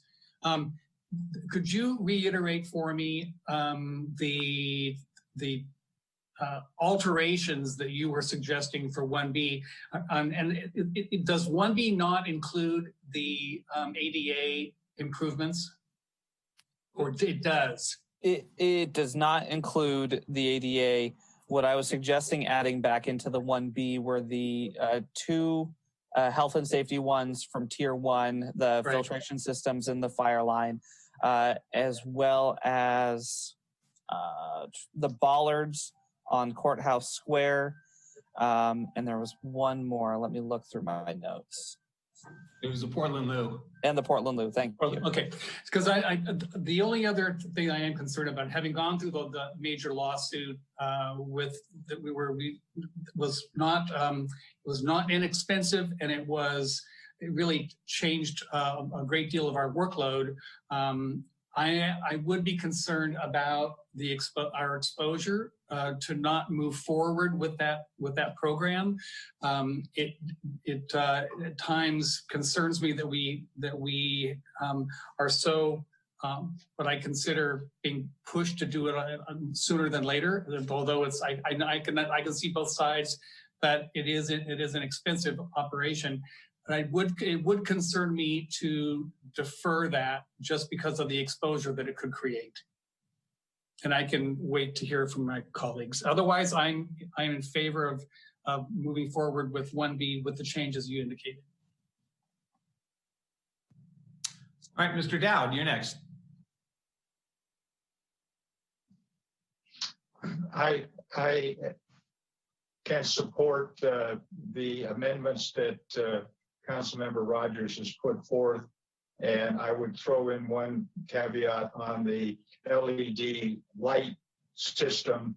And I see us being need to be flexible as we go forward and come out of this pandemic and see how the economy recovers, and if it's appropriate to slip expenditures for the LEDs back into place so that we stay on pace.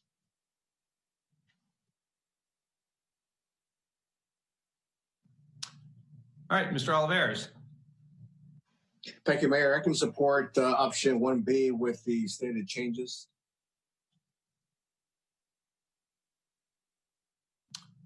And Vice Mayor Fleming. Well, really fast, Mr. Mayor, Council member, with the changes, does that include the suggestion around the LED lights? No, mine was with your original changes. Vice Mayor? I support Councilmember Rogers' proposal with 1B plus the stated changes. And I'm still trying to wish I had more data around the light pole, the CFL program. It does sound like it's an environmental initiative. I'm also have some concerns around not proceeding with the ADA requirements, as it's not just exposing us to lawsuits, but it's humane. So, you know, it's with reservation that I say 1B plus add-ons from Mr. Rogers, and then would respectfully request that in September that we review where we're at with funding and see if we can at that point accommodate adding back in the light poles and our ADA projects. And it would be great if we had a little bit of data around the light poles so that we can determine the impact to our environment, which, you know, we're dealing with, you know, 2 major emergencies right now, but if we don't take care of our environment, none of that will matter. So I think it's important to remember we're putting this off for 12 weeks, which is not that long in government talk, but I know our environment really can't wait. So I really await some more information. Thank you. Vice Mayor, we'd be happy to provide some additional information on the GHG benefits of conversion to LED streetlights in advance of the goal setting in August. Okay, yeah, the delta between that and timeline, and then the impacts of waiting versus not, and because it may be that we're in a bad economic situation for quite a while, but our environment's not going to get any better. So it'll be interesting to see how the council prioritizes things and makes decisions from there. And I do appreciate you doing that research. Absolutely. Great, thank you. So for me, my first priority was actually the focus deferral option 2, but hearing from my colleagues, obviously a lesser included of that would be the option 1B with the additions specifically regarding the Portland Loo and the bollards, and I would like to see the streetlights replaced also. So I'd be supportive of what your recommendation was, Mr. Rogers. Okay, so what I've heard from the council is option 1B with those changes. And I also heard first in the queue come September to discuss is resuming the streetlight program as well as the ADA compliance programs. Through the mayor, if I might, could we also just, if possible, in September, if we're in much better straits based on our sales tax revenue, and after we've done our goal setting, put as much on the table in terms of capital improvements, like go deeper into the tiers as an option, so that, you know, I've highlighted a couple of initiatives that are fairly important to the council, that signaling to the public that we will look at doing as much for your tax dollars as possible when we have a better picture of where we are. So it's staff's intent that these are deferrals, not eliminations of these programs, and the intent was to bring back the portfolio projects in September. I do appreciate that. Thank you. Okay, Ms. Rogers, did you get the feedback you needed regarding the CIP projects? I think so, Mr. Mayor, and those are the 2 main sections.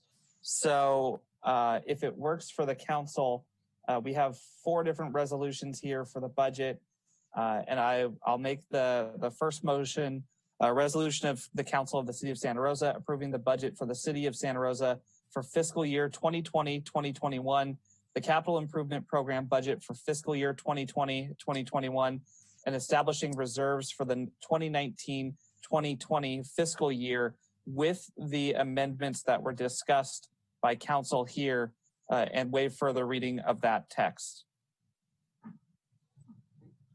Second. We have a motion by Mr. Rogers with a second from Mr. Oliveras. And from either city manager or city attorney, is that motion clear, or anyone from staff? Do we understand what is out on the table?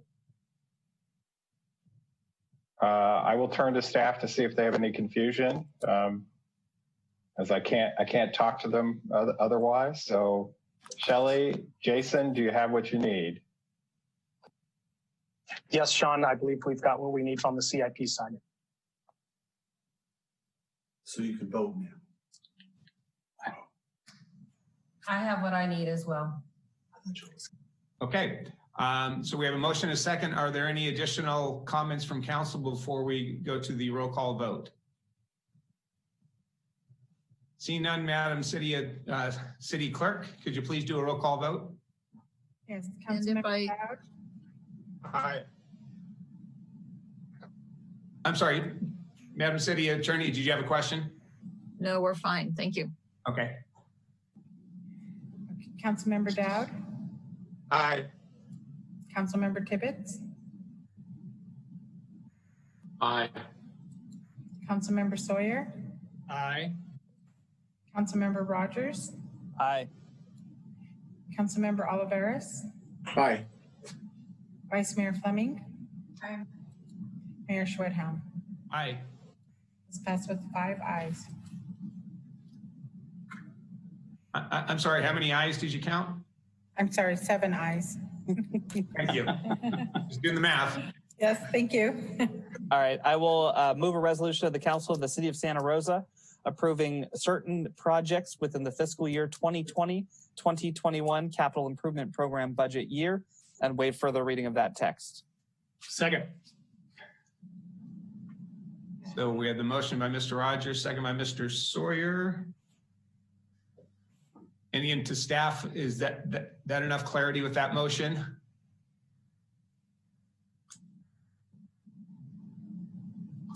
Yes, Mayor, I believe I've got enough information from my end. And Mr. Mayor, if I may, in this resolution, Councilmember Tibbetts will be recusing himself. Okay. Thank you.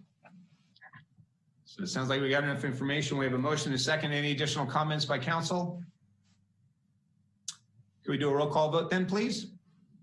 Councilmember Dowd. Aye. Councilmember Sawyer. Aye. Councilmember Rogers. Aye. Councilmember Oliveris. Aye. Vice Mayor Fleming. Aye.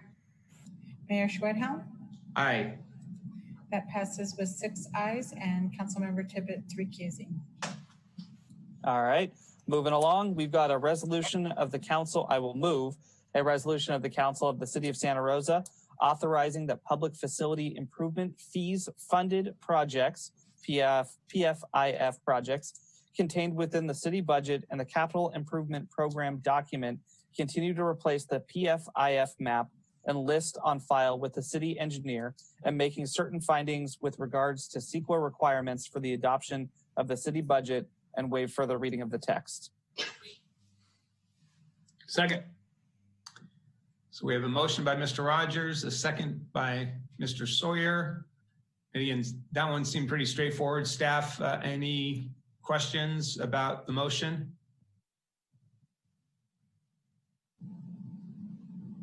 Hearing none. Council, do you have any additional comments on that motion? Seeing none, could we have a roll call vote, please?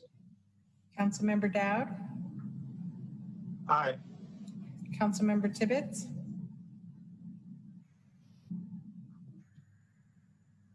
Aye. Councilmember Sawyer. Aye. Councilmember Rogers. Aye. Councilmember Oliveris. Aye. Vice Mayor Fleming. Aye. Mayor Schwedhelm. Aye. That passes with 7 ayes. All right, we've got 2 more.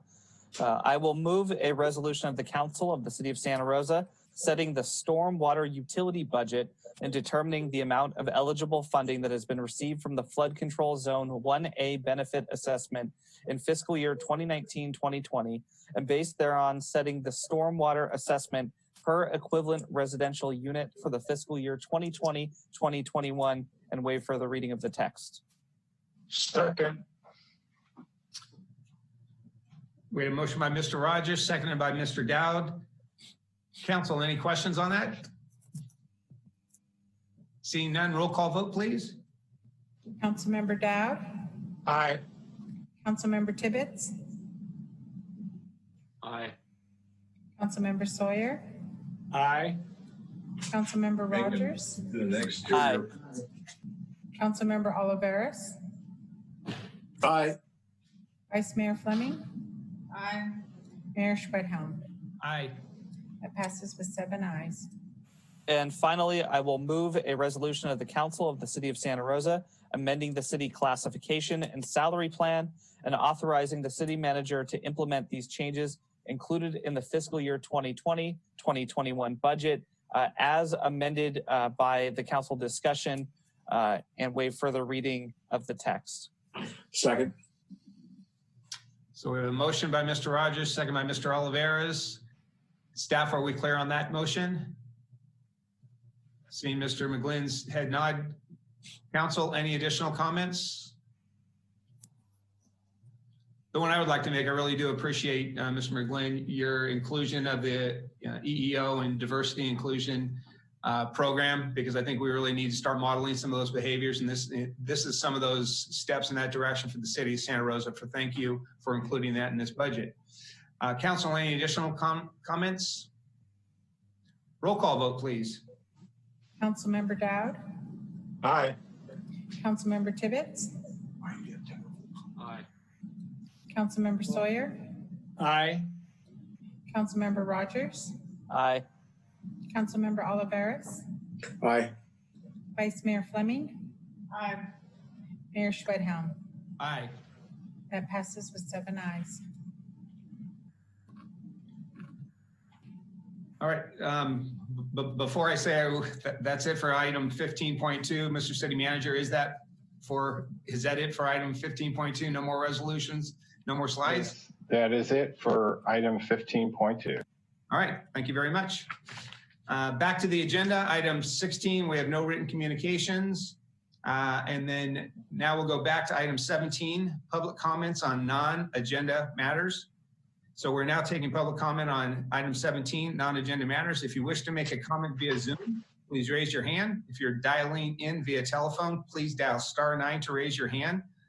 This is the time for public comment by members of the public who are unable to speak on non-agenda matters under item 13. Therefore, if you spoke under item 13, non-agenda matters, you will not be permitted to speak again at item 17. Madam Host and/or Clerk, do we have any members of the audience who want to speak on item 17? Thank you, Mayor.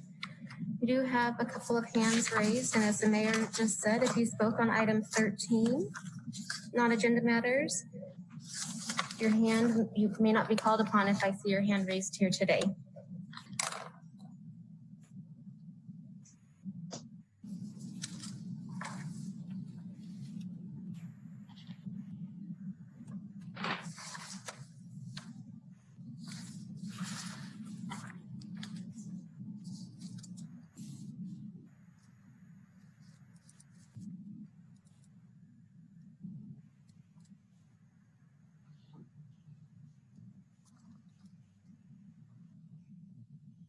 Okay, the first public comment will be from Nelson.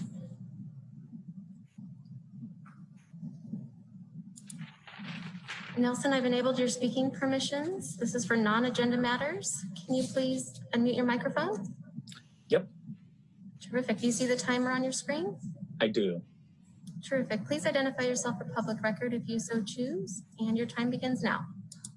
Hi all, Nelson. Again, I commented on the last agenda item last night, but I wanted to comment this time around on the parking situation on 4th Street. I noticed that 4th Street is being closed down to allow for more public pedestrian access.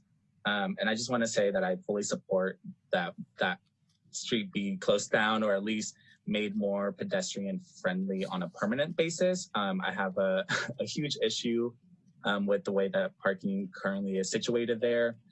which makes walking in downtown, at least along 4th Street, almost impossible to do with a group of people. Of course, it's all prior to COVID, but I just want to encourage the city to reimagine what can be done on 4th Street. And if that street needs to be converted into a pedestrian-only street, I think I fully support that. I rode my bike through there when the street was closed down, and it was such an enjoyable experience. It felt like it felt really freeing, and it felt like something you would see in a city that has its city planning in check. It has done its proper due diligence. So I just want to encourage you guys to really take a look at potentially closing that street off permanently past this COVID, or at least reimagining what the sidewalks look like to allow for more pedestrian-friendly access. That's all. Thank you. Thank you, Nelson.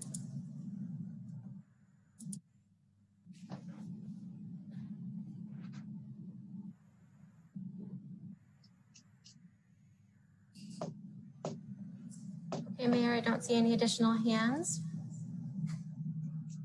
Actually, we have one last hand popped up. My apologies. The next public comment on non-agenda matters is Eric. Eric, I've enabled your speaking permissions. Can you please unmute your microphone? Yes, thank you. Thank you. Please identify yourself for public record, and your time begins now. Yes, thank you. This is Eric Frazier in Santa Rosa. So in listening to the conversation over the past couple days, it occurred to me that one of the systemic issues that may be facing the city is a lack of accountability for the chief administrator. So, and this is no slight against the position of mayor as it is now, but however, that position represents what's known as a weak mayor system. In other words, the power really resides with the city manager. And the city manager, because that's not an elected position, is not directly answerable to the people. And so in the latest instance where we had a curfew declared, the curfew was declared by the city manager. And furthermore, it may have been done in concert with a couple of the council members, but not the whole body. So when we're denied the opportunity to hold our CEO accountable for what might be a lapse of judgment in producing that event, it was, in fact, a military exercise that was staged to show force. And that was not only ill-conceived and poorly executed, but it really set the cause of justice and demonstrated a real flawed leadership. So we're denied now the ability to petition our government to hold a mayor accountable in a weak mayor system. What I would recommend is that we do study that issue so that we can amend the city charter so that we have at least one chief executive that would be elected from the city electorate entirely to be held accountable for situations like this, as well as other instances that we've uncovered about the treatment of how funds are spent in the city budget. Culturally, it would be an important shift and maybe something worth considering. Thank you very much. Thank you, Eric.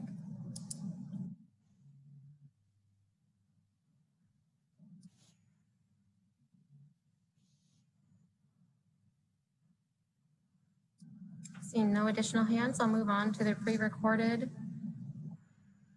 public comments on non-agenda matters.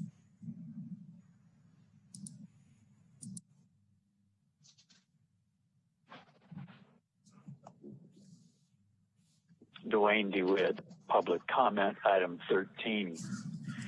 The area near Southwest Community Park right around the borders has been in the city of Santa Rosa for close to a quarter of a century now. And there's a need for that Southwest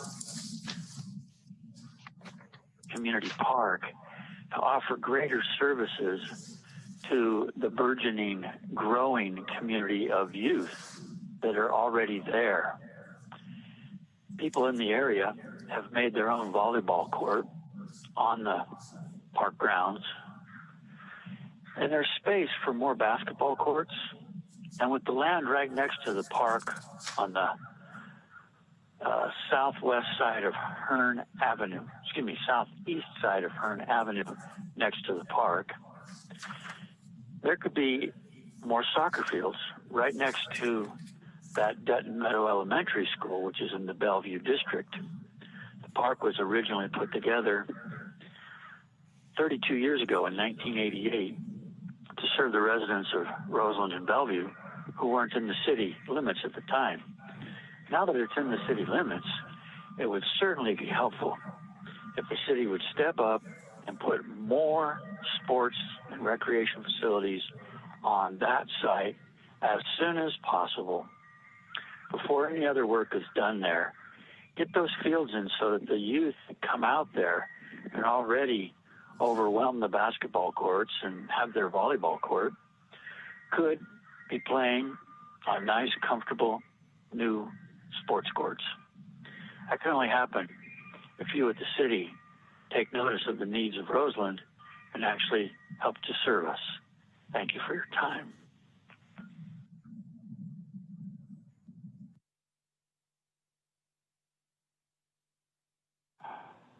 Jack Osborne.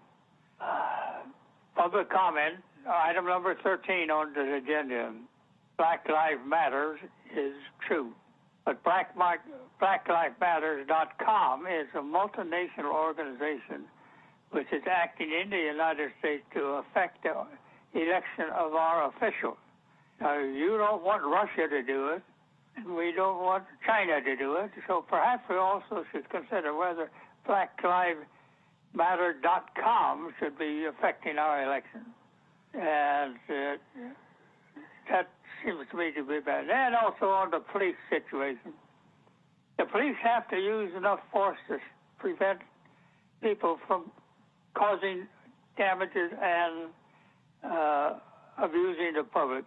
When you say that police don't have to protect property, you're interfering with the right of the police to do the job, and I think you should make sure that you understand that the police have the duty to protect the lives and actions and prevent criminal actions by other people. Thank you very much.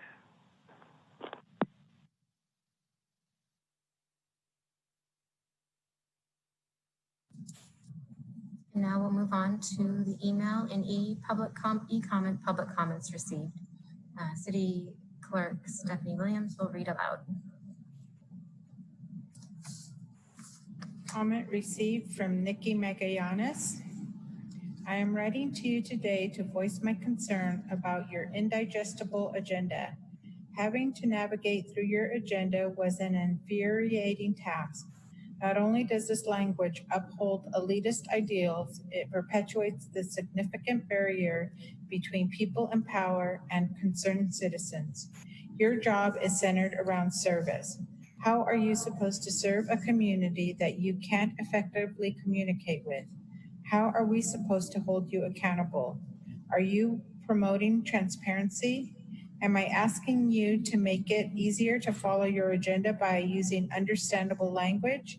Yes, this can be done and needs to be done. The fact that I was able to find time to navigate through your agenda and leave this comment today is a privilege that not everyone has. Remember, it's a privilege to be able to find some time to leave a comment. It's a privilege to find the words to advocate for your community. And it's a privilege to be able to make sense of the jargon that your agenda is made up of. I urge you to acknowledge your privilege and use it to ignite change that reflects the demands of your community. Thank you. And that ends e-comment submitted.